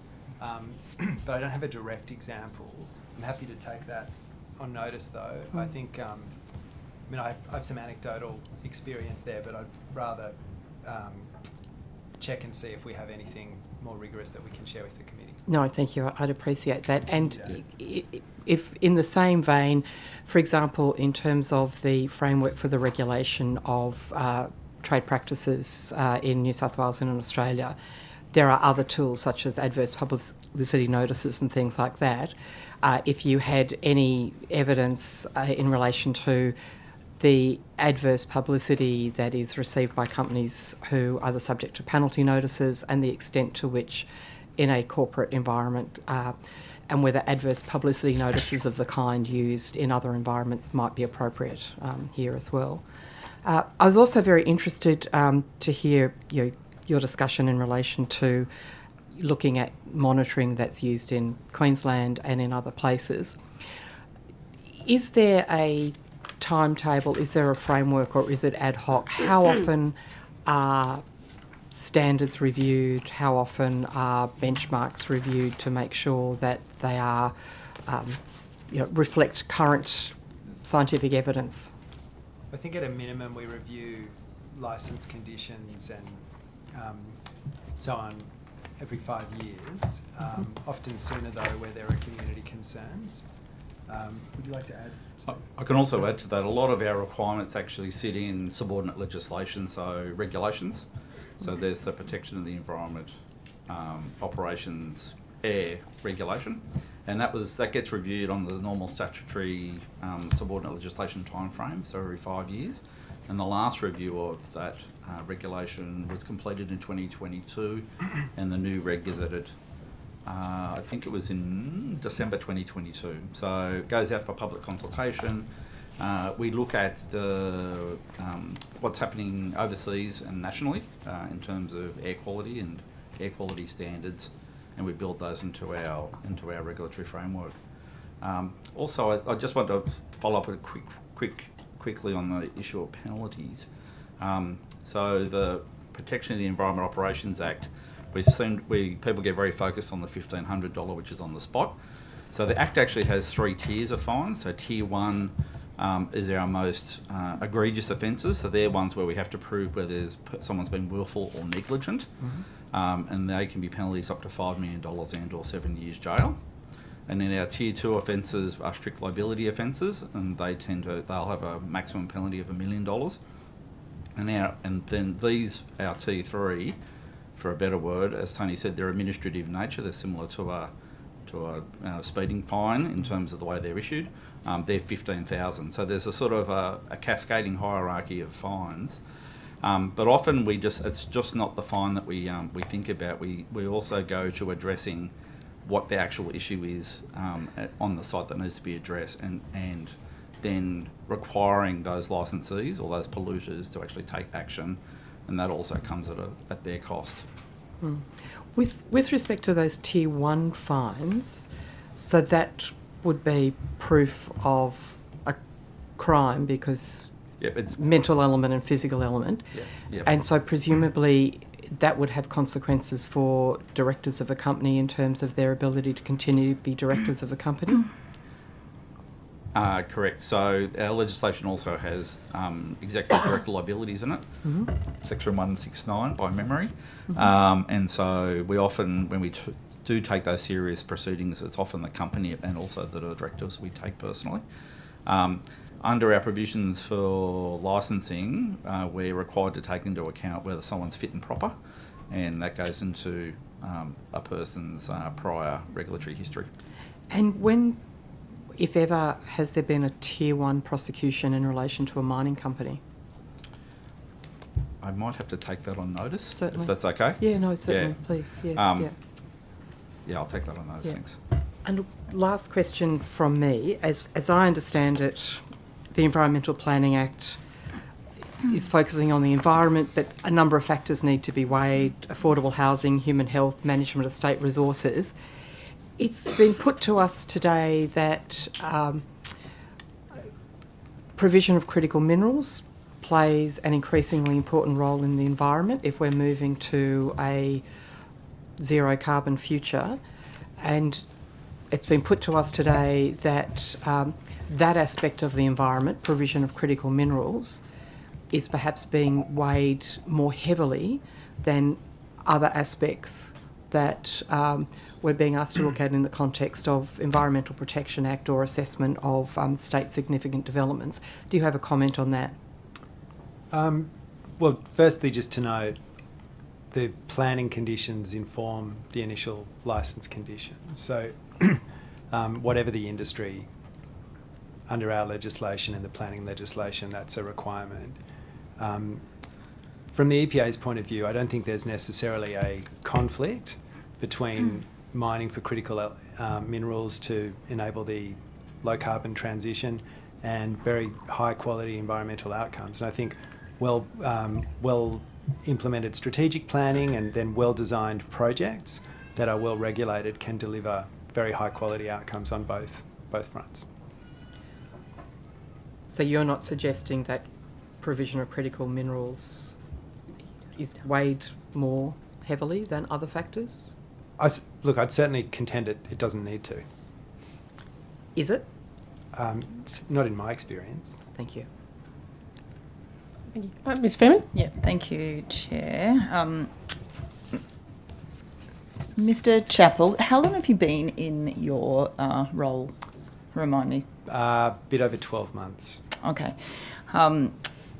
So we heard from witnesses this morning from the Acadia Community Sustainability Network that many of their members, it seemed, had put forward and put through complaints about Acadia's operations. We got examples of complaints in the lead up to Christmas in terms of dust, pollution. One of the witnesses said that they had submitted complaints 36 times between October 2018 and May 2023. They got 4 emails back and sometimes a few questions. They've said that the first time that they met and got anything significant from the EPA was the 12th of May, which I understand you had a strong hand in arranging. What happened in the lead up, like until that 12th of May meeting, though? It just didn't, the community doesn't seem satisfied with the EPA before the 12th of May. So why did it take until that time to provide an adequate response to the community on this issue? I think there are a number of factors there. Certainly I think it's fair, the way you've characterised the community's experience and sense.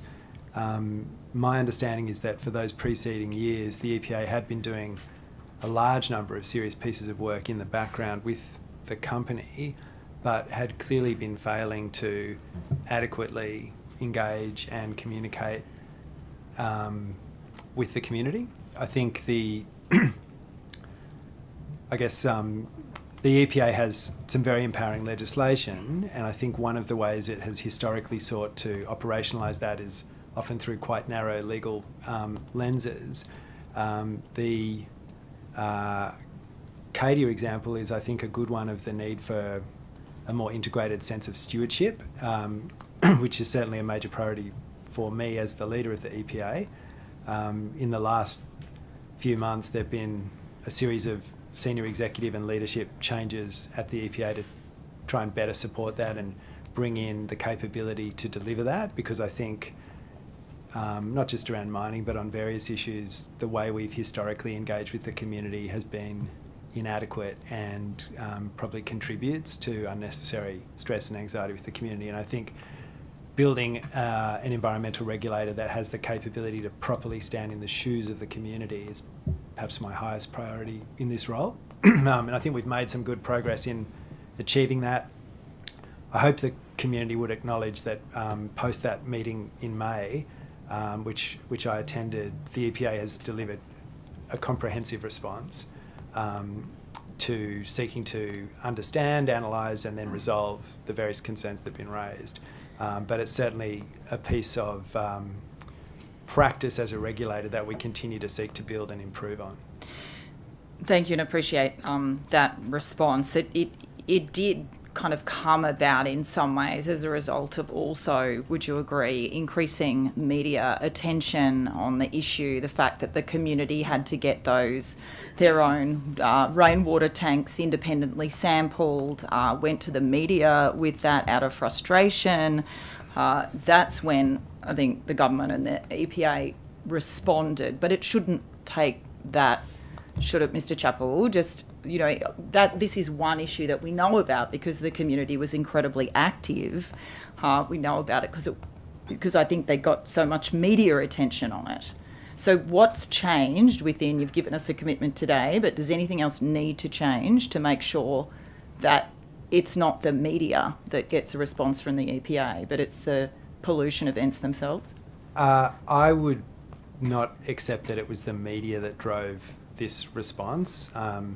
I think there has been, in recent months, obviously a lot of media about the Cadia mine, and some of that has actually focused on some of the quite assertive actions that the EPA has taken. But it was shocking to me to see community members so concerned that they'd had their own essentially blood testing and hair and urine samples analysed in various labs in the US, and to go to that extent because of the level of concern. That was really what prompted the response, not any media coverage. But I think one of the challenges, I think, for all regulators is there are demarcations around a project like this or other projects through its life cycle, and sometimes government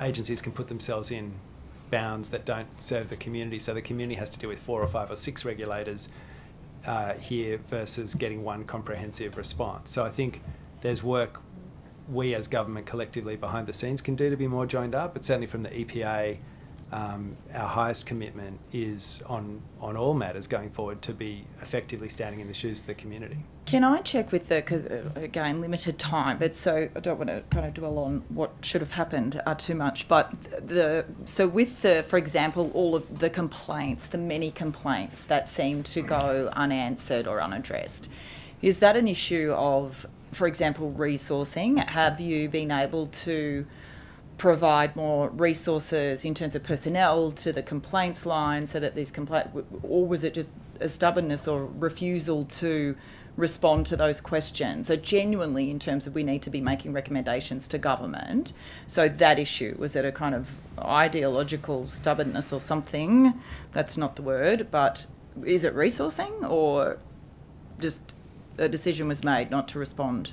I'd have to interrogate the specifics of those various complaints. But you probably, I'm sure you did look into it, sorry to jump in, but given the media interest and your own, as you said, surely you did look into why those complaints weren't responded to, didn't you?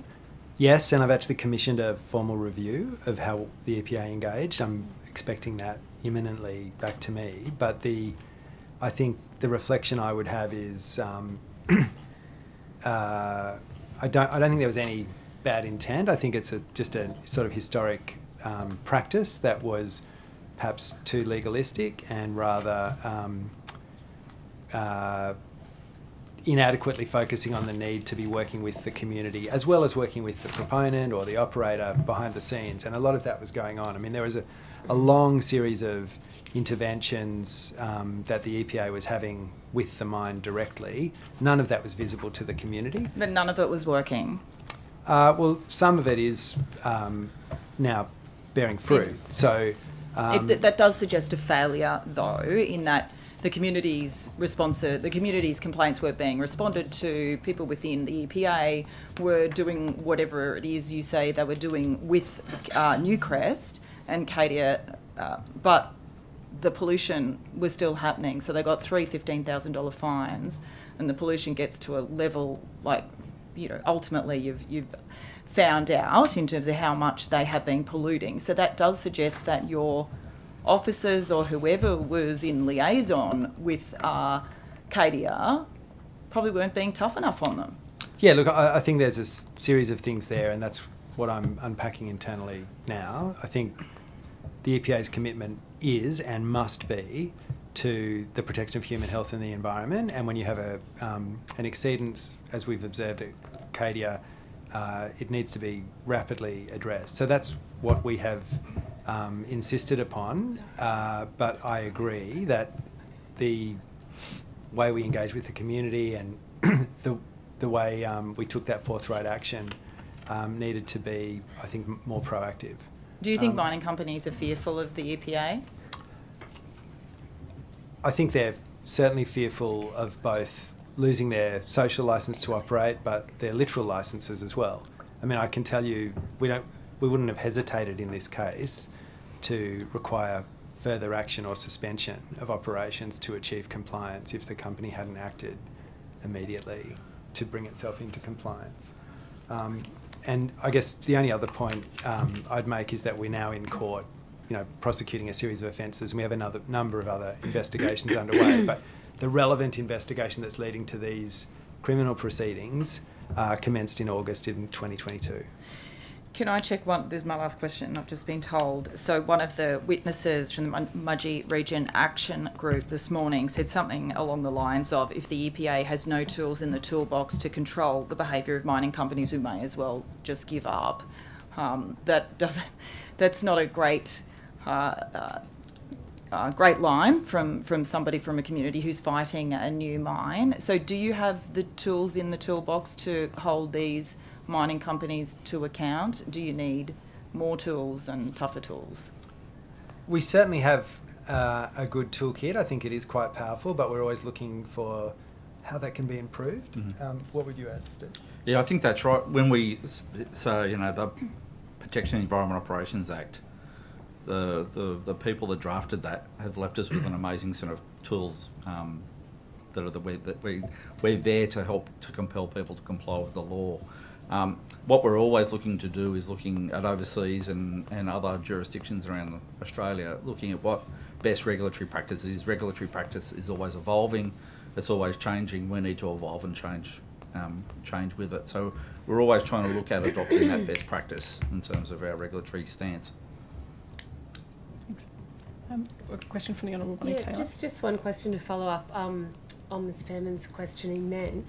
Obviously the job of the EPA is pretty, it's there, everyone knows what you do, what you're supposed to do. Communities should feel confident that you can do that and that you've got the regulation to implement that.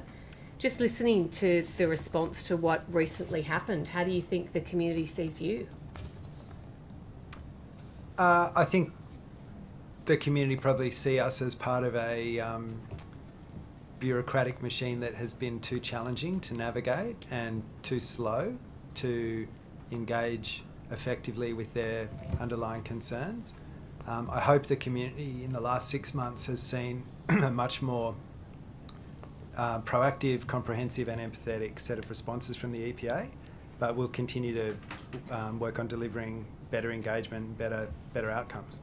It is the role, is it not, of the community to have confidence in the EPA? Would that be not one of your core values? Absolutely, we want the community. And do you think the community has confidence in you in this area with what you've done in terms of the response? I think ultimately the community can answer that rather than us. But I'm asking you, Mr Chappell, as head of the EPA. What I would say is the community can be confident.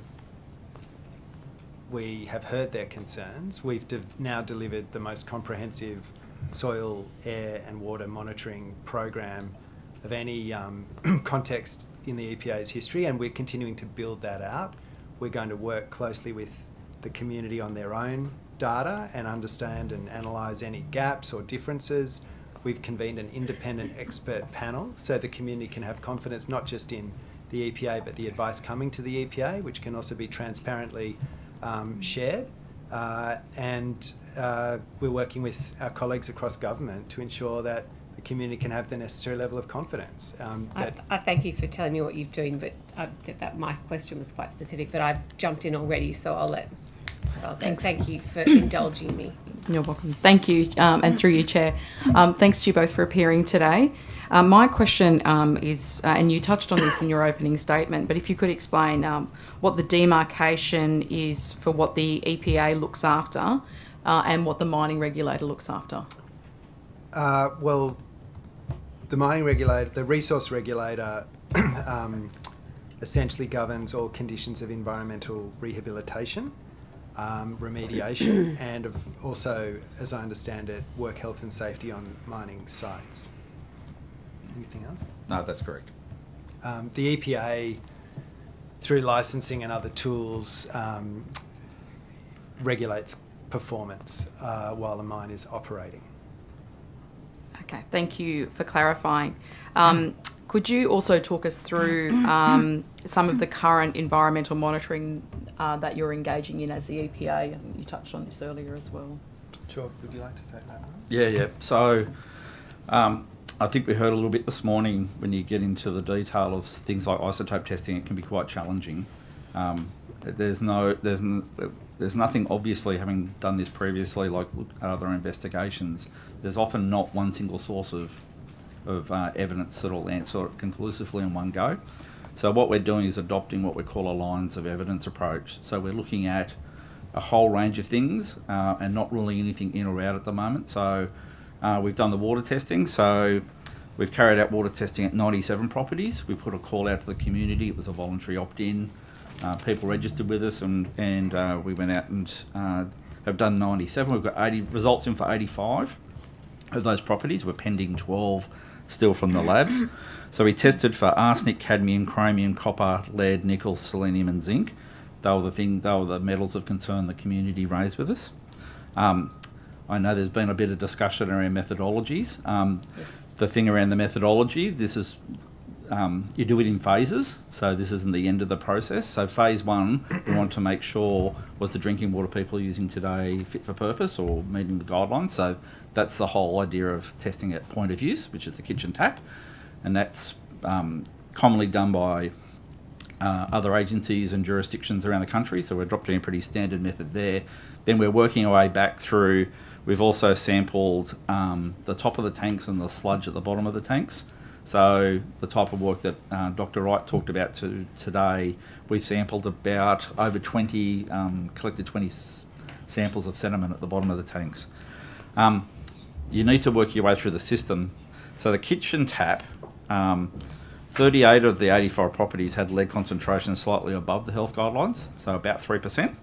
One of the 85 had nickel concentrations above the guidelines. But all those ones that had a reading exceeding the guidelines, the water was met the standard in the tap. So it can often be the plumbing in the interim, from the tank to the tap. And there's a new Australian standard I've only learned recently. It's their low lead level. So it's an Australian standard for brass taps to have low lead in them now, because there's actually lead in the plumbing, can be lead in the plumbing network. The water tanks, 14 of the 85 properties showed level above the health guidelines, which is about 16%. 2 of the 85 had cadmium, and 1 of the 85 had antimony. But all the kitchen taps in those ones that exceeded met the guidelines. So it's not a straightforward story here. But we're not stopping. So we're looking at the sediment in the tanks now. That's what the community's asked us to do, and Dr. Wright's asked us to do. We've gone back through all what we know around the literature around the country. So this has been talked about. I think out of the millennium drought, when everyone was putting in water tanks, there was lots of research done about, in both urban and rural settings, around sediment deposition into tanks. And so the data we're seeing out at Cadia is consistent with the data we see nationally around heavy metal contamination in tanks. Because it's the fallout that falls on the roof and then washes into your tank. So you need to do things like and Dr. Wright talked about it today, first flush. So the first rush of water doesn't go into the tank. And or there's a really excellent health guideline from 2010 around the management of water tanks. And that there's a whole lot of management strategies in there, including you should clean your tank every 2 or 3 years to minimise the amount of sediment in the bottom of those tanks. So we're waiting for the analysis from this tank sediment, and we'll share that with Dr. Wright and the expert panel, so that's coming shortly. We've also done soil monitoring on public land through the Cadia Valley. So we've taken 30 samples at the surface and I think it's 13 samples at 0.5 metre. around a 15-kilometre radius. And what we're looking for there, is there any sort of gross deposition of heavy metal contamination that might be shown on the surface of the landscape? And so all the soil testing of heavy metals met the national standards, and that didn't. The EIS before the mine actually did soil testing, so we've got a pre-mine operation, and those results are they're the same. So we haven't seen any further excessive deposition of heavy metals in the environment. And the expert panel's advice to us is you've closed that line of investigation down. And then finally we've got the air monitors. So we've got 35 what we call smart sensors. They're known as purple air monitors. And this is this thing that Tony was talking about around technologies being much cheaper, and you can get this community monitoring. We really want to support the idea of citizen science. And so having these monitors out in the community gives the information back into the community's hands. So we've got those 35 monitors up. They're out live now. You can jump on the website and people can see that data in real time. We've actually put an air monitoring station at Millthorpe, one of the big sort of air monitoring stations. And that's part of the New South Wales Government's overall ambient air quality monitoring network, and that does a whole range of things, including gases and particulates. The next piece of work we're working with community members, which is fantastic, is we're going to have 6 what we call high vol monitors. So they suck in about 1,500 cubic metres of air, and it runs it through a filter paper, so it collects the sediment on the filter paper, and then we can test what the heavy metal concentration is. So the idea is to have 6 monitors around geographically like a sentinel around the mine, and you can turn them on and off for prevailing weather and wind conditions. Can I just quick question on that? Just the kilometres, like when you're saying like around the mine, what distance? We're working out locations as close as we can. I can come back to you on that. We've got to get, they're relatively large bits of equipment, so we've got to put a concrete slab down and power, and so we're doing that at the moment. So, but we've had good uptake from the community to get involved in the monitoring. Wonderful. Now that's going to be a really interesting piece of data. So we've got the mines monitoring, we've got the sentinel monitoring, and then we've got the purple air monitors. So there's a lot happening in that sort of monitoring space. Yeah, great. And could you talk us through how the EPA came to uncover the pollution at Cadia a bit more? So there was a planning modification sought, a condition of which was to do an analysis of emissions. Coming out of the stack, the preliminary analysis, though it wasn't a standard methodology, showed a significant exceedance of the clean air regulation, and we commenced an investigation then, as I mentioned. And that I probably shouldn't talk much about that because it's now before the courts and subject to a criminal law process. What else would you add? Yeah, I think the thing with that, so the Department of Planning had the requirement for an audit, and it was the audit information that demonstrated that they were exceeding. So it was your own audit? Yep. Okay. It was planning. To correct the record, the Department of Planning. Yeah. But there's a separate question around some of the infrastructure installed by the mine at the site and whether that required planning approval or was potentially installed or constructed without necessary approval, and there's a planning investigation that's underway about that, so I can't speak directly to that. Thank you. Is it, and just my final question, sorry, is it possible that lead already existed in the soil in Cadia, and that's why it was found in the community in the Rainbow? I think that's what so lead's a naturally occurring mineral. The reason the mine there, it's a high metalliferous zone. That's the geology that's in that landscape is high in metals. That's why there's a gold mine there. So we've got data. There's heavy metals in the soil outside the mine site. The real piece of work now we're trying to do and then do with the expert panel is trying to identify. So now we know if the waters, we've done the water testing at point of use. Now the next phase of work is to go, okay, well, what's the apportionment? Where are the sources of of heavy metals in the environment, and can we further nail those down to a point where we can make sure that there's the appropriate controls in place? I have a question. We heard this morning in evidence that the proposed lead, zinc and silver project near Mudgee has a rather extraordinary condition of consent that residents in the area must have routine blood tests. Are you aware of any other mining projects that have such a requirement, and whose job is it to actually monitor that? I note in your opening statement you said that the EPA is not responsible for compliance with conditions of development consent. So whose job is it, and is the planning department monitoring people's blood test results? I think I'd better take that on notice, Chair, because I don't think that would be the subject of an environment protection licence condition. So my assumption would be it would be a planning department compliance issue. I'm not personally aware of other projects with that condition, but we'll check and confirm. Thank you. I'd appreciate your input on notice. I think several committee members have spent the morning trying to unpick whose job that would be. Yeah. Thank you. Sorry, and just quickly, and just so the committee probably aware of this, that lead's one of the notifiable blood levels. So when you get a blood test and it goes above 5 micrograms per litre, then it's notified to New South Wales Health. That's right, but only if a test is done for clinical reasons. Yep. Yep. Are there any further questions from committee members? I've got a quick one. We've got 4 minutes. Yeah, Ms. Fairman. Yeah, thank you.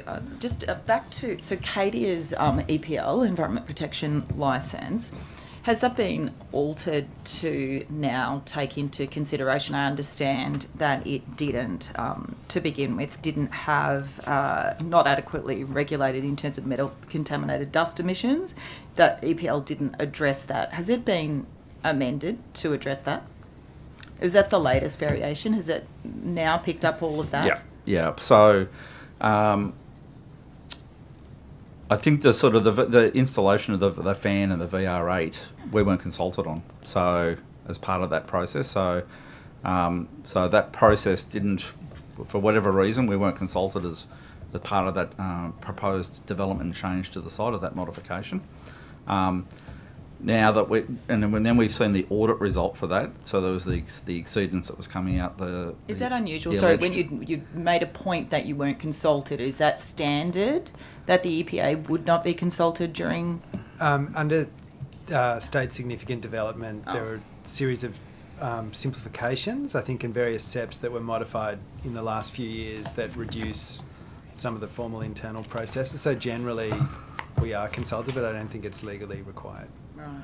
And so, under the clean air regulations, the clean air regulations have requirements and limits on what we call Type 1 and Type 2 substances. And Type 1 is antimony, arsenic, cadmium, lead, and mercury. And so, any emission point needs to comply with the general requirement in the clean air regs for Type 1 air emission limits, and they're now they've been included.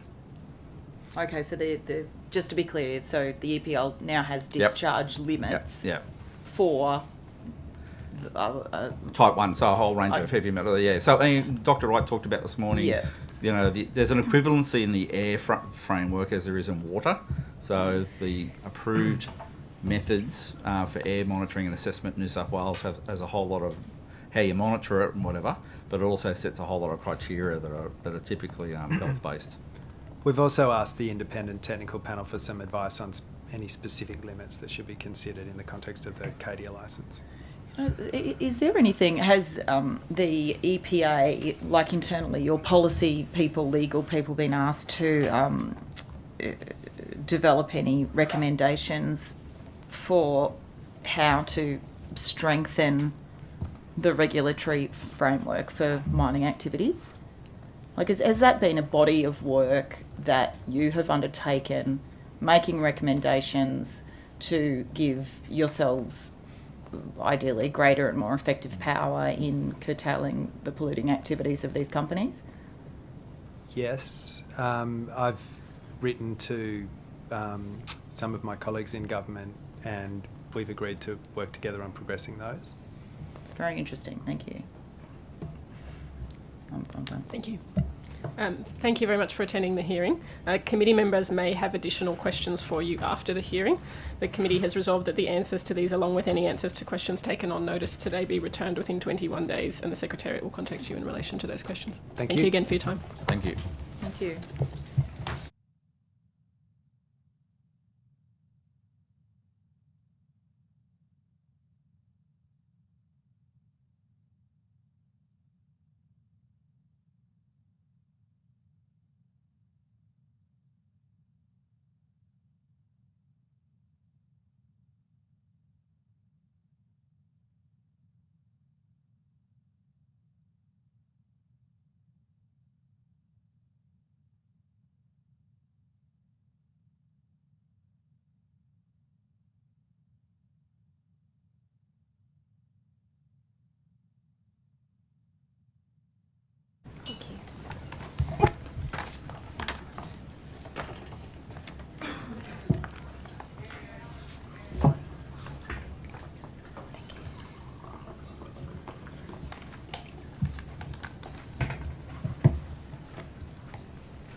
And now welcome our next witnesses representing the New South Wales Minerals Council.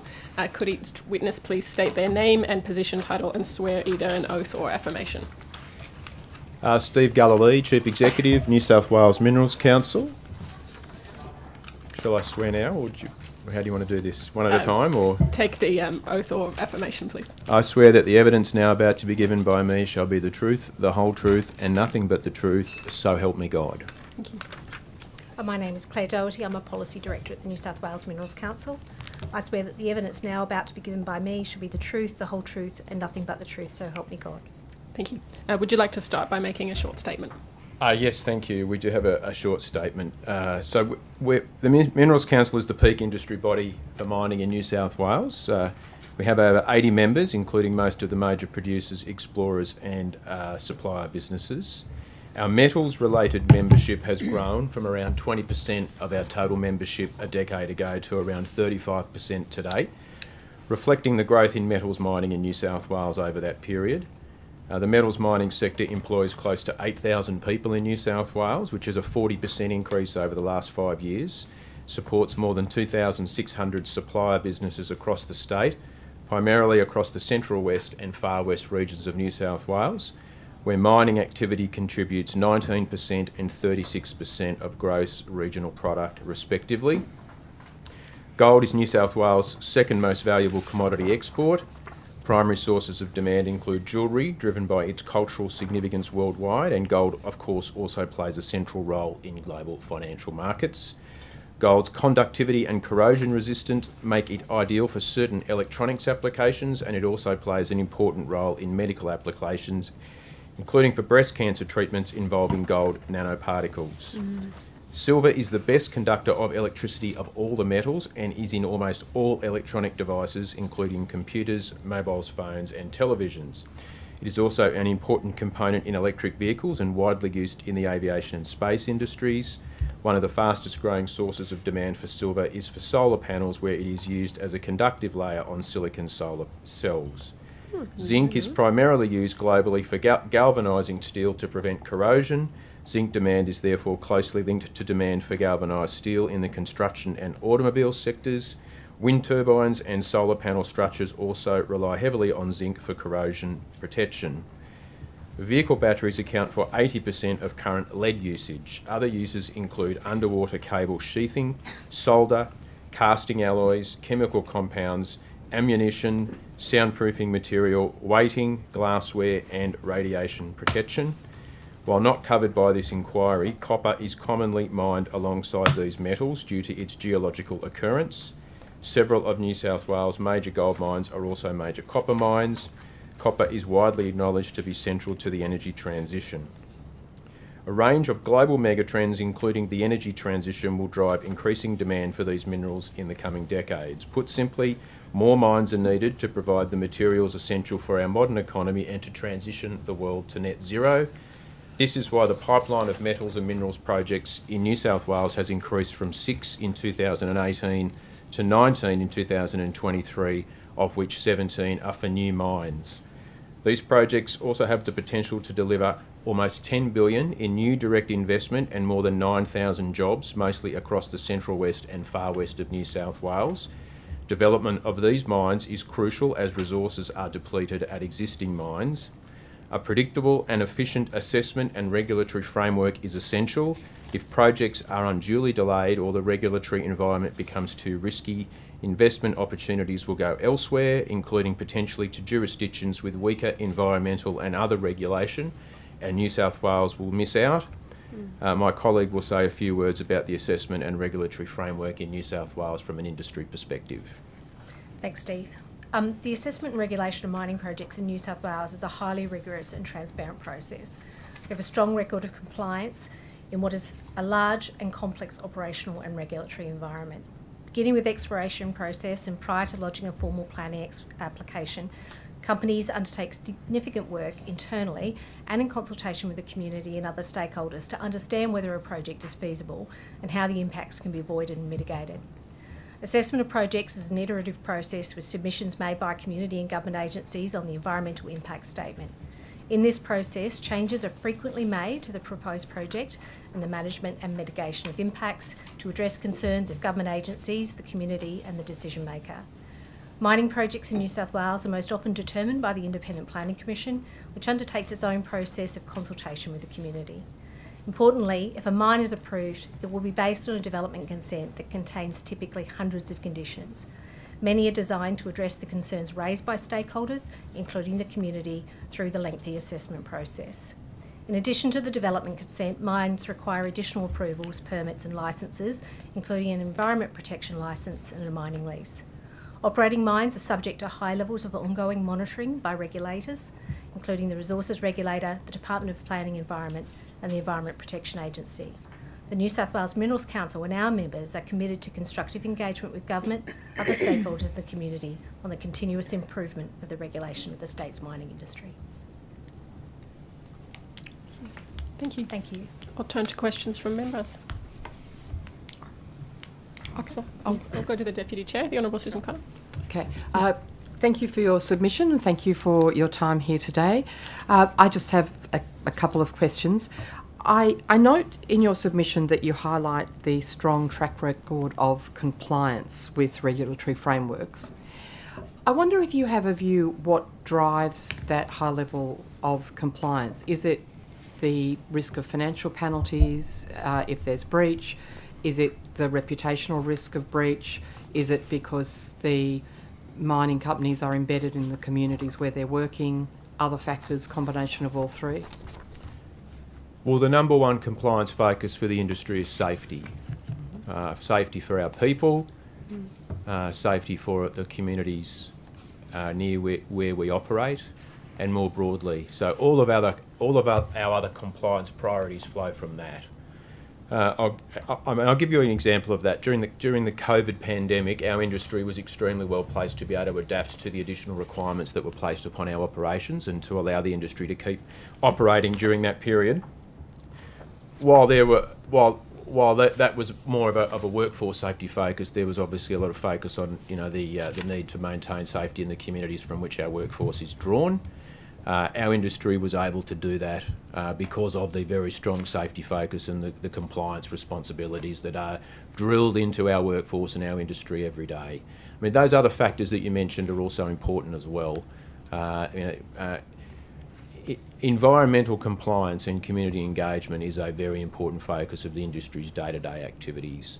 And if there is a breach in compliance, it is taken very seriously by the people that are involved in the industry. And the rest of the industry more broadly takes note of what has happened, and we learn lessons from that. I mean, that is as much true in relation to any particular safety incident as it is in relation to any issue of environmental non-compliance as well. So if I could paraphrase, what you're saying is that there's a strong culture of safety and that because it's a positive driver for what your submission says is the high rates of compliance. It's a hazardous industry and the compliance focus needs to be laser-like to ensure that we keep our people safe, yes. And how do you balance safety of the workers and safety of members of the community impacted by mining operations?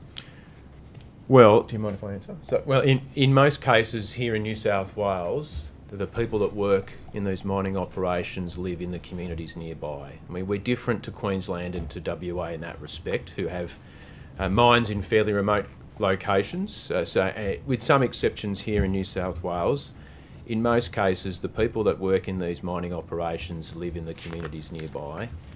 They raise their families there, they're part of the local communities there, they breathe the same air as their neighbours, they drive the same streets, they drink the same water. So the focus on keeping our workforce safe in that respect does flow very strongly through to the local communities where our workforce lives and to the people that are working in those communities as well. I mean, the improving the quality of life for mining communities is a big focus for the New South Wales Minerals Council. It's why we engage in seeking additional funding for mining communities through government programs. It's why we engage through programs in the Upper Hunter, like the Upper Hunter Mining Dialogue, and it is something that is a big focus for operations right across the state. And what would you say is the role of mining in ensuring a sustainable future for New South Wales? Well, I'm probably a little bit biased in that respect, but I mean, to put it simply, I mean, without mining, we don't have anything. I mean, everything that we have, essentially, if it's not grown, it's mined. So the role that mining has to play in delivering the technology that we use every day, the technology we want to have for tomorrow, the energy transition that is underway, that pathway to net zero is not possible without what is being extracted out of the ground. And our industry understands that responsibility. We take it very seriously. It's why we seek to mine responsibly for today and for tomorrow, because we know that we have to do that or we're not going to achieve those targets, or we're not going to have simultaneously a strong economy and those strong communities, particularly those mining communities, which we do feel a responsibility for. But you acknowledge in that answer that it's mining and agriculture that both need to be part of our future, and so how does mining go about balancing the needs of mines with the needs of those who produce our food and fibre from the land? Well, ironically, for some, most of our mining operations are also big landowners and run agricultural companies as well. I mean, some of them are running some of the biggest farming operations in the Hunter. Putting that to one side, we work constructively with our neighbours and other landholders, understanding there are always going to be concerns about particular projects in much the same way we see concern about other major projects impacting on agricultural land in New South Wales, some of which have been the subject of other parliamentary inquiries and another one about to start. So we don't look at it through rose-coloured glasses. There's obviously issues that need to be worked through.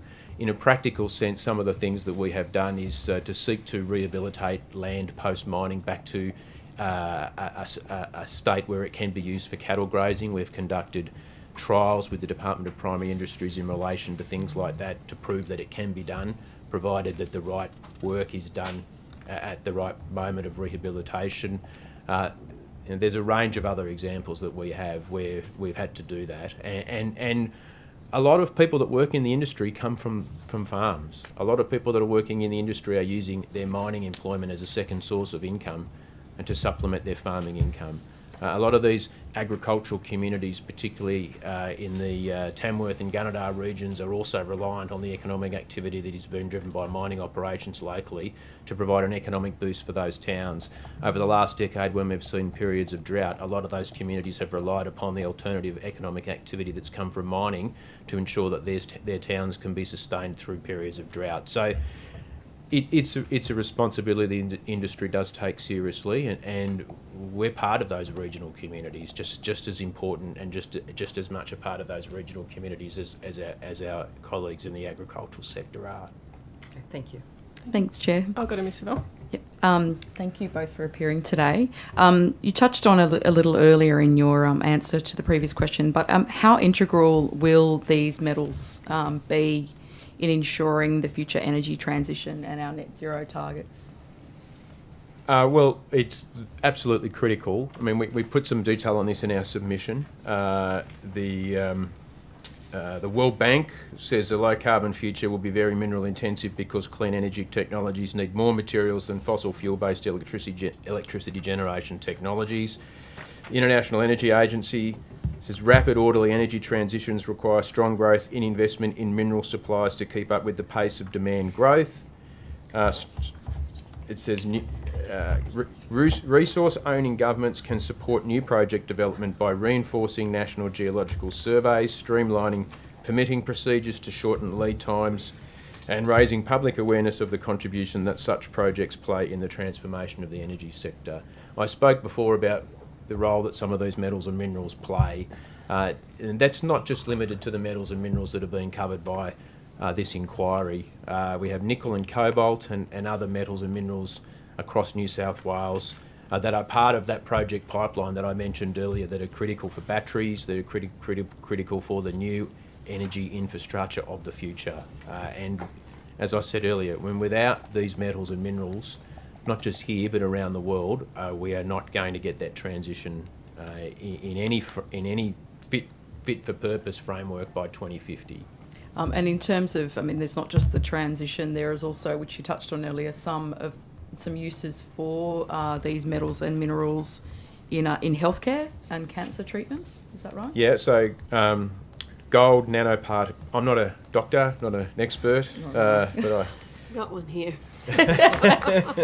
Yes. So gold nanoparticle technology is a new frontier of early detection, diagnosis and treatment of diseases. It's being used to target and deliver antibodies directly into cancerous tumours. They are also being engineered to attach to cancer-related proteins and to aid earlier detection. And they are a pioneering treatment, as I understand it, particularly in relation to breast cancer.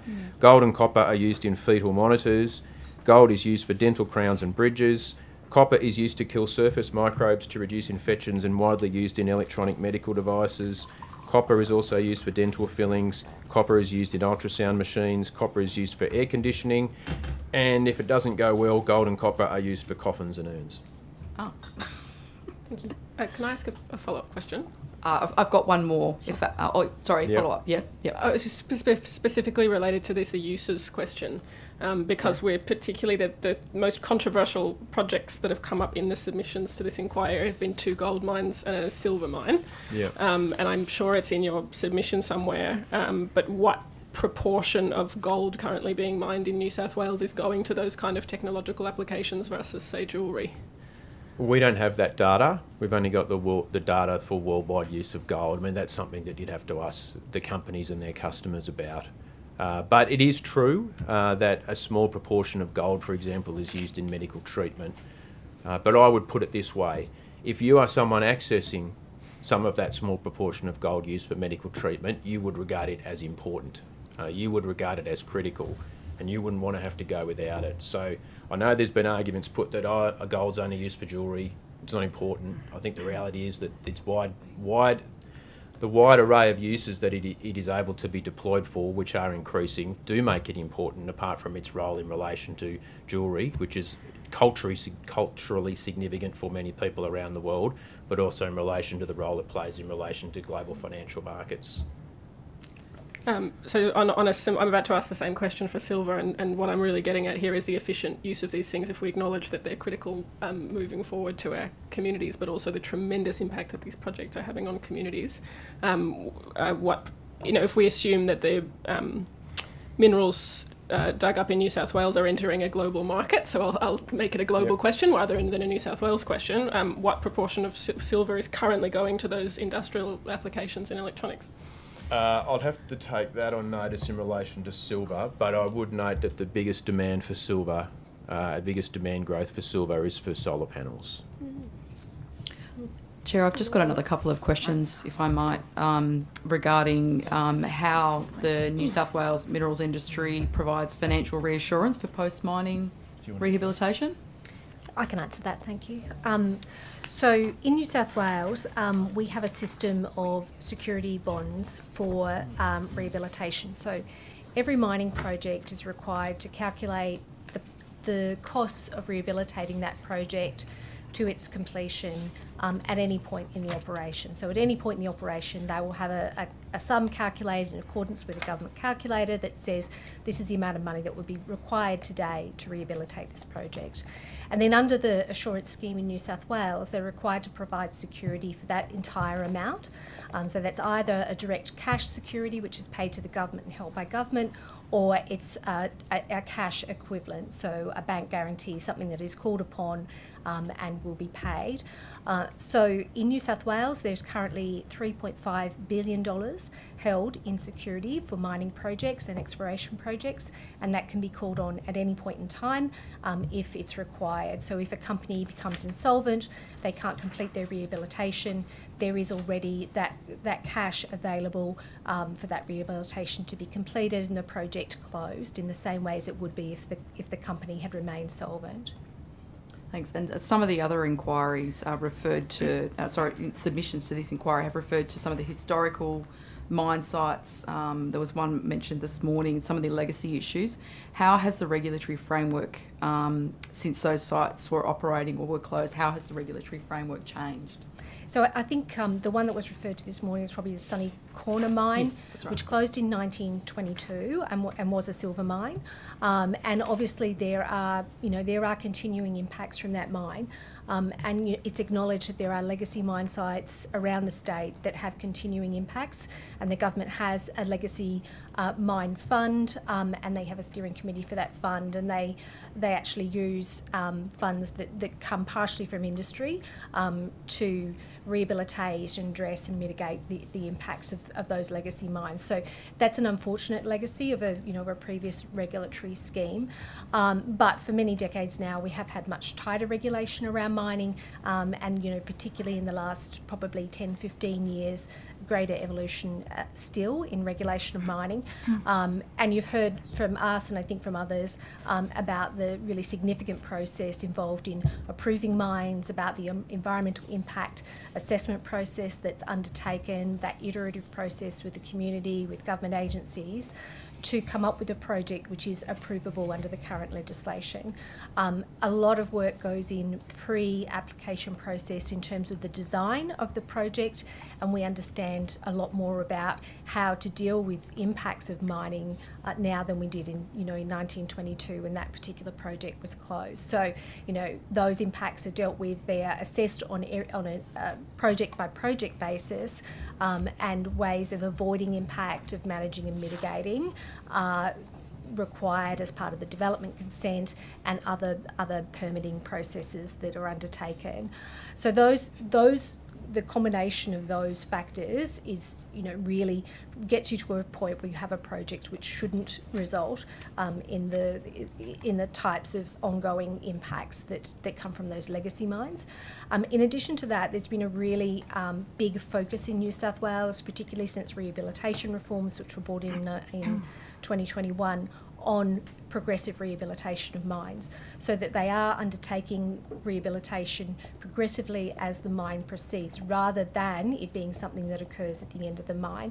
So our industry practice over many decades, and you'll see this probably most obviously in the coal industry, is to rehabilitate mines progressively as they are mining. And so you'll see large areas that, as Steve alluded to before, have already been put back to pasture, areas of ecological mine site rehabilitation that are tracking really well, that are obviously recognisable as the community and are beginning to move towards sustainability. And that's because we have a track record of doing progressive rehab. In 2021, the Resources Regulator brought in changes to the mining leases, which make that even more obvious to all companies and even more of a requirement for all companies. And over the last 2 to 3 years, they've been going through a process of getting every mine to update their rehabilitation objectives, of digitising all of the information about progress on rehab, so that will, in probably 12 months to 2 years, be available online for the community to see how those projects are tracking in terms of rehabilitation, what they've undertaken, what they've disturbed. So that's a huge focus, and that makes a big difference when you consider how these projects are doing their rehab as they are mining, rather than it simply being left to the end of the project, and will make a really big difference for current mining operations in New South Wales. Thank you. Thanks, Chair. Ms Fairman? Can I check with the New South Wales Critical Minerals Strategy? Did the Minerals Council provide any input into that? My recollection is no. My recollection is that was announced by the government without any industry consultation. Okay, so looking other at states and territories were releasing similar strategies. Yes. So, but I don't recall any input into that particular strategy from the New South Wales Minerals Council at the time or prior. looking at lists of critical minerals, so for example, the federal list of critical minerals, looking at the list of critical minerals that are published by the International Energy Agency, who you mention in here as well, gold doesn't appear in there, does it, Mr. Galilee, as a critical mineral? I'd have to check that. But Well, we did recently make a submission to the Commonwealth seeking consistency and that they add the New South Wales critical minerals that are excluded from the Commonwealth's list. So to most the critical Commonwealth list. minerals list that I have seen Right. globally doesn't list gold as a critical mineral, doesn't list silver as a critical mineral, doesn't list lead as a critical mineral, Right. usually doesn't list zinc as a critical mineral. They are the four metals that we are looking into because of their impact on human health and the environment. So you've talked today about the energy transition, but realistically, they're not defined as critical minerals around the world. Is there a reason why you think you're here today suggesting that gold is an essential part of the energy transition? Well, for all the uses that I outlined for all of those metals and minerals, I mean, if whether a government defines it as critical or not, given there are different definitions across different governments, we would argue that those are very important metals and minerals for the future. It does seem like whether gold they're on a and government list or silver not, is just riding on the back of this, there's a critical mineral strategy. If you look at, cobalt, platinum, magnesium, manganese, titanium, there are a lot of metals for sure that are part of the vast majority of critical minerals lists. But the four that we are focusing on for this inquiry, for very good reason, they're not part of what is deemed the classic critical minerals. And even though we've had questions about energy transition, we can do the energy transition without, like, opening up a new McPhillamys mine and silver in Bowdens. It's not about the energy transition, is it? Well, 14% of silver is used for solar panels, and it's expected that if we don't make changes to solar panel technology by 2050, 98% of the world's silver, according to our submission, will be required. Well, how about we not produce as much of that jewellery, for example? We don't have to open up that Bowdens mine. 50% of silver use is for solar panels, electronic batteries. It's in our submission. So, look, if that's your view, that's fine. But I'm just putting our view from an industry perspective that these metals and minerals are vitally important for the energy transition, whether they're on a government list or not. I mean, try doing it without them.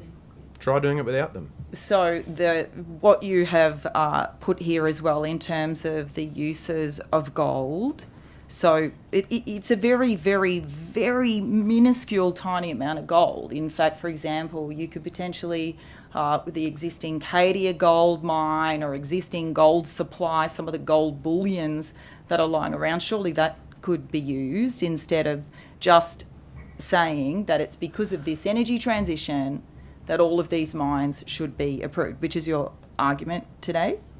if they meet the rigorous planning and assessment standards that do apply, then those mines, in our view, should be approved, and that is one of the reasons why. If you think you can do the energy transition without copper, go for it. That's not what But- this we're not talking about copper, Mr. Galloway. those gold mines you're referring to, Cadia is a major copper supplier. Yeah, I'm aware it's a major copper So supplier. so how do you get the copper if you're not going to conduct the mining operation? I think it's just very important in terms of evidence to this inquiry that the definition of critical minerals is very clear. So in relation to Cadia, you mentioned the regulatory environment just then in terms of the, going through the planning approvals and everything. So do you think the regulatory environment was sufficient to protect the community from Cadia's operations? Do you think it's worked as it should? Well, I haven't seen the specifics of each stage of what has happened in relation to that. We've seen some parts of it, we've seen some of the media coverage, we've seen some of the reports that have been released publicly since then. And the regulatory system was triggered and a response was generated and it was taken very seriously from an industry perspective by the operators of that mine. And a number of actions have been driven by that. Do you think those three... And are ongoing. Did you, just the 3 fines that they received over a couple of years period for quite, for pollution incidents, maximum fines, $15,000, 3 fines, total of $45,000. I think their profit last financial year was $778 million. Does the mining industry see those types of fines as just the cost of doing business here in New South Wales? Absolutely not. There's a bigger cost for a company than the financial cost of any fine that is imposed. There's the reputational cost to the company. There's the cost involved for the people that are involved in operations at that mine. I mean, anyone who is involved in a breach at any mining operation takes it very seriously. They care about it. They don't want it to happen. The suggestion that it's simply a cost of doing business is an insult to those mining workers that are working at those mining operations and trying to do their best every day. To think that they would just dismiss that is completely wrong, and the industry would reject that. I mean, it's largely the mining, the very, very wealthy mining owners, not the workers that I'm talking about here, just with... We're 1 minute over time. Yeah, okay. Sorry, Ms. Freeman. We will be breaking for 15 minutes for our afternoon tea before the final session. Thank you for attending the hearing. Committee members may have additional questions for you after the hearing. The committee has resolved that the answers to these, along with any answers to questions taken on notice today, be returned within 21 days, and the Secretariat will contact you in relation to those questions. Thank you for your time. Thank you. Thank you.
bear either an oath or affirmation.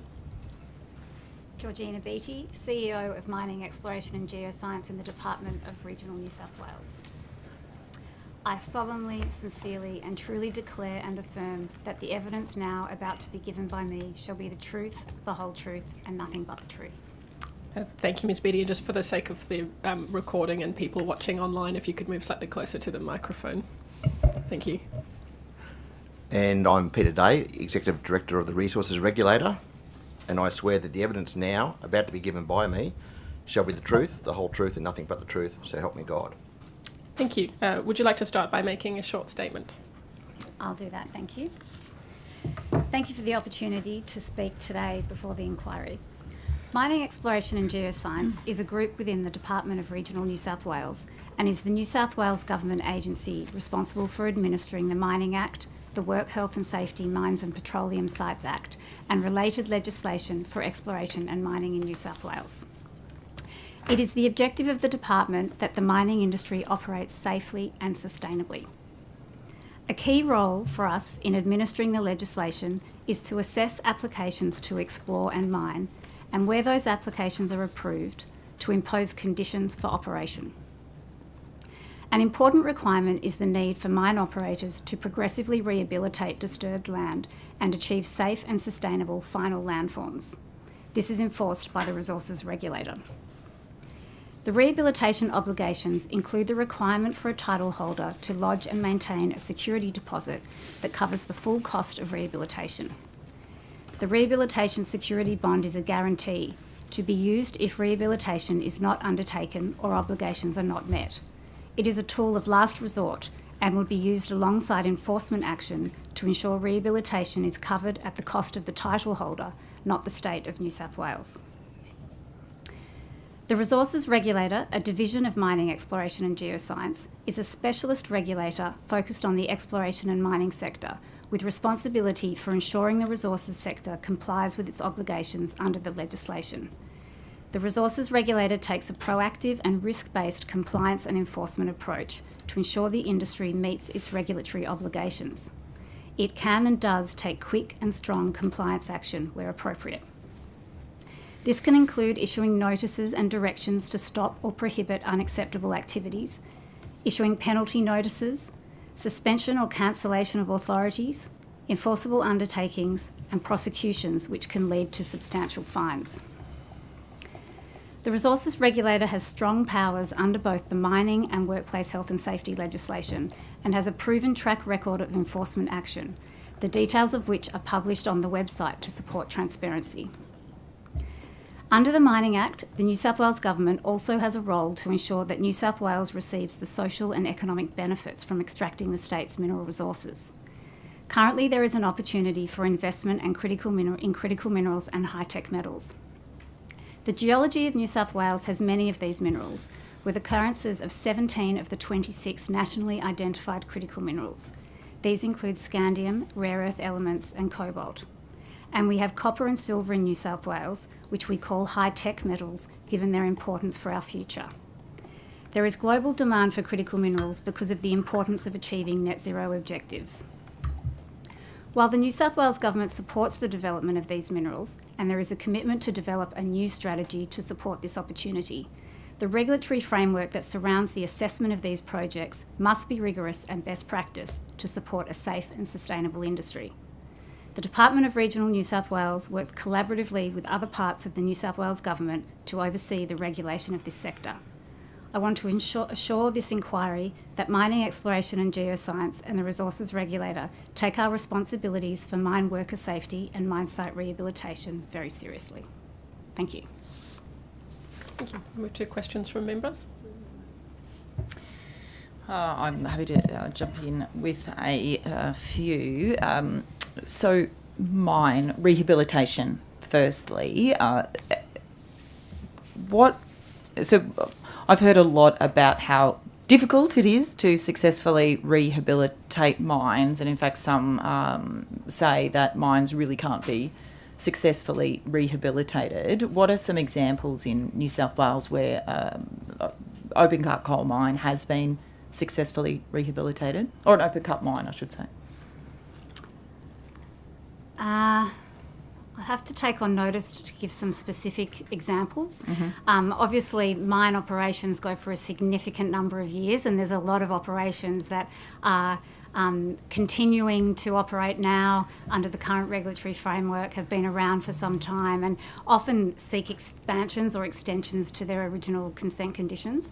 What I would say about rehabilitation is that the framework that we have in place requires progressive rehabilitation, and there were reforms that were introduced in 2021 which really increased the requirement for that progressive rehabilitation to make sure through the resources regulator that operations are progressively rehabilitating their disturbance as they mine to ensure that they're meeting their final end land use, which is approved as part of their development consent. And I might just provide some actual examples there, largely in the coal sector because of the historical nature, I guess, of that industry, but certainly Mangoola Coal Mine for its ecological outcomes, Westcliff Colliery, Mount Owen Coal Mine, Balebone Colliery for landform design, and New Wallsend Colliery for restoring the land that was impacted by 100 years of mining. Also, in terms of Westside Mine, Newland Coal Mine for ecological rehabilitation of part of their process with coal. And also Catherine Hill Bay that was actually transformed into residential subdivision. Okay, thank you. Just on the topic of rehabilitation still, sorry. So you acquire, I understand, security deposits. Is that correct, from mine operators before they begin operation in case they go out of business and are no longer able to rehabilitate their mine sites? So how many times have you had to utilise a security deposit since that practice came into effect? Is that a regular occurrence? It's definitely not regular. As I mentioned in my opening statement, it is a tool of last resort. Mr. Day may have some specific examples. Yeah, we've used the rehab bond for some small operations in the past, my understanding is, and we've never had to access it for any sort of state significant development mines, so for any large mines. So in terms of having to access that deposit bond, we've only had to use it for small mines to date. Is it sufficient to cover rehabilitation requirements from your experience or in your view? So if I talk about the current framework in terms of for rehab, it needs to be looked at the whole picture in terms of the actual compliance framework, and then really the bonds are, as Georgina outlined, the tool of last resort. Hopefully, our ideal is not to actually have to use that bond money. And so very much through the rehab reforms that we've brought in place and since 2021, we're looking at progressive rehabilitation, which hopefully then lessens the liability over time, so it doesn't become like an end-of-life operation. So it's done during the life of that mine, and it's done as soon as reasonably practical under the legislation. We also look at, in terms of requiring the company to submit a forward plan that outlines what they propose to do in 3 years' time, over a 3-year period, and then they will submit that annually as well in case there's any changes to that, which then need to be assessed by our officers as well as part of the regulator. We also require the companies in the future to actually have their spatial data so we can measure their rehabilitation as they proceed over time. And our aim for that is to actually make that publicly available next year on the SEED portal so that people can see the progressive rehabilitation. So I guess trying to compare the current framework with what's happened in the past, very much that was focused on end-of-life operations. Very much now it's about progressive rehabilitation and having the company submit plans and objectives and very clear completion criteria that we can assess and ensure compliance going forward.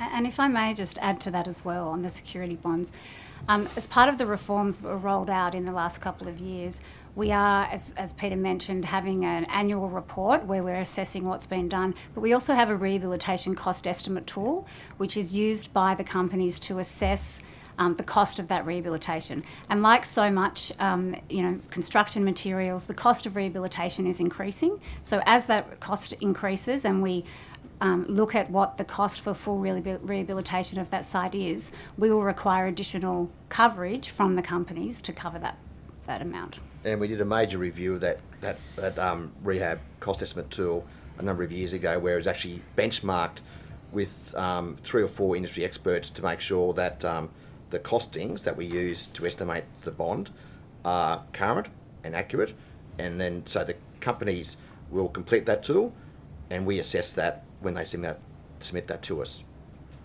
Thank you. I just wanted to turn to the issue of tailings dams, which I understand is also your remit.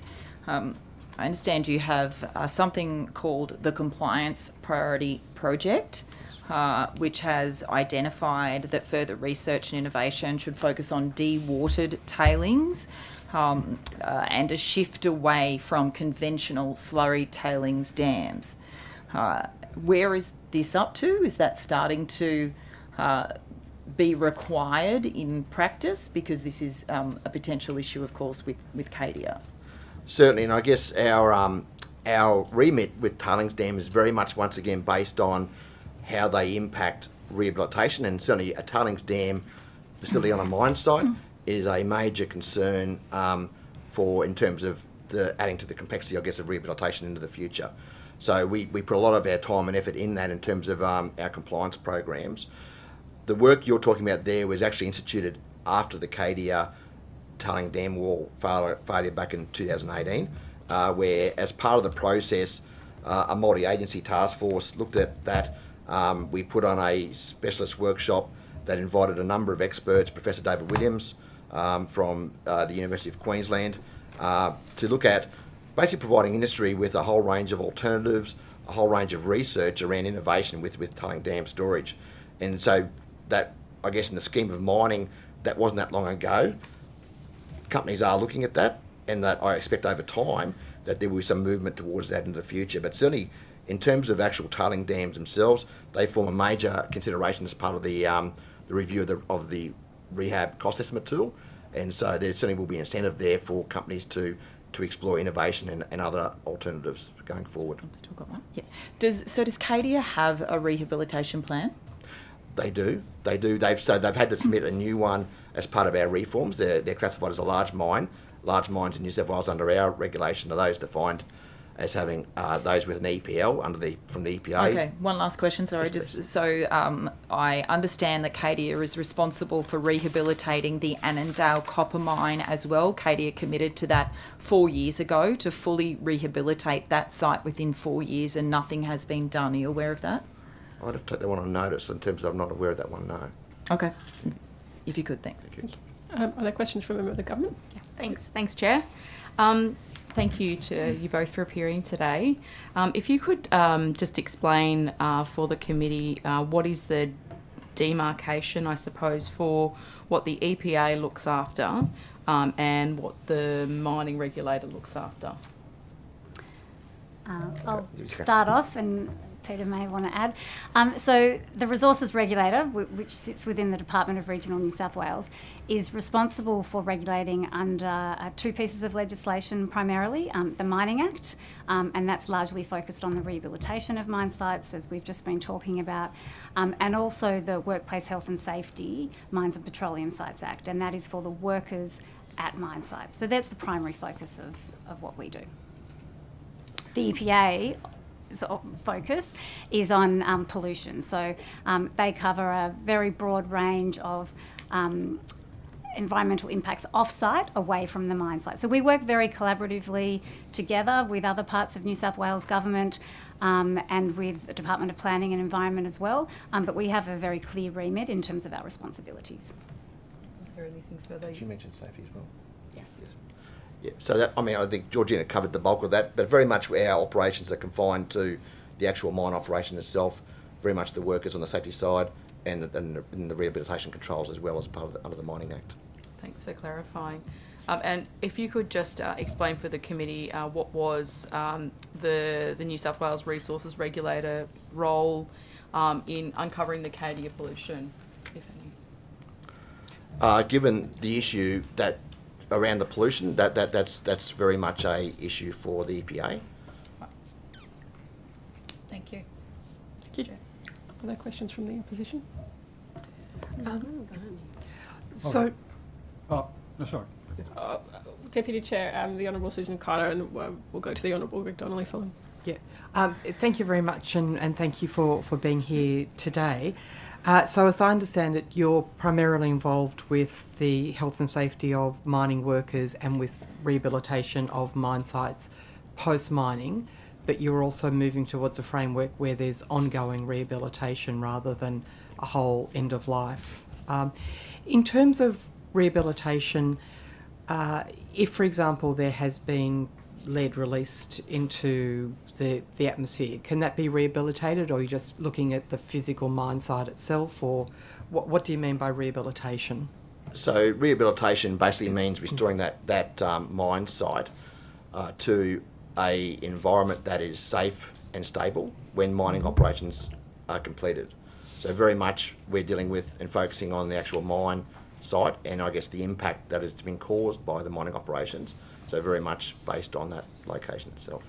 And historic mines that would have been in operation and closed down well before the resources regulator was even thought of. So I'm thinking of Sunny Corner and Captain's Flat as two examples. Do you have any role in rehabilitating those historic sites? So we do, because we run a program called the Legacy Mines program, which is focused on delivering or managing works to reduce risks from abandoned mines. So, and it's important to note that those mines, as you mentioned, were around a long time ago under a different regulatory framework to now. But we do have a program, and there is money that's been allocated, and we have a program of works to focus on high-risk sites to deliver remediation at those sites. Okay, and do you think that the resource allocation is sufficient for you to complete that work?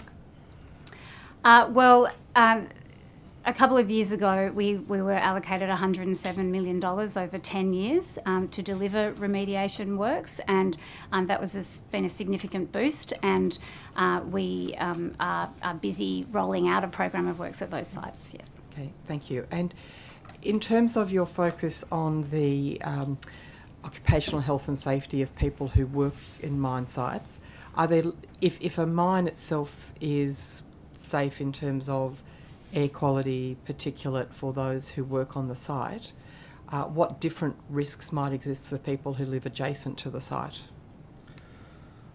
The risk to the people outside the site is probably more of a question for the EPA. I can definitely talk about our programs on site in terms of actually having strong regulation around workplace exposure standards for dust and diesel particulate. We were the first jurisdiction in Australia to introduce requirements for diesel particulates, way ahead of other jurisdictions, and there is actually now a requirement for diesel particulates being looked at as part of the Safe Work Australia guidelines for national safety regulators.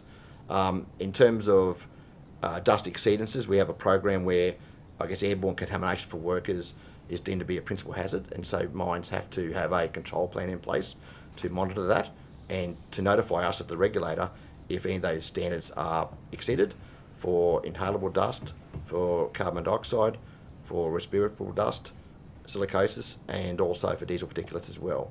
Once we get a notification, then we would investigate that and see if the matter has been put under control by the company. There's also testing that is done by third parties that will monitor equipment on the miners to assess that, determine whether there's been any sort of exceedances there in dust levels as well. Mm-hmm. And is it your view that if inhalable dust was at safe levels on a mine site, is it your view that it's likely then to be safe for those outside of the mine site? I think we're looking at two different things there. So once again, we are focusing solely on the miners and the workers, and so I'd leave the exposure and the impacts on other communities to those agencies with broad knowledge and remit on that, like the EPA and Department of Health. But for ourselves, we've got a very good record in terms of implementing requirements for airborne contamination, taking strong action if there is exceedances there, and making sure the companies rectify that as well. Could it be that the very measures that are taken to make it a safe environment for workers expel the dust into the surrounding areas? Well, expulsion of dust is a natural thing in terms of any mine, especially for underground where there's ventilation operations. But once again, I wouldn't be able to comment on the impact of that. For that, we focus on what our remit is in terms of worker safety, which is pretty important, and we make sure that we regulate that, and we'll leave that to the other agencies around their controls. Thank you very much. The Honourable Greg Donnelly. Thank you, Chair. Through you, Chair. Thank you both for coming along today. I expect you to have a copy of the government submission in front of you. Could I please take you to page 8 of that submission, and going over to page 11. So I'll have some questions across those 3 pages. So commencing on page 8, it's got the heading, the Environment Protection Authority, and that runs down page 8 over to page 9, at about point 5 on that page, and then yourselves, the Resource Regulator, commencing at about point 5 on page 9, running through page 10 and page 11. In reading the work done by the EPA and the work done by yourselves, the Resource Regulator, there appears to be points in the description of what both do, that there either could be or maybe is some overlap in terms of intersection, and in the area, and I'm just trying to draw this out because, forgive me, I probably should know this, but I'm just trying to draw this out.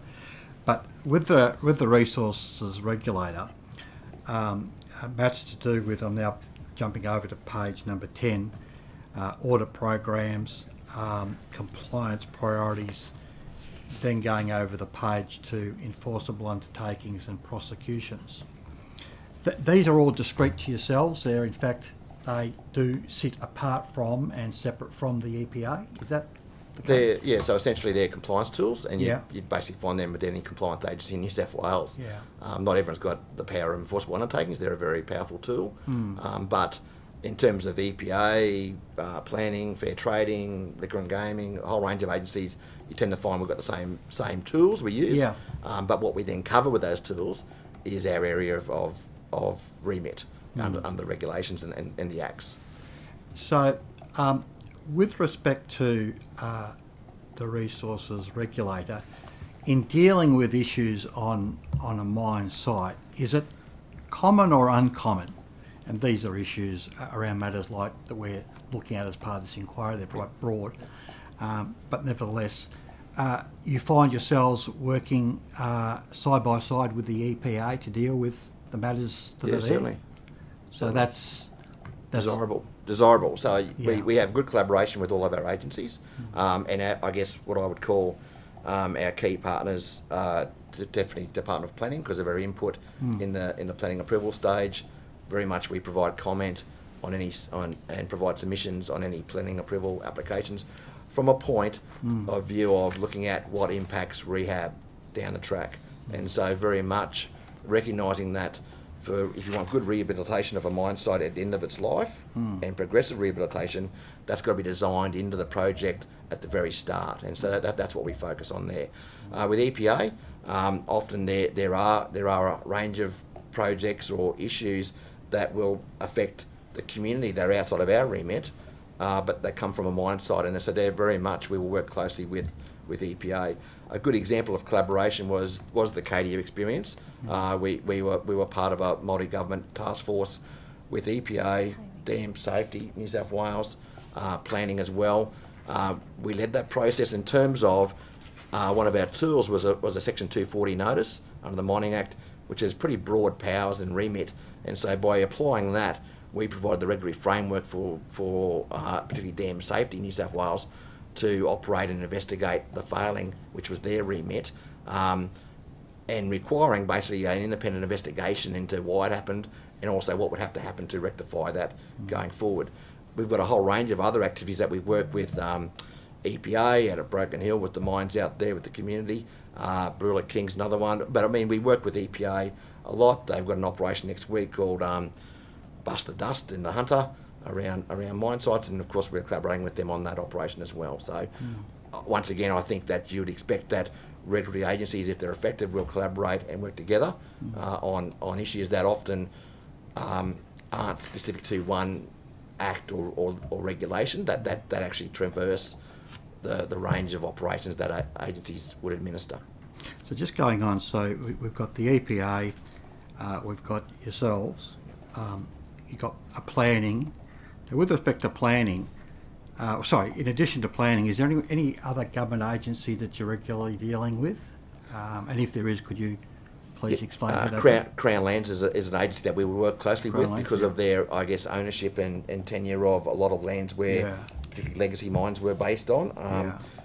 But also we would also deal with ENRA as well, with water as well. So and we have a various number of committees and meetings with different working groups out there with different agencies as well. Because what's going to be exercising our mind as we proceed with the inquiry and consume all the evidence is recommendations, and I'm sort of just starting to think about that. I'm just wondering, in terms of what is or potentially can be a large intersection of a group of government agencies, whether any thoughts in regards of improving and enhancing that cooperation? Is there anything obvious that you see from your point of view that you think could be enhanced or improved vis-a-vis your workings with the other groups, or whether you think essentially it's mechanically working quite well? I think it works quite well. I think we need to recognise that ultimately the agencies we've all been talking about are specialists for their area in their own right. Yeah. And so if you suddenly combine a whole range of things, you blend it in, and you may then drop that specialisation. And so we are, for us ourselves on the safety side, we're a specialist high hazard regulator of safety. So what we do, we operate within the model code for safety around Australia. We put mining safety, an act and a regulation on top of the Work Health and Safety Act in New South Wales to complement the requirements in the high technical and high hazard area of mining, and so that we can focus on that itself. Additionally, under the Mining Act, once again, we very much focus on the rehabilitation controls, because that in itself is a specialised area, and so that allows us then to focus on that operation from the start of a mining operation, from conception really, right through to completion and post-completion to when we can relinquish that site. We do work closely with those agencies. I think that, it's the old story, you can always collaborate more, but I would suggest that we have good relationships with those key agencies, and we talk very often and work together very well. Yeah, sorry, I wasn't meaning to draw you out with an idea of amalgamation. I was just sort of teasing out the idea of whether or not as a group there could be greater synchronicity between what you do, but I think you've answered that. And just my final question, we've had some evidence to the inquiry about mines that their useful life have been completed not a few years ago but decades ago and sit there essentially as unused mines, some of them going back to early as last century. In terms of keeping an eye on those and the problems associated with them, whose responsibility is that? So there is this ongoing eye on these sites to ensure there is not things festering away there which we don't know are going on.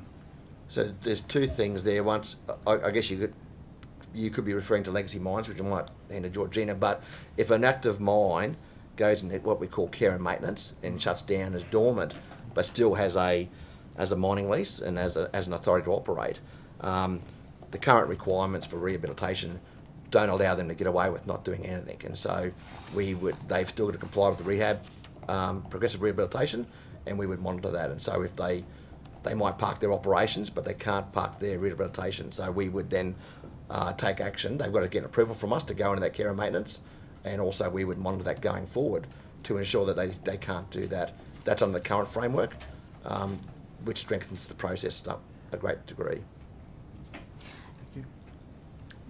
Are there further questions? No. Well, sorry, just if there is. Sorry, I'm not going to hog this, but just in terms of a site that actually was discontinued in terms of its use and as a mine early last century or in the first part of last century, and it's just sitting there. What monitoring of that goes on?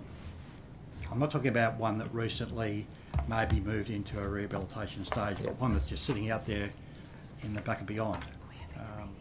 Sunny Corner as an example. That's what we Oh, heard this sure, morning. that one, but I'm just thinking in general. In general. Example.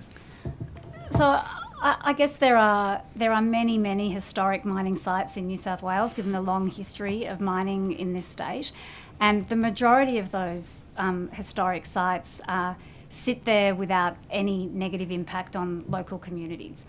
There are, however, some sites that were not subject to the regulatory regime we have today, where there are either safety concerns or concerns about the impact on the local environment.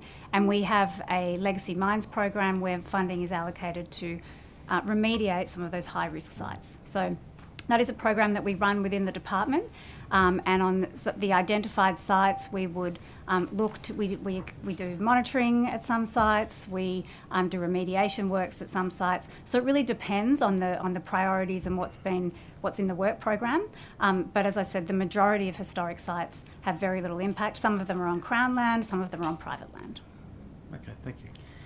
Thank you. Yeah, can I just ask you, in relation, let's go back to the Sunny Corner mine. We heard evidence this morning from Dr. Ian Wright, who does like visiting polluted mine sites and testing water, which is, he provides an excellent service to the community and the public for that, by doing that. But we heard that there was no signs informing the public about the contaminated waterways in that area. What's the process by which the community is notified, by which signs are put up about these contaminated sites? Do you oversee that as the regulator? No, we don't. So the regulator focuses on sites that have a mining title. These historic sites, remediation works can take place where it's been identified as a high-risk site. And so in the case of Sunny Corner, there was some works undertaken there several years ago, back in 2016-17, where $1.2 million worth of remediation works was undertaken at that time. I believe in relation to the water testing downstream that the EPA is looking to understand that level of and do some testing of that water, and depending on the results of that, through that program, we would consider whether it should be a priority for investment through that fund. Right. So no one really. Again, I'm aware that Mr. Donnelly also asked questions along these lines, but the responsibility, therefore, for disused mine sites, if it doesn't sit with the regulator, who within government does have responsibility for that contamination? Well, there's... So your question before was around the signs, I took it to be. That's right. Yeah, but not the actual remediation of those legacy mine sites themselves. Yes, well, it's both. Yeah. So responsibility needs to fall somewhere for the government, you would think, to put up signs notifying the community that this creek is contaminated by this disused mine site. So our where job, does that fit? I mean, our job generally is rehabilitation of those legacy sites. In terms of any impacts on public health, that would either be under the health department or under the actual EPA itself. So I guess to add to that, there are hundreds of historic sites where it's identified that there are risks to the environment or to the community from those historic sites. Government would work together to look at what needs to be done to rectify that. So in the case of Sunny Corner, as I mentioned, work was undertaken several years ago, and we understand that there were improvements to water quality as a result of that, but further testing would be needed, and which is now being undertaken to determine the current state of that water quality, and then based on the results of that water testing, government would determine the prioritisation and any further works that could be undertaken. It does seem to be an extraordinary kind of legacy, a toxic legacy, if you like, that does seem to kind of fall between agencies in some ways as well. We've also been told by one of the community representatives with their submission, I think it was Kadia, that asking whether there has been any successful remediation or containment of mine tailings in any tailings storage facility in the Blaney Shire. They say that that's not the case and give examples of Browns Creek. You aware of this one? They said that this one was abandoned after the mine flooded. It's now a source of acid mine drainage directly into the Belubula River. And there's a second one, Junction Reefs mine. Are you aware of that one? Would be on the list of legacy mines, I'd suggest. It's also a failed rehabilitation after multiple attempts to control cyanide and acid mine drainage directly into the Belubula River, but nothing to do with you because it's legacy.